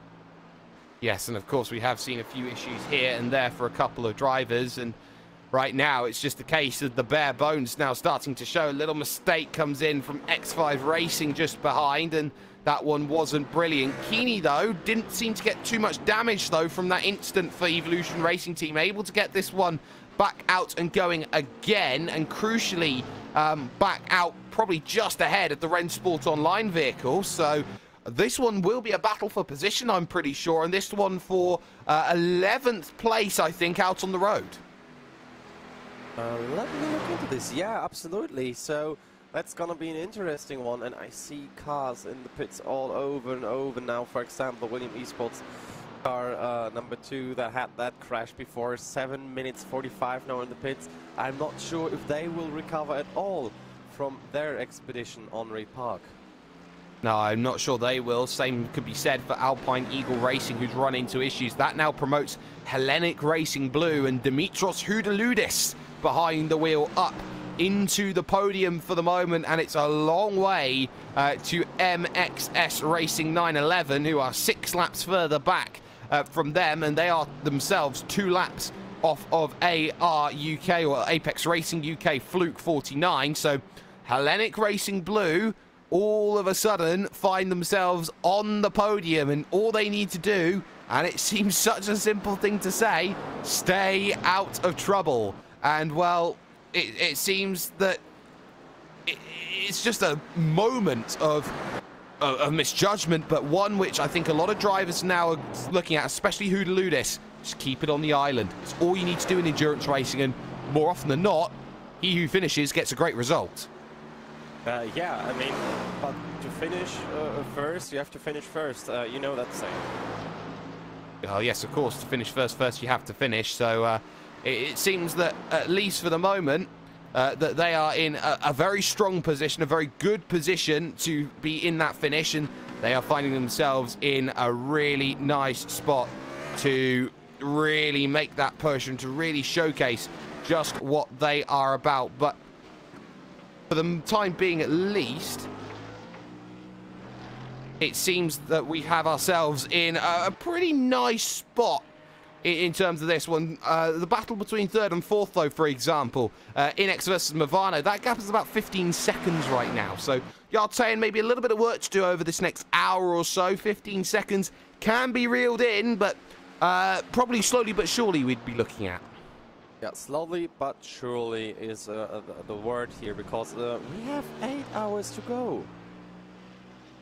8 hours worth of racing action and 8 hours worth of time and energy that still needs to be put in for a lot of these drivers. And right now, I tell you what, the good thing is going to be for a lot of these drivers and a lot of the incidents that have happened out on circuit, it means less traffic. It means that they can get more laps in, which are more consistent with what they are able to do here, Tobias. And sometimes that can be both a good thing and a bad thing. Sometimes you want that traffic to disrupt the rhythm and to keep you on your toes. Other drivers prefer just having open track and just being able to pound in lap after lap after lap. It really comes down to driver preference. I mean, me, for example, I really like traffic, especially as I'm racing a lot of ILMS in the HPD nowadays, which is even more fun than the LMP1 car, which I didn't know before. And traffic is the thing that keeps you staying awake in an endurance race, in my opinion. Yes, and well, just keeping awake and just keeping to try and make that push. Sometimes it's that awake factor which teams need to look in, and that's why international teams sometimes have themselves in a place. I've just seen the number 21 machine turned around. That's Ricardo Nathan, Probatum Racing, hashtag rest in peace, doing a 360 and getting it back going again at Solman Park. That was a mistake all on his own, and just looking to push, and just down on the dip through the Frog Hollow, just getting himself loose, and lucky that he didn't clatter back onto the racing line there, did that Probatum car. And the Portuguese-based team able to live to fight another day here, Tobias. Yeah, living another day, living another lap, living another 7 hours and 50 minutes about. And this is the most important thing. I pointed it out so much that it's just staying on track, and the track has gone hot. Now we have 29 degrees Celsius rising. Remember, it's still 10 a.m. Track time at the moment, so it will get even more hot in the future of this race, because with 8 hours to go, you know where this ends, about 6 p.m. in the afternoon. For everyone who is more familiar to the 24-hour system, and that does mean that around 1 p.m. we get a track that is boiling. Absolutely, and that's what I think drivers are maybe a little bit worried about. Out in front of this field is the 71 Pure Racing Team Blue, Jonas Vollmeyer behind the wheel, and Pure Racing Team, you have to argue, in 2018 put themselves right on top of the world and showed everybody that they were the team to beat. They won every World Tour event that they entered in some way, shape or form, in some category, and it takes some precision to be able to do that. But they are sitting right on that same cusp as Vollmeyer dives down onto pit road, looking to make a scheduled pit stop here. And this very tricky pit road with a late pit commitment cone as well, right after the start-finish line. He hits it absolutely perfectly. It's stop time for Pure Racing Team. Yes, now we will see if they take new tires, because I'm very interested to find out if they do so. How much time does it take for the pit stop for the GT3 cars without? I think 40 seconds with fuel only, and about 1 minute 2 to 1 minute 10 if they take tires as well. So we will see what VRS Kanda Simsport with Jörn Jens will be doing, because they're behind about 1 minute 11 the last time I could see them passing. And yeah, Jörn Jens is closing to the start finish line, and they didn't take tires the last time around. No, they certainly didn't, but they are needing to make their stop soon. But very crucially, Maximilian Venig is now back behind the wheel for Pure Racing Team Blue. So it's a driver swap, as off and away will go Vanchini once again for Evolution Racing Team, trying to get something out of this event. Plus Muscle Movano are in, and they've got their Bathurst specialist in Will Tregurtha behind the wheel. And Will Tregurtha, who was racing in 2018's Liquimoli Bathurst 1000, someone who does have that ornate experience, the same as, say, Nicky Katzberg did. But now for Movano, it's their time to get out and get racing here once more. Yep, running out of fuel is not a good thing to have. And they make it to the pits. Look at the number 8 car. Oh, well, that's not ideal. And the last thing they'll want to do is tow Jörn Jens. They've cut this a little bit fine.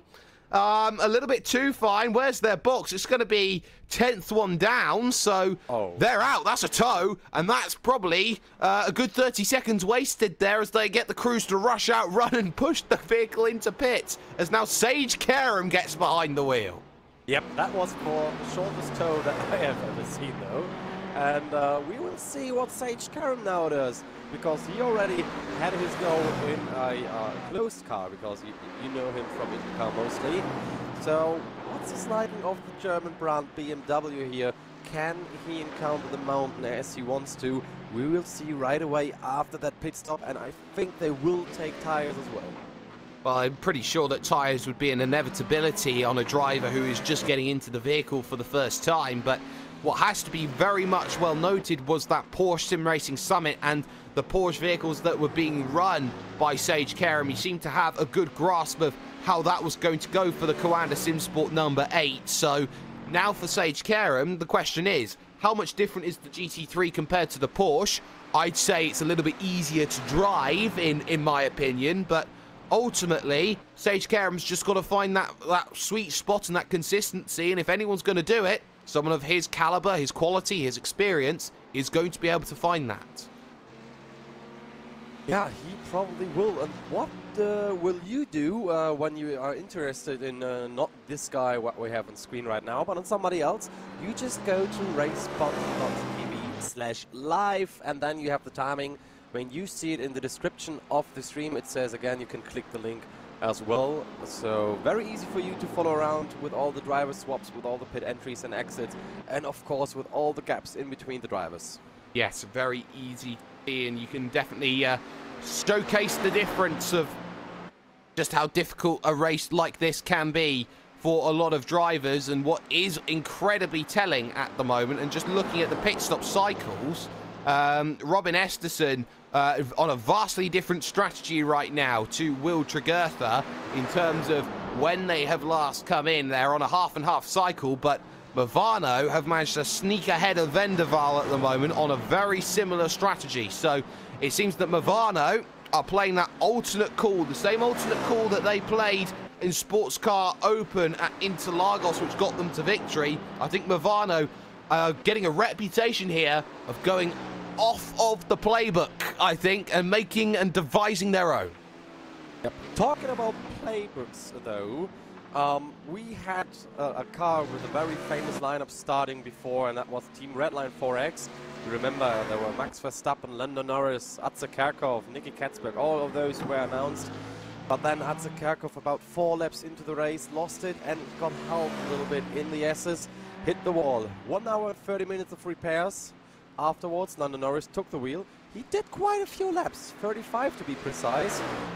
Gave the wheel to Nicky Katzberg, who was driving the BMW of Walkenhorst a week ago in the real Liqui Moly Bathurst 12 hours.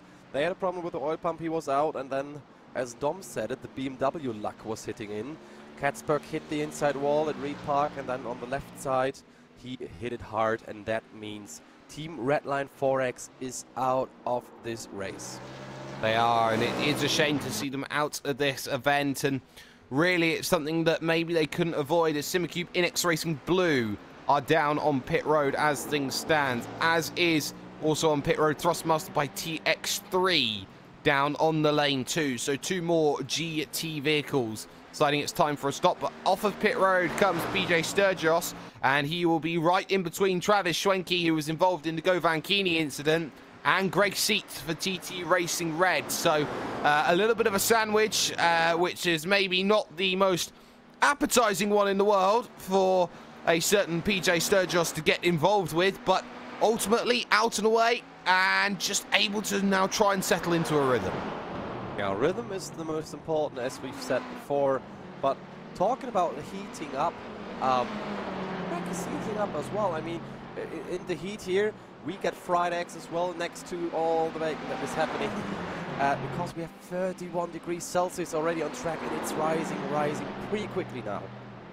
And it means that the times are certainly dropping off in terms of pace, because that track getting hotter introduces more understeer into these sorts of vehicles, and it really is starting to maybe play a little bit of havoc with a few. But I think drivers are starting to adapt and notice what they need to do in order to push themselves to the next level. Pure Racing Team, though, my goodness me. Have you seen the gap that they've managed to pull out through the stops? They have 1 minute and 21 seconds worth of advantage here over the Williams Gym Esports team. Such has been the calamity of errors that it seemingly has been for all other rivals out there today. This is a really tough event, and I think a lot of them are looking at where are we and where are we fighting. For example, you look at where Sage Kerum's battling right now. He's got Johan Haaf for a bit of company. This is a battle for position. Yeah, look like it, if I'm sure. Yep, after the pit stops, that turned out to be very, very interesting right now. So I can't wait for a move to happen here. Well, here it comes, and down to the inside goes Johan Haaf on the run to the chase, and Sage Kerum's going to have all parts of none of it as they get on the brakes into the left-right chicane of the chase. So just like that, Sage Kerum drops a position to the recently pitted Thrustmaster by TX3 machine and Johan Haaf. So that one, a pretty comfortable overtake come at the end of that. So that moves Kanda down into 9th position with Thrustmaster by TX3 now into 8th. Vendaval Sim Racing White have also had their form of struggles. In fact, they are out. Oh yeah, they are. That would be the number 13 machine of Vendaval Sim Racing White, who have suddenly found themselves out of the event. And I didn't quite catch exactly what happened to them, as it looks like they came through turn, oh my goodness me, it happened at the cutting, turn number 3. I think it was about a lap ago or so, as we get a replay up, and oh, it was a snap under the brakes, bang, hard into the right hand wall for Robin Esterson, and that's it, Vendaval are out. Oh wow, it's all evolving right here, and this is so unfortunate. Well, there's not much more you can say about that. That was a horrible little bit of braking, and sometimes it's under those brakes where the issues do occur, and it was that little issue that came into play, that small, tiny little braking point, that up the hill section. Drivers take it for granted, but you are ever so slightly, Tobias, there, turning under braking, which is the toughest thing that you can do as a driver. Yeah, I mean, you get the normal braking for the turn, and then you get the tray braking. I mean, tray braking is important, but you're just touching the brake so slightly to get the weight of the car on the front wheels, especially the Porsches are doing that. But with a GT3 car, you don't necessarily do it that much, but if you hit them too hard, and also depending on your brake bias, that car is going to be toast afterwards. It certainly is going to be toasted, and that is a toasted Vendaval Sim Racing vehicle who still cannot seem to get the luck that they arguably have been trying to make for themselves, and it has been hurting them over the course of a long run and a long charge up here in this sim racing world. But it seems at the moment like consistency values are the ones which are hurting the most for a lot of teams, as right now just keeping an eye out on a couple of drivers right now. Vodafone Giants currently running in 20th position. That will be promoted to 19th after Vendaval Sim Racing White. But again, they've been having a quiet little run. It hasn't been brilliant for them. They've been -2 despite this, and they are still down behind the likes of Williams and Apex. But ultimately, Sergio Ignacio behind the wheel.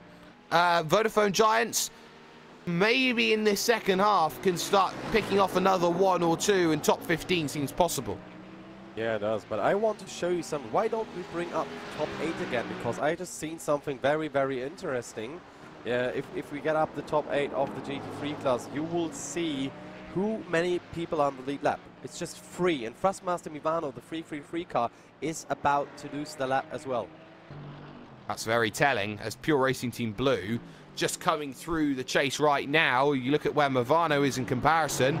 They've only just made it to the final corner, so we are just about to see some lapping. And so we've also got the leading Porsche just a little bit further in the distance as well, Niels Koch, who has himself about a half a lap to 2/3 of a lap advantage over Jamie Fluke in the Apex Racing UK Machine 2. So we are certainly seeing this. It's very much a case of these gaps are extending more and more, And it is going to have to be the case of mistakes from leaders are probably going to have to come in, some damage or something like that, to reel some of these gaps back in.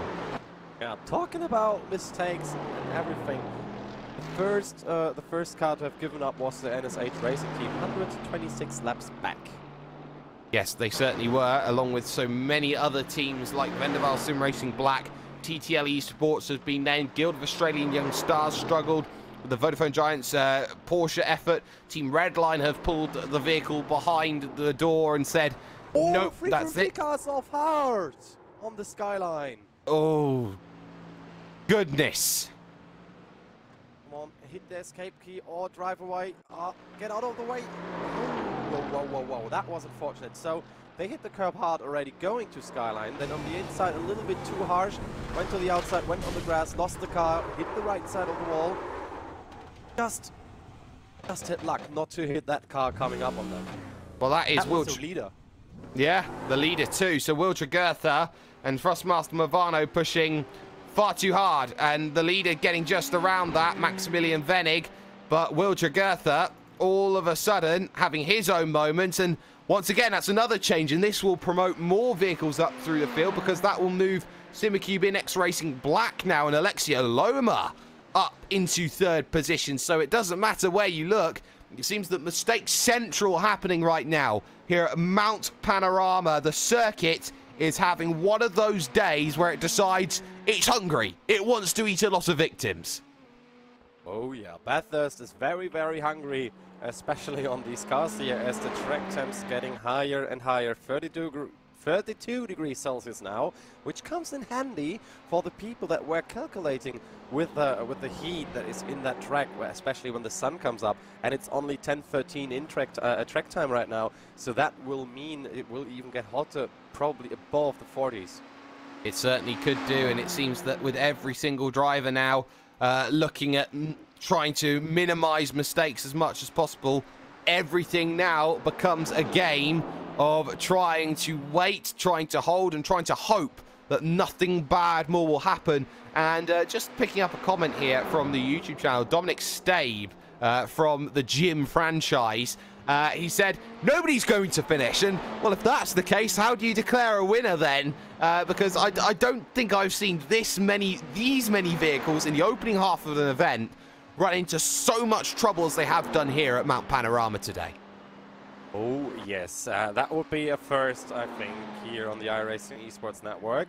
But what will also be first on the 12th of February, that should be the Tuesday, that is the first race of this season's NASCAR iRacing NASCAR Peak Antifreeze Championships. So that will be the start of a new era here, with $100,000 on the line for the drivers. Yes, that eNASCAR Peak Antifreeze Series powered by iRacing is going to be massive. And, of course, our new producer for the moment, Randy Cheneth, he's going to be one of the commentators for it. So Randy's going to be stepping up in the booth, and he will certainly be enjoying his time as X5 Racing decides to go onto pit road just for the time being. And for the moment, at least here, Tobias, it seems that just getting ourselves a little bit of calm before this proverbial storm. Good battle going on, though. This is the 5 versus the 227. This is Williams Gym Esports, who have just lost out with Dado Opachak to the team of Evolution Racing Team 227, which has James Scott behind the wheel, more rather than the developmental team, I think, for Evolution Racing Team in this event. And I think that Williams Gym 44 is recovering from technical issues. Yeah, it looks like it. But as we've seen, the BMW, he is strong on the mountain. Not on the straights, though, but on the mountain. Even though he's having bent car all over the place. But even here, the Mercedes seems to be a little bit faster. It does, and, well, that's very, very telling from James Scott, who's able to pilot his machine absolutely fantastically. Dado Opachak has a significant amount of damage on the front, and I don't think I have seen a single vehicle out there today that looks clean. I think is the nice way to put it. I don't think there's a clean vehicle out there. So if anyone can spot a clean vehicle here on this broadcast, I will be awarding you a smiley face sticker or something along those lines, because we haven't seen clean vehicle in an incredibly long time here, Tobias. Well, it won't be the number 23 car. That car really looks baffled. It does, and if we can get a look at that number 23, oh my goodness me, Vodafone Giant and their Porsche effort, which is still somehow circulating out on track, looks battered from the front and even worse on the rear. Well, I'll tell you what's very interesting. That Porsche is, I believe, what, a mid-rear vehicle, has the engine in the back. That's a nice bit of storage space there at the front. Yeah, I mean, even though with the road cars, you can put like a little bit of luggage, and actually they sell you with the car, they can sell you, it's optional, a leather suitcase set, which actually fits perfectly into that little truck they have in front. Oh, well, that's very, very handy. And how much is said leather suitcase? 5,000 plus. Oh, my goodness me. So it's going to be a lot. And, well, we've certainly seen, in terms of this one, a lot of expensive money that has gone into crashes. I suppose what you could say here is one of the big advantages here of sim racing is that you don't technically have to pay for anything when you crash it. Yeah, but you have to pay for all the tissues you need because of all the tears that will be shed during this race. Oh, yes, you will. And not just for yourself, but for your teammates as well, who... I guess that's part of the thing as well. If you make a mistake, your teammates as well, they sort of have to pick up the slack for it in some respects too. So I think a lot of drivers, a lot of teams, they understand that, okay, this is probably not the best idea. And actually, in terms of the sim racing calendar, Bathurst comes at a really, really awkward time for a lot of people. It comes, I believe, a few weeks after Daytona, a few weeks before Sebring. A lot of drivers get put into two minds on whether we want to race this or not. And sometimes, you know, Mount Panorama isn't necessarily the best fit for all teams, but is still one of those marquee events, which is almost sort of a crown jewel. You have to put yourself in for Bathurst, surely. Yeah, I mean, if I wouldn't commentate it, I would probably race it at least for 2 laps till I crash. But look at this car. This car looks pretty fine. You have 46 car being on P5 at the moment. And apart from some... Wait, did it get a rear bump? Let's see the rear again. Now, a little bit dent there on the next to the left taillight. But apart from that, it's fine.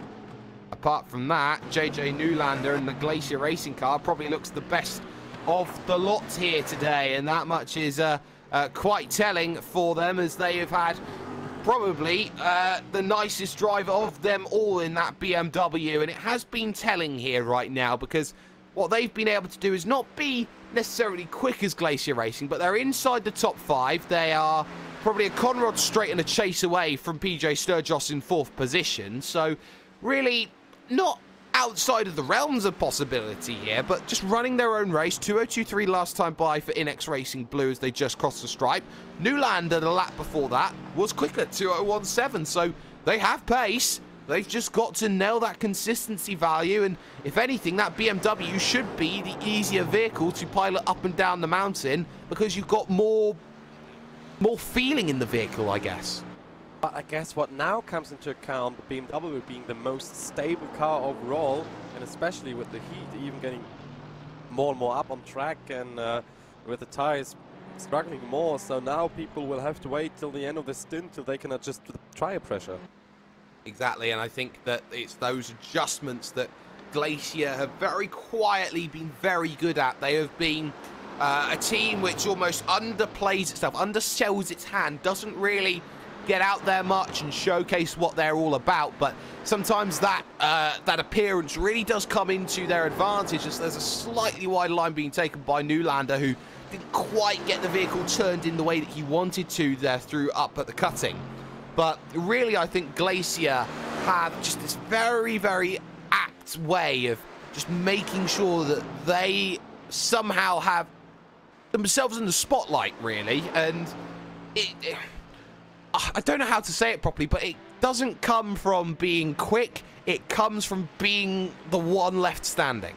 Yeah, talking about the one left standing now, it's Simicube Inex Racing versus Simicube Inex Racing, and we will see who will come out victory here in the team rival duel, I would almost say.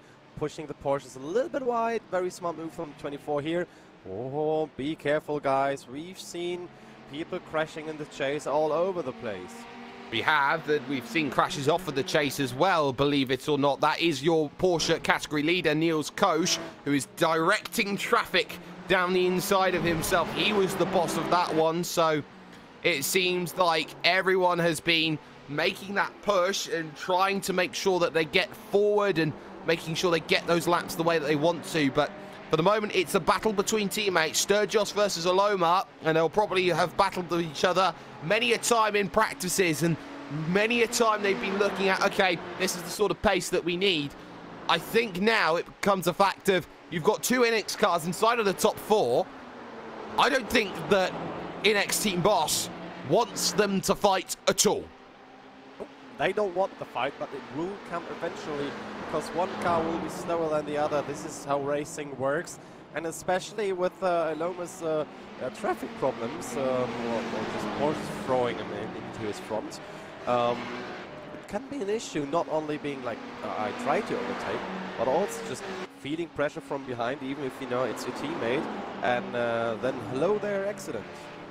And hello there, accident has happened too many times so far in this event here at Mount Panorama Bathurst. But we've been talking about how PJ Sturgis has been one of these great drivers, one of the best all-rounders out there. But Alexei Aloma has really been a key player when it has come to things such as the World Cup of iRacing, and how much effort has gone into events like that as Finland have continued their dominance in that category. So Aloma maybe hasn't made as much of a splash this year for Simicube Inex, but doing his job for basically his iRacing province as such, as now here comes the move, and this is going to be pretty much textbook right now for PJ Sturgis. No risk at all down Conrad. This effectively becomes, okay, Alexei Aloma has been the good team player so far in 2018, now into 2019. What are you going to give? I think there was a little call from a guy named James to tell him what's going on. Yes, I believe James definitely did say multi 11. Yeah, that was the one. Hello, it's James. Hello, it's James here, multi 11, and well, the order was very much given as they now get past the X5 racing machine and look to push on in towards their event. But Tobias, this has been the sort of thing that we've been looking at here. It's been a case of a lot of drivers trying to learn, understand, adapt, and I think that for all the attrition that we've had, I still think there is a part of me that goes, you have to remember about all of this and everyone, that this is probably one of the first times all of these drivers have gone over to this format of day-night transition, have worked out how the dynamic tracks worked at Bathurst. They haven't seen a race this long at this track, and it is a massive learning curve. It's a huge difference to what they were racing, say, a year ago, where I think attrition rate was only 40%, as I believe we've got ourselves a few things going on right now that you've got a better handle of listening to than I am. I'm not sure. It looked like the 27 has hit the wall just a slightly bit, almost being an issue for both of them Ferraris. Yeah, it looks like he's hit the wall on the right side. That can happen pretty fast. I talked about frame braking, and I mean this car already had some contact, as you can say. Look, as those Ferraris get closer, he just does the mistake by trying to stay more to the outside, and there comes the... Oh no, he had the push. He had the push from Sturgis, so he definitely helped with that one. Yeah, he certainly did, and well, James Scott in that 227, probably a bit of help was not forthcoming, and just looking at the incident myself, it just seems that whenever there is just that little bit of a help and a bump here and there, it's got to be very, very careful. And look at how they're fighting now. Now this is Vodafone Giants trying to steal a lap back, and they will do here on James Scott, who wants nothing to do with it at the moment. I don't blame him in this battle, because there is so much that could potentially go wrong that there's probably nothing here in this massive train of about 7, which is conglomerated here, that's going to go right at this stage, it seems. Yeah, let's hope it goes right, because I see the black and red Mercedes over there already pushing very, very hard in front, and that might go wrong, because I had focus on crashes on my screen, and they just instantly switched to that car on being on P17 at the moment. Oh, where are you going, RSO? Oh, my goodness me. almost making contact. They head through McPhillamy Park to Skyline. Cedric Nebelshek almost running himself into the rear of not only Guillaume Hesno for Redface Racing by MX Engineering, but also Scott Michaels for the R4R Esport team. And that could have so very easily ended in 7 vehicles out of the event, and we have none.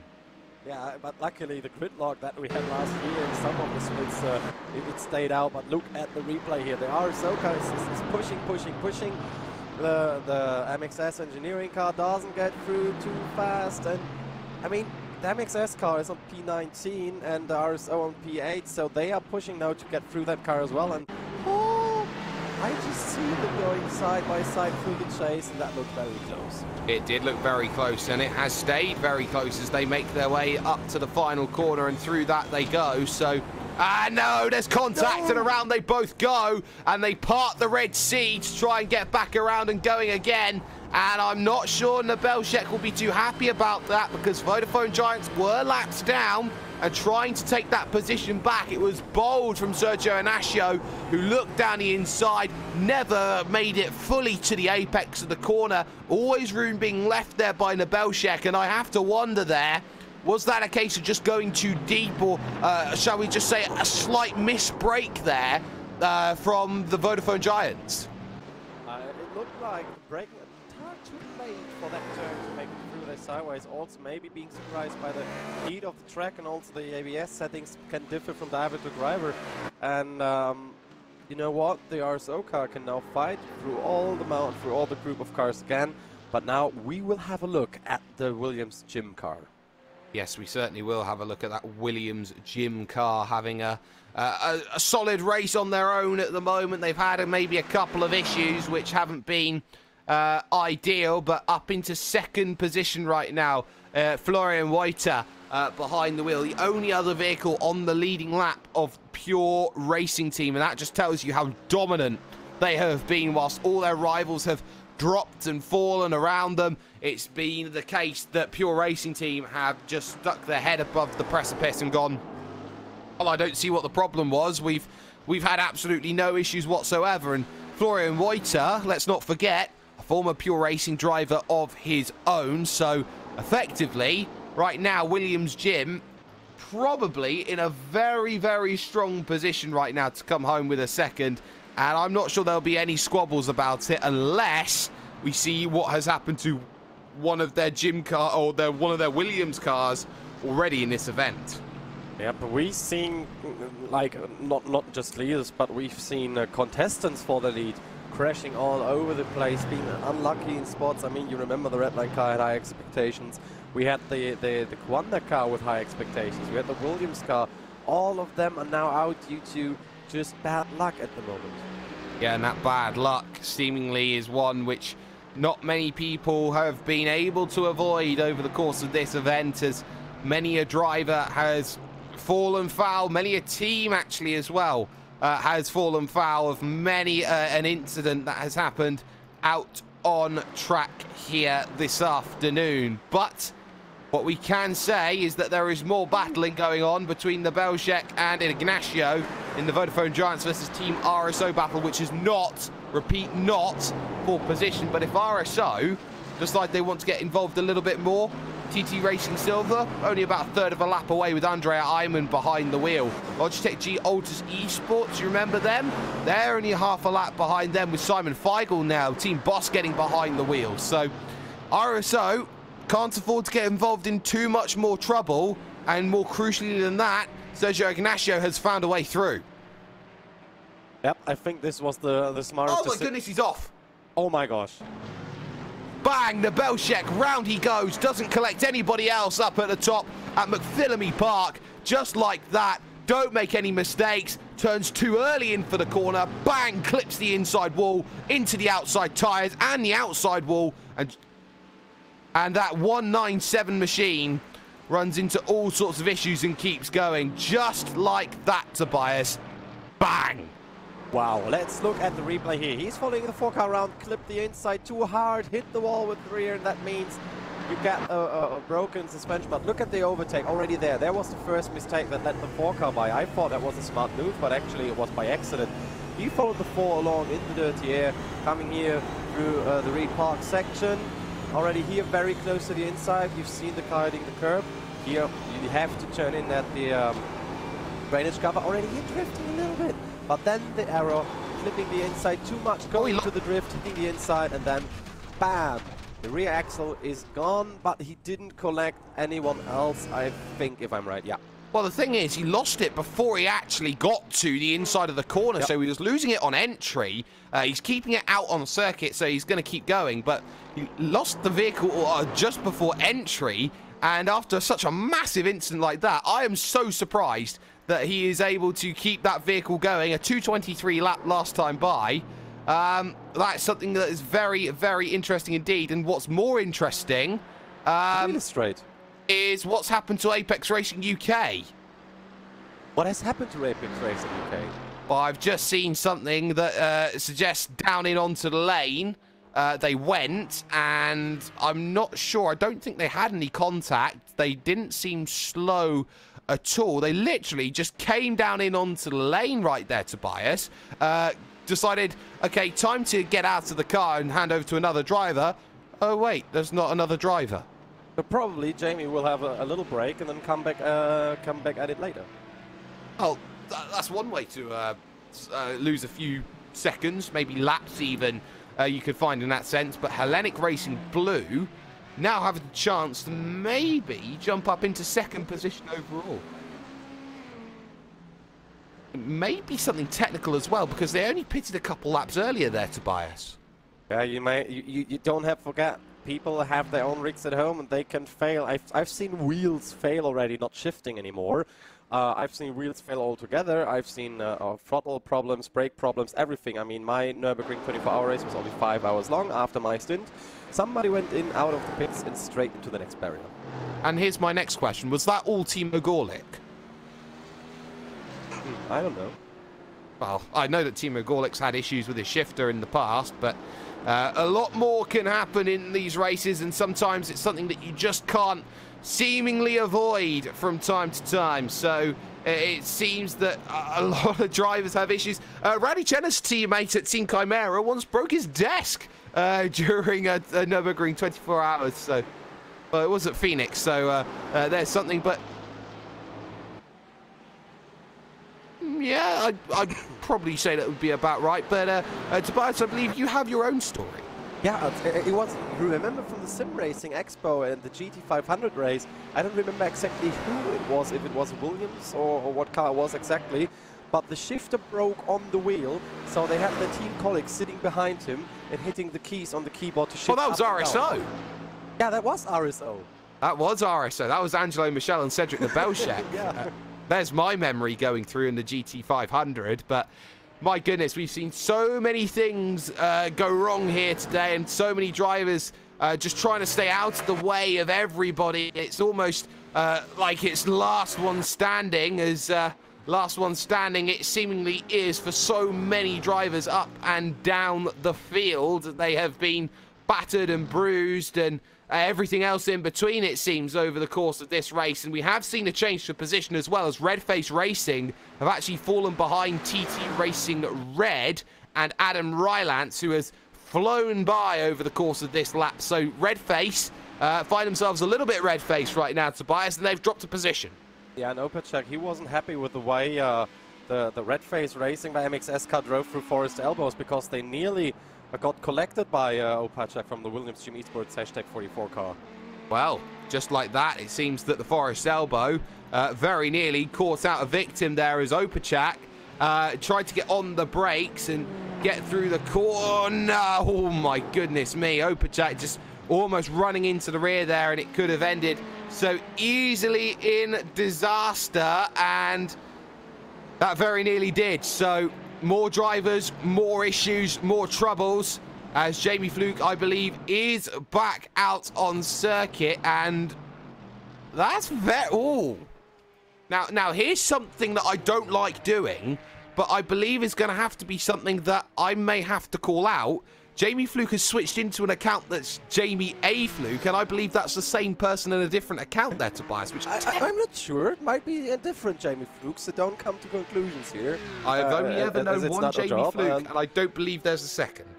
I mean, there is a Tobias A. Brockman, because I forgot that I had an account before I did a new one. But I don't switch it. But you know what's happening, I think? He doesn't want to get disqualified. Well, he doesn't want to get disqualified, but if it's the case that he has 2 accounts, then technically he breaks iRacing Sporting Code. Yeah, of course. I mean, I totally agree with you here. I mean, I don't want to see him get disqualified or get a ban or anything else like that, but I'm just pointing out that's how it's written. That is literally how it's written. I mean, you can have another account like I did by accident or something. Nobody will blame me for that. But taking 2 accounts for use of this one, I mean, at least it's the same name and he's not racing under a different name, but... oh boy, as Muscle Tie just said it in the chat. Well, let's talk about things as well. That Williams Esports team as well, with Alexander Voss behind it, holds effectively a 2-lap advantage over everybody else in the field. And if that's not dominance, I don't quite know what it is, as Alexander Voss is holding the world and his neighbour behind him at the moment into the chase. Yes, and he's looking into his rearview mirror. Please, number 10, don't hit me. And there comes another Jim Esports car. Yeah, and the Jim car is going to, or the Williams Jim car is going to play ball and going to play by Alexander Voss's rules, and I don't blame them. That's the number 1 team in the slower vehicle telling the number 2 team in the quicker vehicle what to do, which is a very weird concept to see, but one that goes through, as I believe that Nimcross has okayed the story, apparently, for Jamie Fluke. So if that's the case, then by all means go ahead. It means that I'm uncultured and I don't read the forums. Yeah, that's what I don't as well. Sometimes I do, sometimes I don't. It just depends. In particular for this race, but I think... I didn't see the thread. Yeah, I posted something on the forum like once in a year. So, yeah. So we have this cleared. Thanks for the chat, man. So yeah, I don't see a problem as well, apart from the fatigue that Jamie is going to have later on. I really want him into the interview, so we give him the full coverage here. Well, very much. I think a lot of drivers, or a lot of fans, will want to see Jamie Fluke in for interview at some stage towards the end too, as we still see a lot of drivers, well, not too many out there, but one that we haven't been paying attention to is the 83 machine, Astro Gaming Altus Esports. They've had a torrid day up and down the field through the 2 Warrens, Dane and Ethan, the 2 brothers that raced together and were both part of a team called All Star Motorsports up until very recently, moving over to Altus Esports after the collapse of the team. But another driver switching teams away from Trans-Tasman Motorsport is Sam Blacklock, and someone who arguably has a very bright future when it comes to sim racing, does have a good turn of pace when he needs to, but right now everyone just struggling with the conditions, which are now moved up to 35 degrees here on the track, and it will only get hotter with the next couple of hours to go. I believe that Sam Blacklock right now arguably could be a very, very good pickup driver for the future, and I think someone that does have that room to develop. Yep. So that is definitely room to develop, as we see a yellow Ferrari developing around and here and there, and another group of Porsches and Mercedeses together. Yes, we do see a couple of Porsches out on track, and this one right down by turn number 1 as everyone tries to make their way around the race leader in your Porsche category, and that one of course being Alexander Voss. So the likes of Sergio Ignacio, Nestras Kioskalu trying to make his way through, Brian Holmes and Mattia Fuligni all there trying to find themselves a way through. It seems that one part of the track has all the vehicles at the moment, and they're all in their own little battles. And for example, you got Evolution Racing Team trying to hold off DRS Wave Drive Italy, and the difference between them at the moment is about 6 cars in the train. Mattia Fuligni trying his best to get through as Brian Holmes gets out of the way for Fuligni, and Fuligni is now only, I put it, 3, maybe 4 cars away from Evolution Racing Team now. Yeah, that's about the gap, yeah.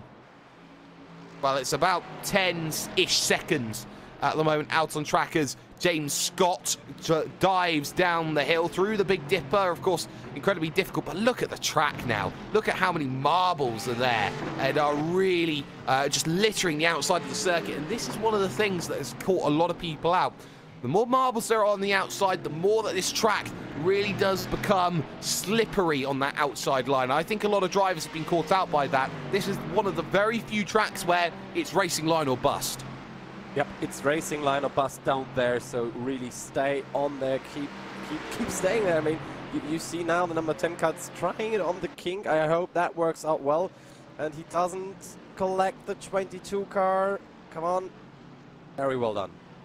Very well done indeed, and we have been seeing here no real issues at the moment for at least the last 15-20 minutes or so. It seems that the drivers have just calmed down and just found themselves a small sense of rhythm at the moment, which has been very desperately needed. I've been still keeping an eye out though on the gap between Glacier Racing and Cibicube Inex. 2:02.6 that last time by from Alexi Aloma.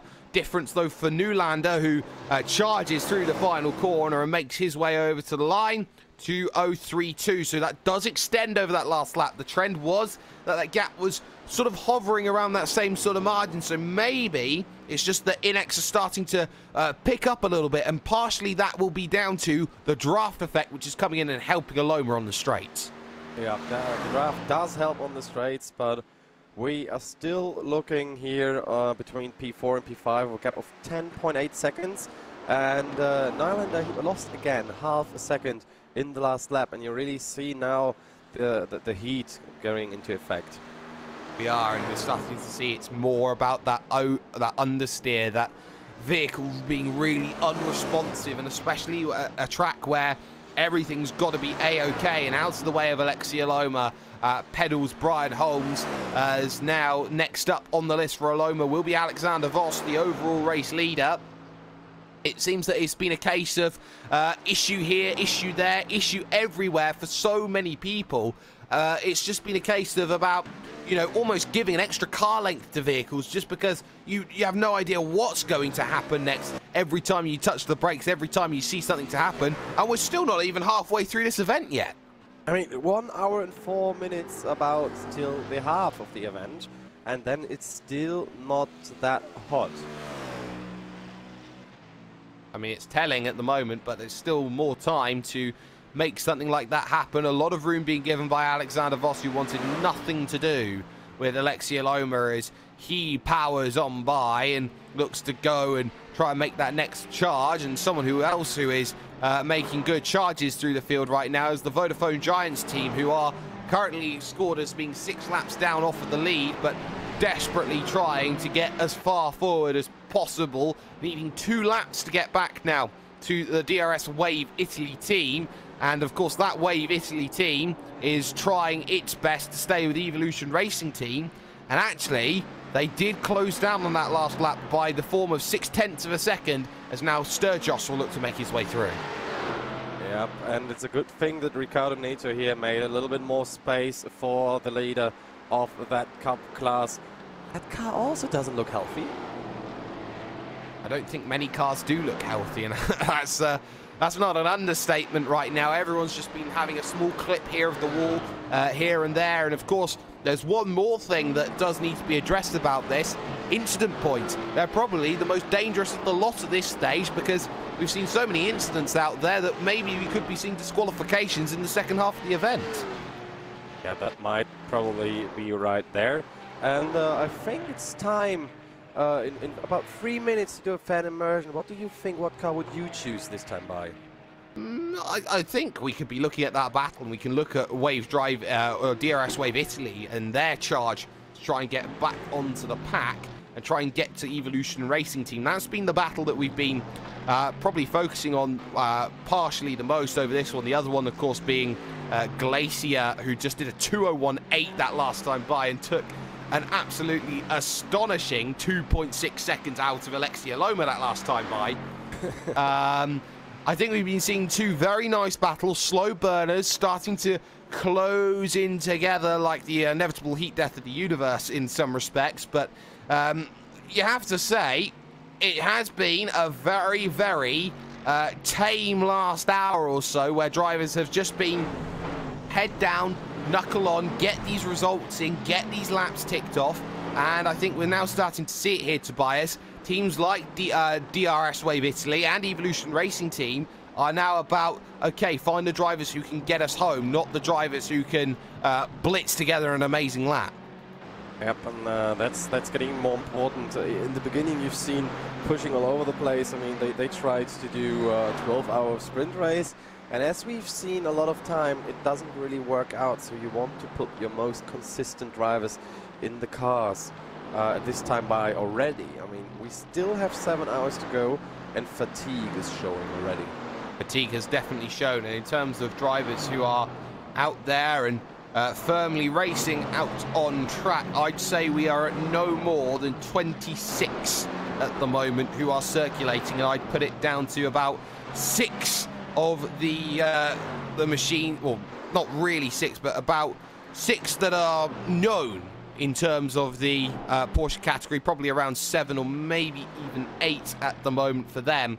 And also you've got the likes of your GT field, which is seemingly the most dominant one of the lot in terms of numbers, but right now just sneaking away through JJ Newlander on Alexander Voss, trying desperately to find a way through. Aloma catching a little bit of traffic in the not the right place, which was not ideal with Brian Holmes, but just managed to find a way by. But let's take you Race Spot TV fan immersion then, just for a moment. Let's go on board with the number 10 machine. This is Mattia Fuligni, and this is Fuligni now trying to close down not only PJ Sturgis right now, but the vehicles in front of that, James Scott, who's just made his way through the chase.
Not many. That's the name of the game at the moment. We are down to not many drivers in terms of this event. We started with a field of 52 drivers looking, or 52 teams, sorry, looking to try and make sure that they cement themselves a place in history. We are down to about half of that at this stage, and we are 5 hours into the 12 hours here of Bathurst. And to those who think that Bathurst is an easy track, is one which seemingly doesn't need much skill to get correct, then my goodness will today tell you that you have been absolutely mistaken with how difficult this track can be. It's Jake Sperry here with Tobias Brockman and Randy Cheneth here in the commentary booth for this one. But Tobias, you have to say at this stage that this one has been arguably a tough one to swallow for a lot of drivers. They know what they've had to do, and that is survive the mountain. I said right at the very beginning, you do not race, you do not battle here at the mountain. Survive. Yeah, I mean, I totally said it in the beginning. This is the mountain that can either write stories and history or just kill all your dreams.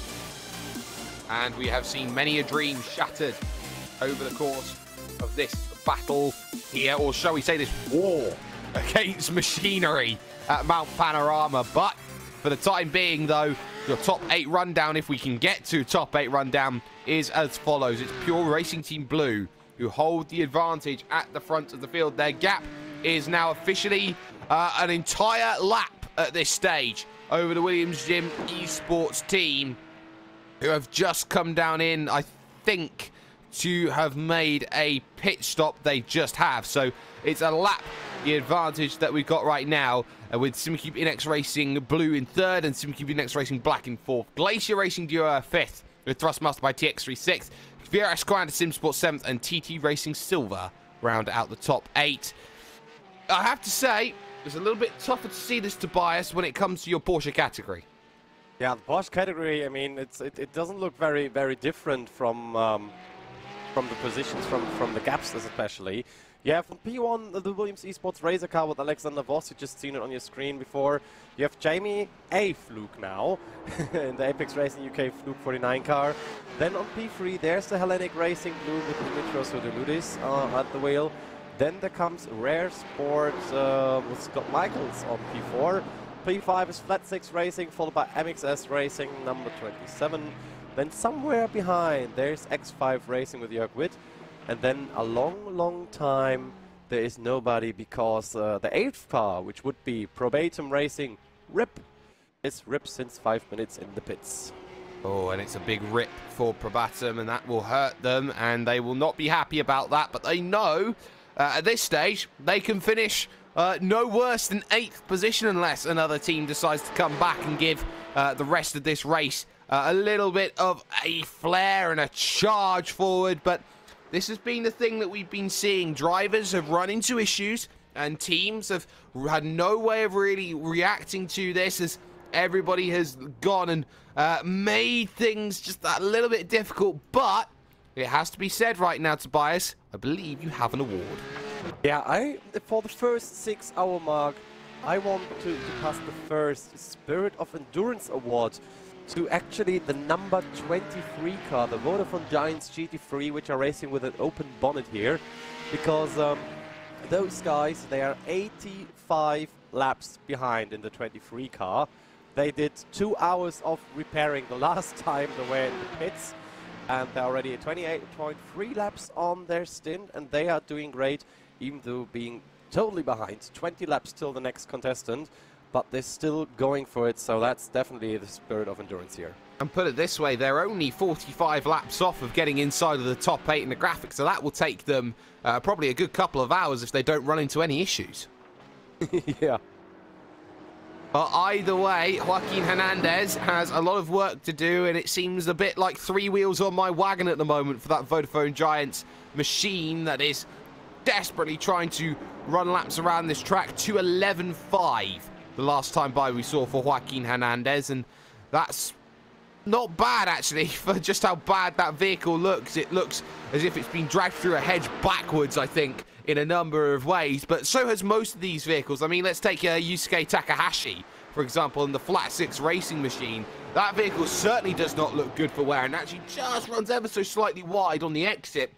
But it almost looks like it's sort of leaning away to one side a little bit. It's almost as if Picasso's got a hold of that vehicle. Yeah, mix of Picasso and stock car oval racing, I think.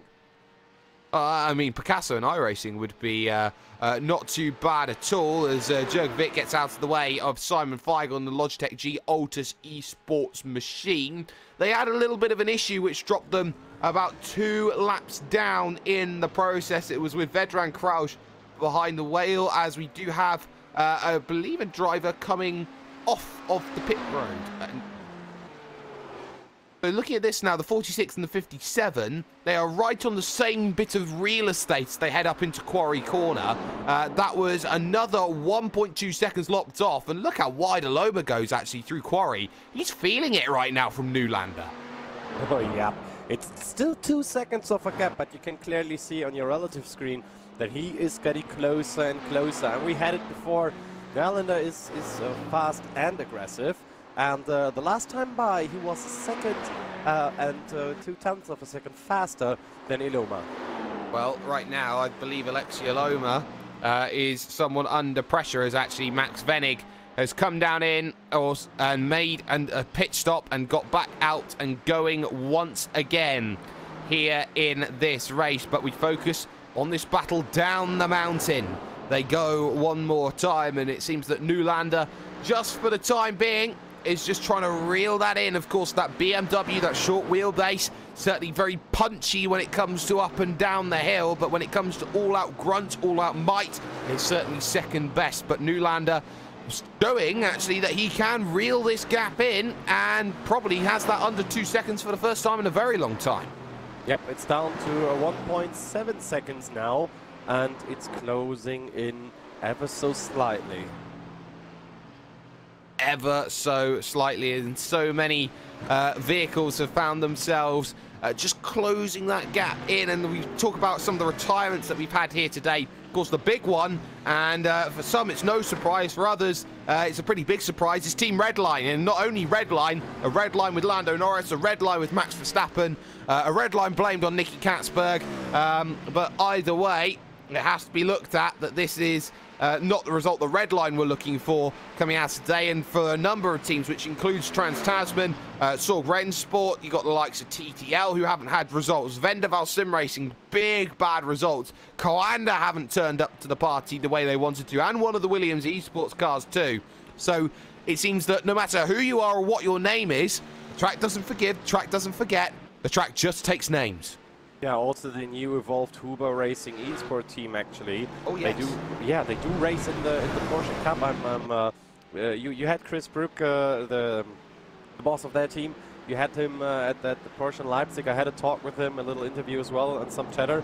And he's pushing the eSports envelope pretty far, but it didn't pay out in the first endurance race here in the top split on the iRacing eSports network. And trouble with traffic at the moment hurts Alexi Iloma, trying to get past Aurélien Verscher, and just gets past Verscher in the end. But at what cost? The answer is gap down under a second now for JJ Newlander, as he looks to try and just prod and probe away to Alexi Iloma and try and find out a weak point, try and find a way to get by as a driver who has probably been raced so many times by Newlander, especially with the Finnish National Championships that happen every year. It seems that every time you see some really top Finnish names come up, it seems Newlander and Iloma are not too far away in terms of the list. Yeah, and who's not far away is Newlander now coming down here on... Oh man, look at his speed they are putting into that BMW, even though they should be faster. And I'm sorry, that's not the 46 car, not the 57. No, it is 46, man. I'm getting the numbers all wrong. I mean, 32 fluid ounces of coffee already. It's not good for me, I guess. No, it's not good at all. It's the 04 of Scott Michaels decides that it's a sharp shoot down onto pit road, it seems, at this stage. And, well, I don't blame them at the moment, running currently in 4th position overall, a full 6 laps down on 3rd place. So they've got the smallest gap imaginable right now to try and close down here, Tobias. Yep, but it will now show what the BMW can do on the mountain, as we've seen at 160 miles per hour. That equals about 280 kilometers per hour. As we have, of course, since before, the technical issues now sorted. But of course, now we have the Imperial system coming in, and I already hear the Imperial March in the background. You may hear the Imperial March in the background, but for copyright reasons, I don't.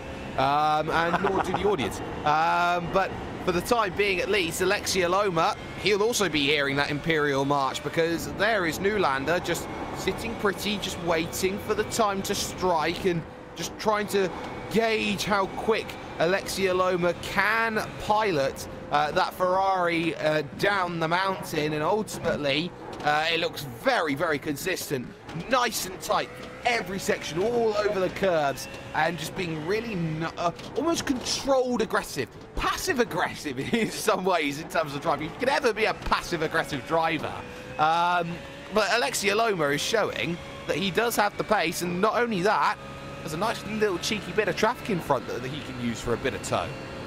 Yeah, he could do that though, but also this traffic could also mean like you lose a lot of time. And it looks like it's the 87 car, which we mentioned before. It looks more like a mixture of Picasso and NASCAR. It certainly does, and that of course is the Japanese-based Flat 6 racing team and Yusuke Takahashi, who just about leaves enough room there. And there's the little dive down in from the nimble and agile Newlander, which will make sure that the traffic is very swiftly disposed of at the moment. Also keep an eye out on who's just coming out of pit road, because there's Jamie McKnight for the Evolution Racing Team 227, but more importantly, battle for second and third position, who will be looking to have a nice little scrap, I think, at the moment. Reuter versus Sturgis, that gap was 12 seconds. I probably expect this one to just clamber up ever so slightly over the course of that last lap, and the answer is it just about does. Slow lap from Venig that last time by. He did a 2:03.8, but he's got a minute 37's worth of gap. Yeah, minute 37 is a gap. That's a lap and almost a lap of a gap. But this gap, what we have on screen, is not too much of a gap. I mean, we had 2 seconds before, and now it's came down to 0.3 of a second. And you will see down the sky, after Skyline, down the dipper, down the S's, and of course for his elbow, the BMW is having the upper hand, especially now with temperatures rising to 39 degrees Celsius.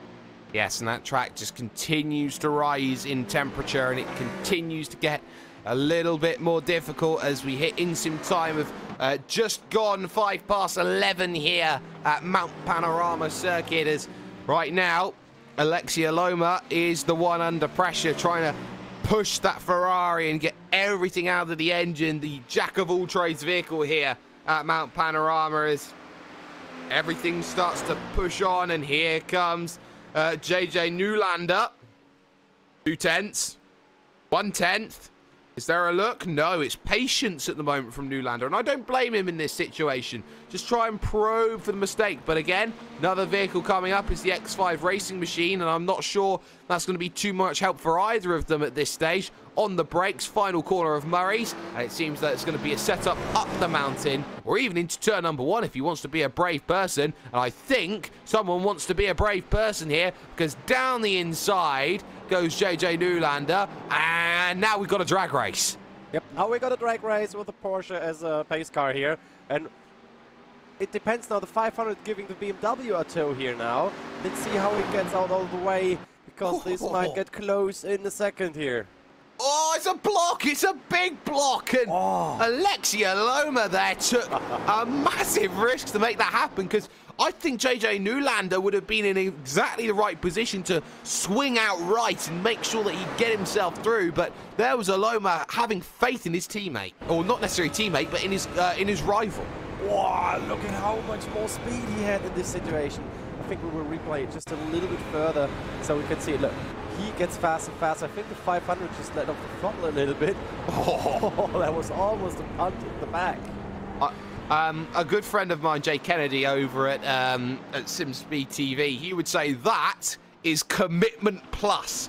And I have to say that was commitment That was absolutely fantastic to see, and that's just how much that some of this racing does mean to these drivers, that every position will be fought for, hand, tooth and nail, and everything else that you can try and get a finger or a tooth on in between. So right now, Newlander's got a second opportunity down the hill, maybe a little bit more difficult to get done, but there is that small uphill kink that will come into play and will be very, very useful. Now moving to the inside to try and open up and pick the lock, but Aloma's going to fight it every step of the way. Round the outside it will have to be, but hung out to dry like yesterday's washing. There's not much that JJ Newlander can do. Yeah, the defending is pretty great from the Ferrari, but we're coming to the last turn afterwards. Again, it's Hell's Corner, so there might be different chances. And this time around, I think there will be no Porsche in front to hold him up. There won't be. Here's the chance then into turn number 1, which seemingly is a good place for that BMW.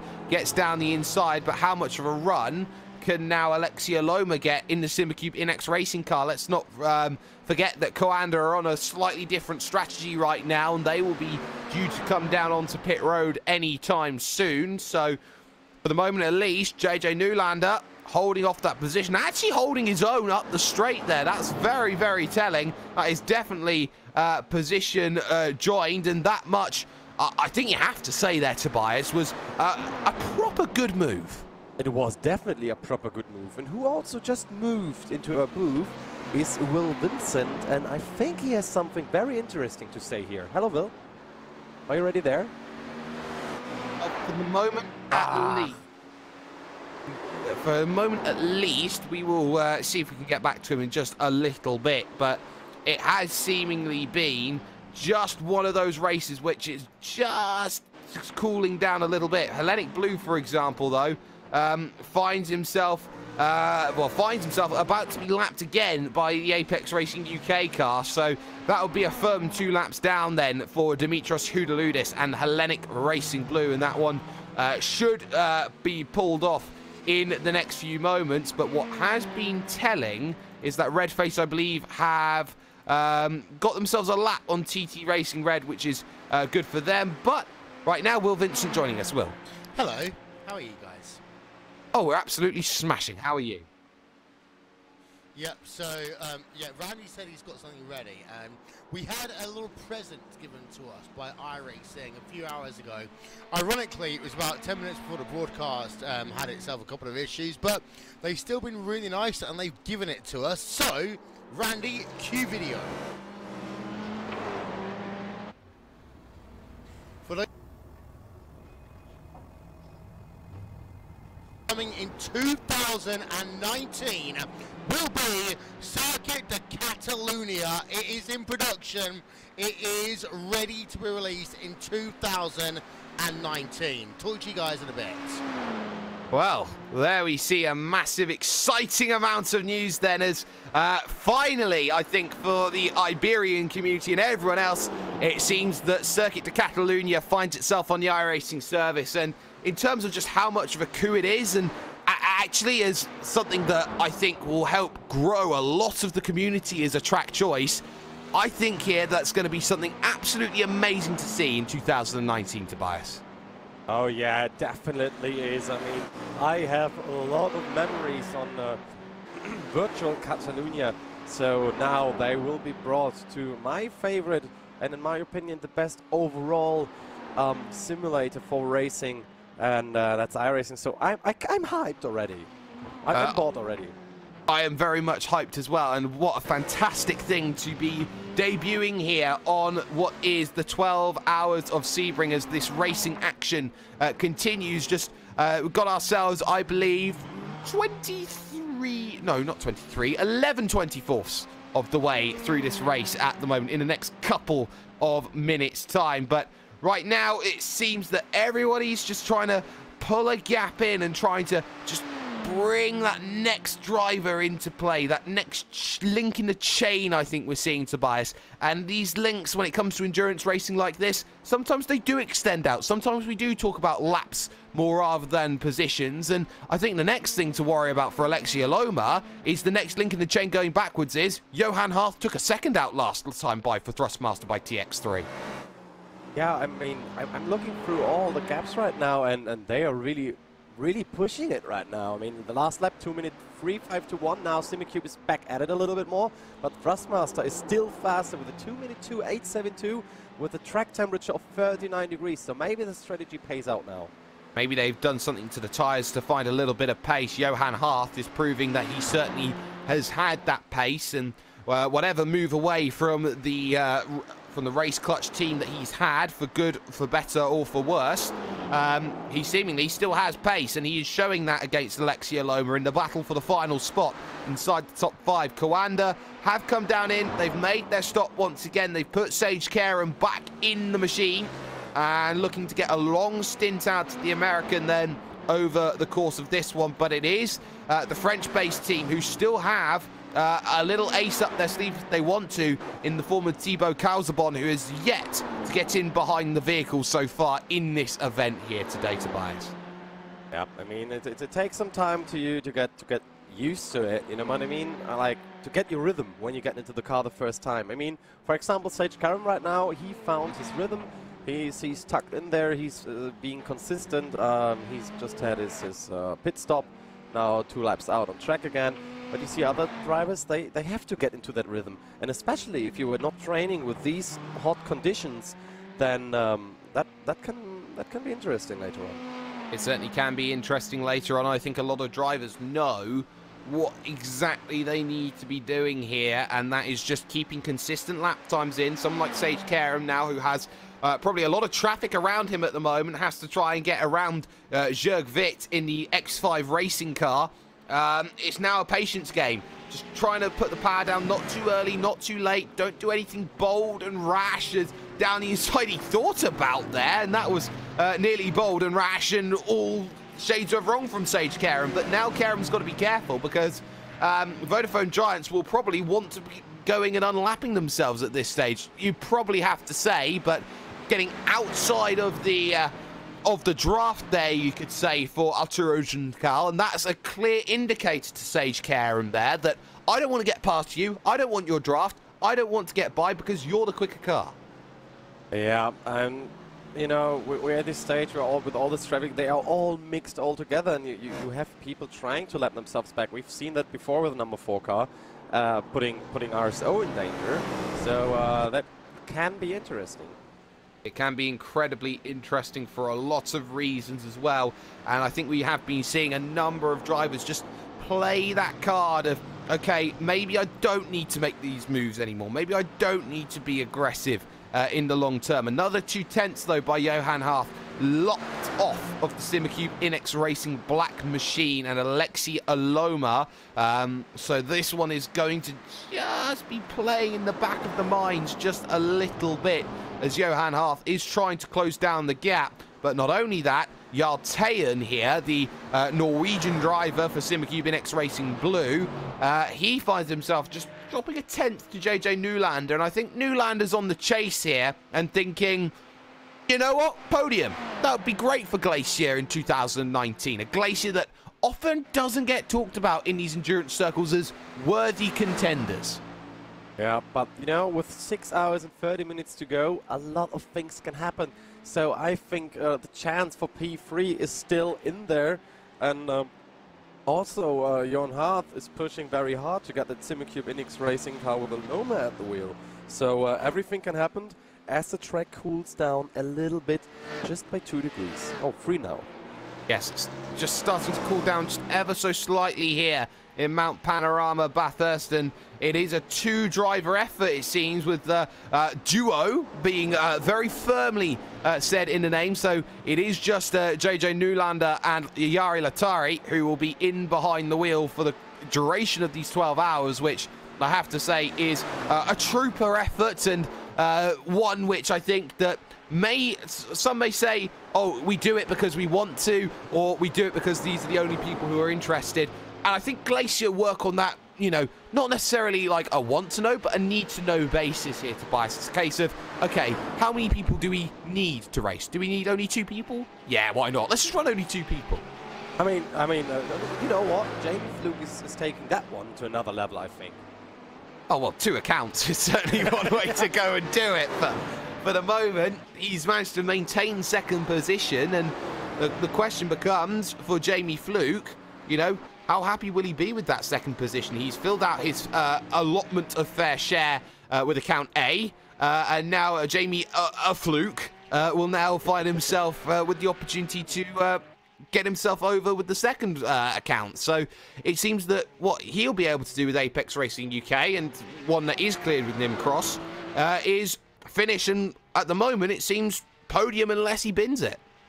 Yep, podium unless he bins it. But you know about binning, we had that one before, and then you've seen what happened to Williams, and then you've seen what happened to Kanda. So don't curse him.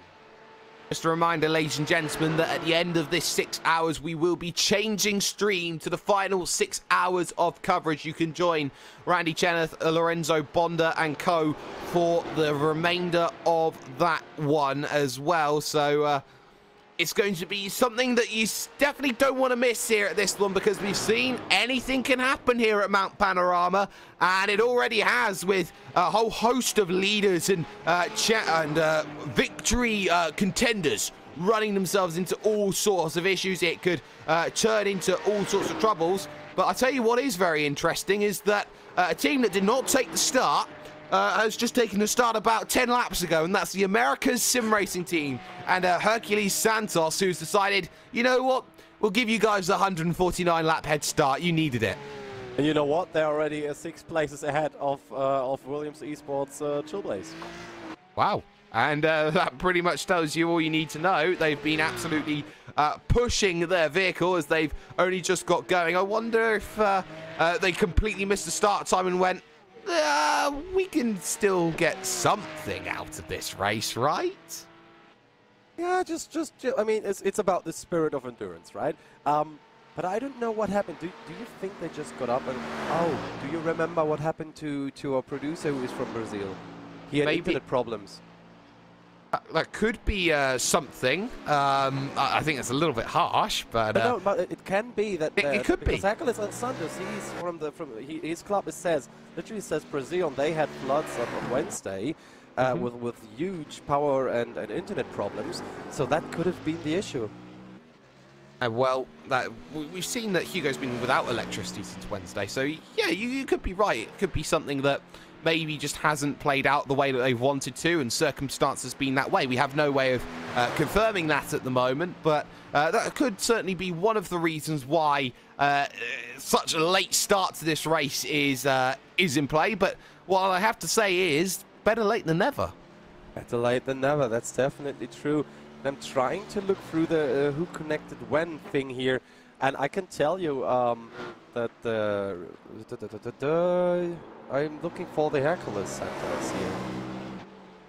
Well, it seems at the moment that you can keep an eye on that. I've been keeping an eye on this Wave Drive Italy battle against Evolution Racing Team. That one has pretty much stayed at a very simple gap. Jamie McKnight crossing the line and does himself a 2:05.1, which is full 1.3 seconds off of what he did lap prior, but there's 8/10 back for Marco Acidiacono for the DRS Wave Italy AMG team. So it ebbs and it flows at the moment here for this battle for 12th position overall in this event. And ultimately, I think it's coming down to those who make the least mistakes. The answer is both are making none and are just putting in some very decent, consistent laps. Effectively, 2 anchor drivers in behind the wheel are Acidiacono and McKnight. Yeah, I mean, the car looks pretty fine, apart from a little dent on the bonnet here. But as mentioned before, that can come very easily from hitting some curbs too hard or the exit of the dipper. So apart from that, they're doing a great job so far. I've just had a look at Jamie McKnight there, heading up through Griffin's Mount, and I think he just got very heavy over the curb because he had to have a massive amount of correction through that scenario. Of course, that curb is surprisingly high if you're not too careful about it. I don't think he was. He's got away with it. But again, you know, these curbs aren't notoriously known for being day wreckers, but you know, you catch them wrong and it's not going to be the case if you've got infinite amount of runoff to deal with it. Oof, yeah, you have like literally no runoff area in Bathurst. Yeah, okay. You got it next to the chase. You got a huge gravel pit. But apart from that, the most important part of the track is just one could say line to the wall. Yeah, I believe the wall is your best friend and your worst enemy at the same time. It very firmly tells you where the track is. It also very firmly tells you that you've exceeded track limits and, well, there's your punishment. But at the moment, has to be said here, McKnight putting in some good lap times is going to try and find a way past the Vodafone Giants GT3 machine, which looks absolutely torrid for wear at the moment, and gets a very comfortable way around that one. What's the gap this time? 2:04.9 that last time by, meets a 2:04.3, so another 0.6 of a second, which is going to be clawed back in by Wave Italy. And this is a Wave Italy that is starting to find that momentum. Started 28th, up 15 positions, looking for that 16th position gain. Probably the lowest running number of GT3 machine that is still in this race and circulating. This is apart from Astro Altus. Yeah, I mean, we gave out a lot of credits out to the spirit of endurance here, and you know, the people there are a lot of people even here in the most competitive split, or it should be at least, that are just racing for racing's sake. Exactly. And sometimes, you know, these events do get a little bit of a reputation of being hyped up as absolutely must-see, must-drive for glory and fame and fortune and all the rest of it. But most importantly for people, you know, you can have your glory, you can have your fame, you have your fortune. But if you're not having fun, then ultimately, you know, sometimes it feels a little bit hollow. Yeah, and this is what I like about iRacing. I mean, you have these top tier competing teams like Altus, Williams Gym Esports, like the Pure Racing team, and so on and so on. Sorry if I didn't mention all of you, but then you still have those guys who are just doing it for pure fun and because they love racing on its own. You know what I mean? I know exactly what you mean, and I think it's very telling at this stage that we have been seeing those sorts of drives come in. Yartayan, just keep an eye on that gap in the battle for the final spot on the podium, 2:03.2 that last time by. That's half a second lopped off by Nylander as Nylander inches closer. That white, blue and black BMW, the polar bear, is on the prowl in arguably one of the hottest conditions I think we've found here at Mount Panorama. 40 degrees, 41 degrees, and, well, definitely closing down and could be there in the next 5 or 6 laps or so if he's not careful.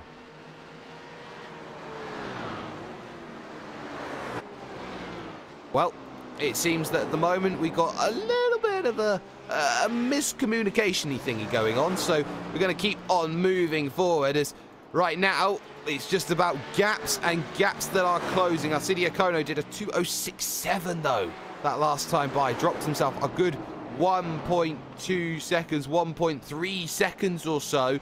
Therefore, the gap has certainly dropped a multitude of time as things have gone on. But, you know, Tobias, we've been looking at this one and we've been seeing how these gaps coming in. Glacier Racing have been ever so slowly just chipping away at the block and, you know, almost like an ice sculpture. They're starting to get to the finer details. Yep, and I mean, skating is good with 41 degrees of track. I mean, you know, the track at the moment is like hot oil in a pan, hot and slippery, and this is what you're seeing. But Nylander is doing great in that car, but you can see with the Mercedes, the back is sliding more. Look at the 10 car here, especially now in Forest Elbow under braking, you will see the rear will come out a little bit more than before.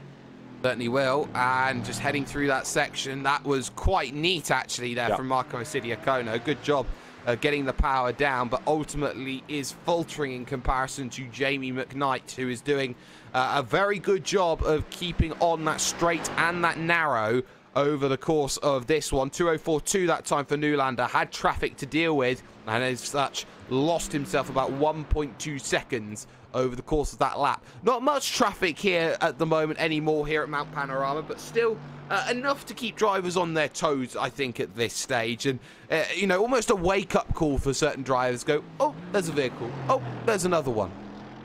Yeah, before there was more like, oh, there's a family. And we have to get around that one. Because sometimes it looks like tourists going around going around the city for some of the faster drivers. It is. It seems like for quite a few, it's a nice Saturday evening drive at the moment for those in the European time zones. But at the moment, you have to say, it has been that sort of drive for the Pure Racing team and Pure Racing Team Blue, who have absolutely decimated the field. 1 minute 44, their advantage over the Williams Gym Esports team, and Maximilian Venig will be very comfortable in that fact. I haven't seen over the last year Venig make too many major mistakes that have cost the team. The Crashamillion Beneke sort of moniker that was there is certainly not anymore, and Jonas Vollmeyer looks as calm and as secured as ever and convicted in his actions. I think this is a pure team that I think is as close to the completed package as an endurance team gets. Yeah, that's definitely true, but what I'm seeing here, they still have Gianni Vecchio just waiting to play his part in this race as I'm looking through the entries. So there might be another driver swap, and then I want to see what the lap times will be then with him when he has to drive in these ultimately the hot conditions just before noon. Yes, and the question will be, at what time does he decide to jump into the vehicle? Because we've seen how there's been a good amount of running from Max Venig and Jonas Vollmeyer, so the question will be, do they use Gianni Vecchio just to alleviate some of the stress and the pressure that is put on those two drivers? I'd say they have the roster for it. I don't think there's anything really here that would be stopping them putting another new driver in. Yeah, with a 1 minute 44 gap, I think you can do. You can try out some things. You can give more drivers a chance to show what they're capable of right here. As you know, every time you step into a car, it's a show showing what you can do, and probably a little bit of doing self-commercial.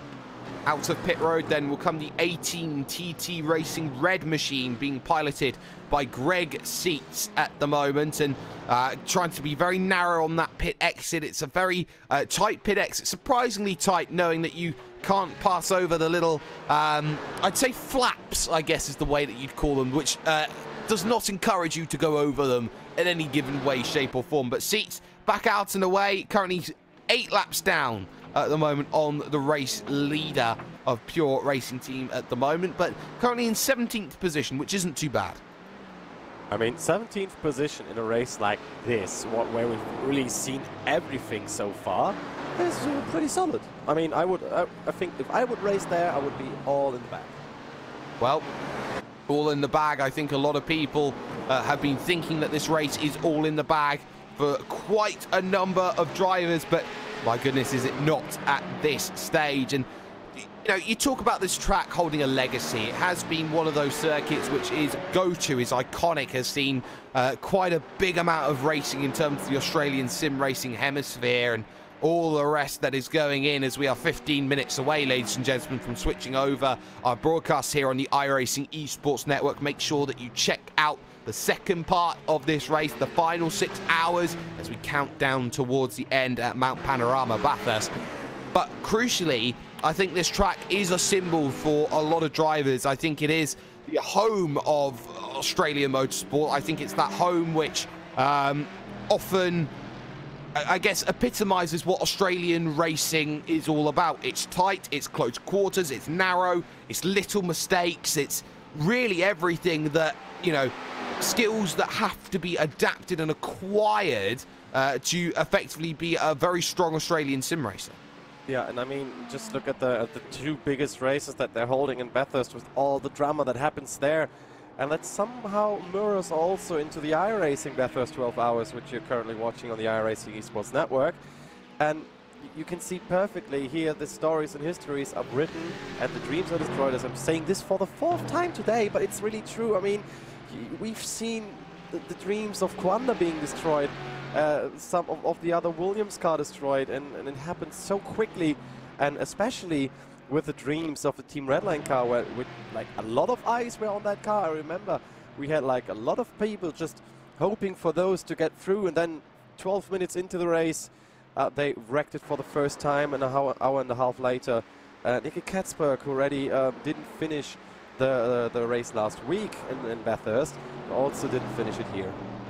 Yes, and that much has been very, very telling. And sometimes you could say art imitates life, and that was very much a very similar sentiment then with the Nicky Katzberg incident that we had earlier on today. But we had a whole host of incidents that we had in the opening 6 hours. Most notably was the almost track blockade coming out of the Forest Elbow. Yeah, luckily not the gridlock that I've seen last year in some of the splits. I had the video about that on my Twitter.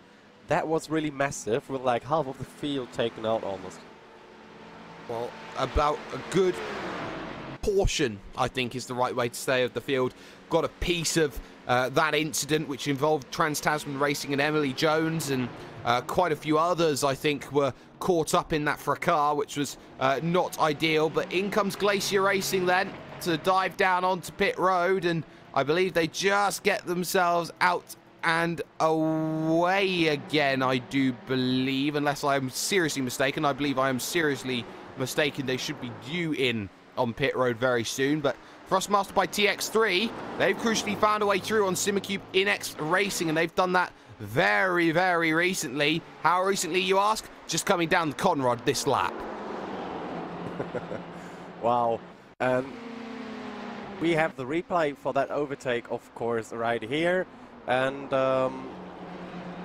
yeah, it's basic, it's simple, it's around the outside technically heading into the kink, and it's pretty much as easy as you're going to see an overtake here in the final 6 and 10 minutes or so that we've got left. Bringing into the conversation though Lorenzo Bonda, who will be joining us for the second half of this broadcast. And well, Lorenzo, it has to be said, it has been a vehicle eater this opening half of the event, and I'm pretty sure that a lot of drivers didn't quite know what they were in for when they did Mount Panorama with the new dynamic track systems incorporated with day to night, and ultimately it has left a very barren landscape and a lot less noise, shall we say, for the residents of Bathurst.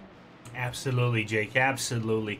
It is the true nature of the Bathurst showing up its claws. You know, we know how dangerous it is to drive on the night, today, you know. It is pitch black, and you can see how pitch black it is a track. You basically need to get your references straight.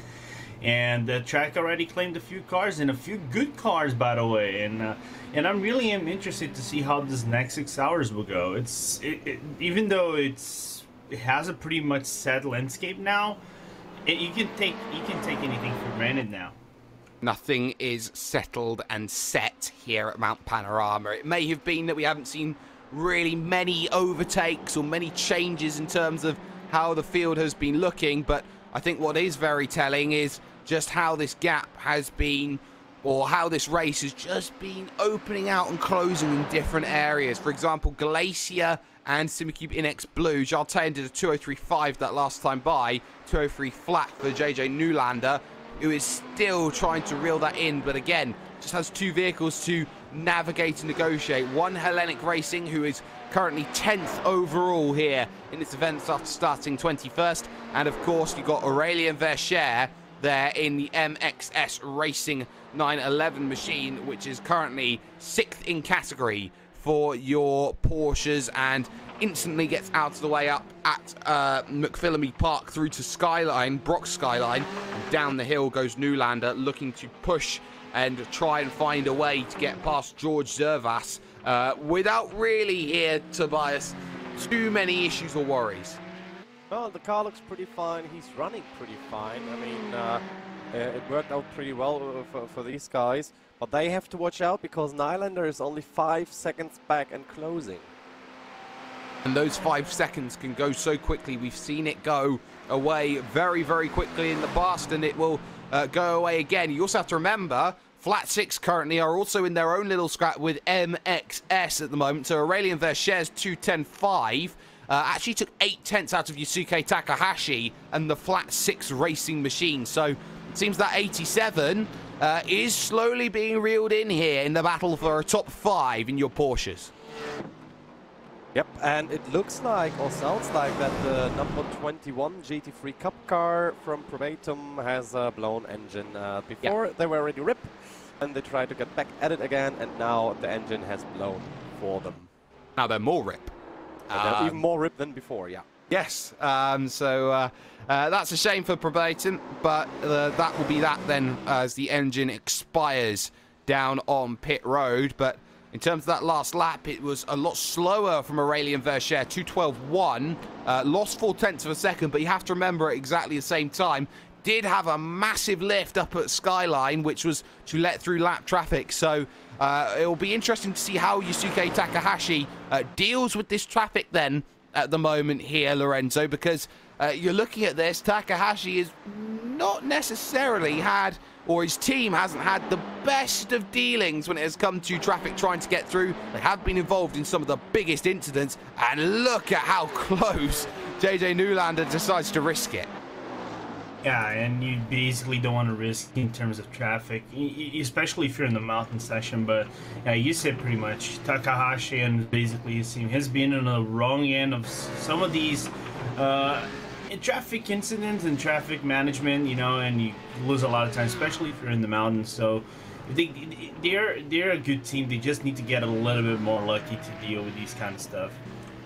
Yeah, they do need a little bit more luck. Maybe just need to be working on positioning of vehicles better when it comes to that lap traffic format. But ultimately, they find themselves in a pretty comfortable position inside the top 5, but not one from behind, which they'll feel amazing about, with MXS just trying to eat into that gap, just 10th by 10th, 100th by 100th, as and when they can. And ultimately, that one has been very interesting to look at, as is this battle 1 lap down between two vehicles. This is Sage Karam in the VRS Kanda SimSport 8 against Simon Feigl in the 43 Logitech G Altus Esports. They are 7th and 8th on the road respectively right now, Tobias, but they are technically embroiled in a battle.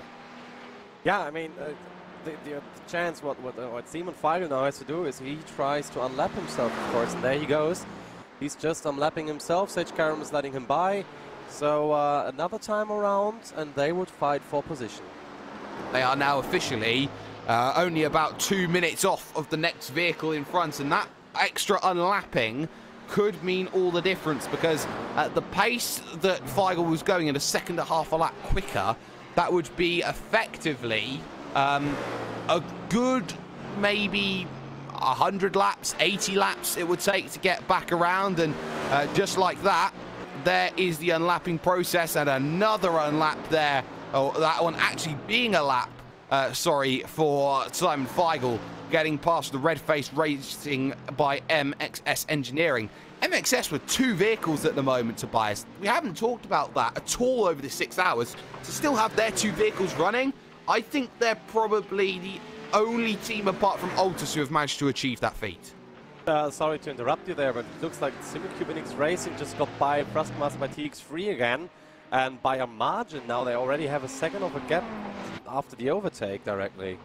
Yes, they do, and they look to try and get away by a bit of lap traffic, but that was very craftily done, and oh, it was very slow, Johan Harth. It was more than very slow, Johan Harth. It was Johan Harth getting a touch from Takahashi, sort of lost the position. So bang up towards Solomon Park, and what a save from Harth to make sure that he didn't hit anything. That was well played to keep that one on the straight and narrow. And just like that, Harth doing an absolutely fantastic job of holding everything together. So for the time being at least, it seems that Johan Harth held that position and did so incredibly well indeed. But Lorenzo, you're going to be looking at these next 6 hours. What are you looking to expect when it comes to Mount Panorama, a reduced field, and ultimately it's going to be survival that becomes the first priority?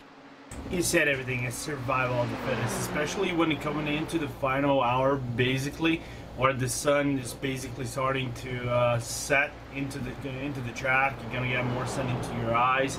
The track is gonna be a little bit more colder. You know, you're gonna get the night effects kicked in, and we already know the night effects are already done to some of these cars. You lose a little bit of the reference. You're gonna be you have to pay more attention to these cars.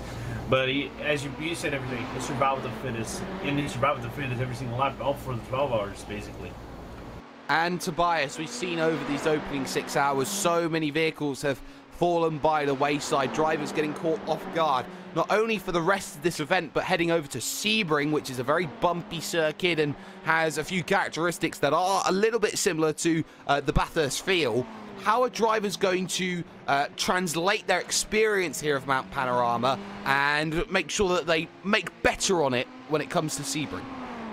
Sebring has a different characteristics, and this will be a totally different story with all the bumps and on this old airfield track that I like to call it, and with even more harsh corners. Of course, you got a little bit more rundown, but that's not much. That can still kill the car.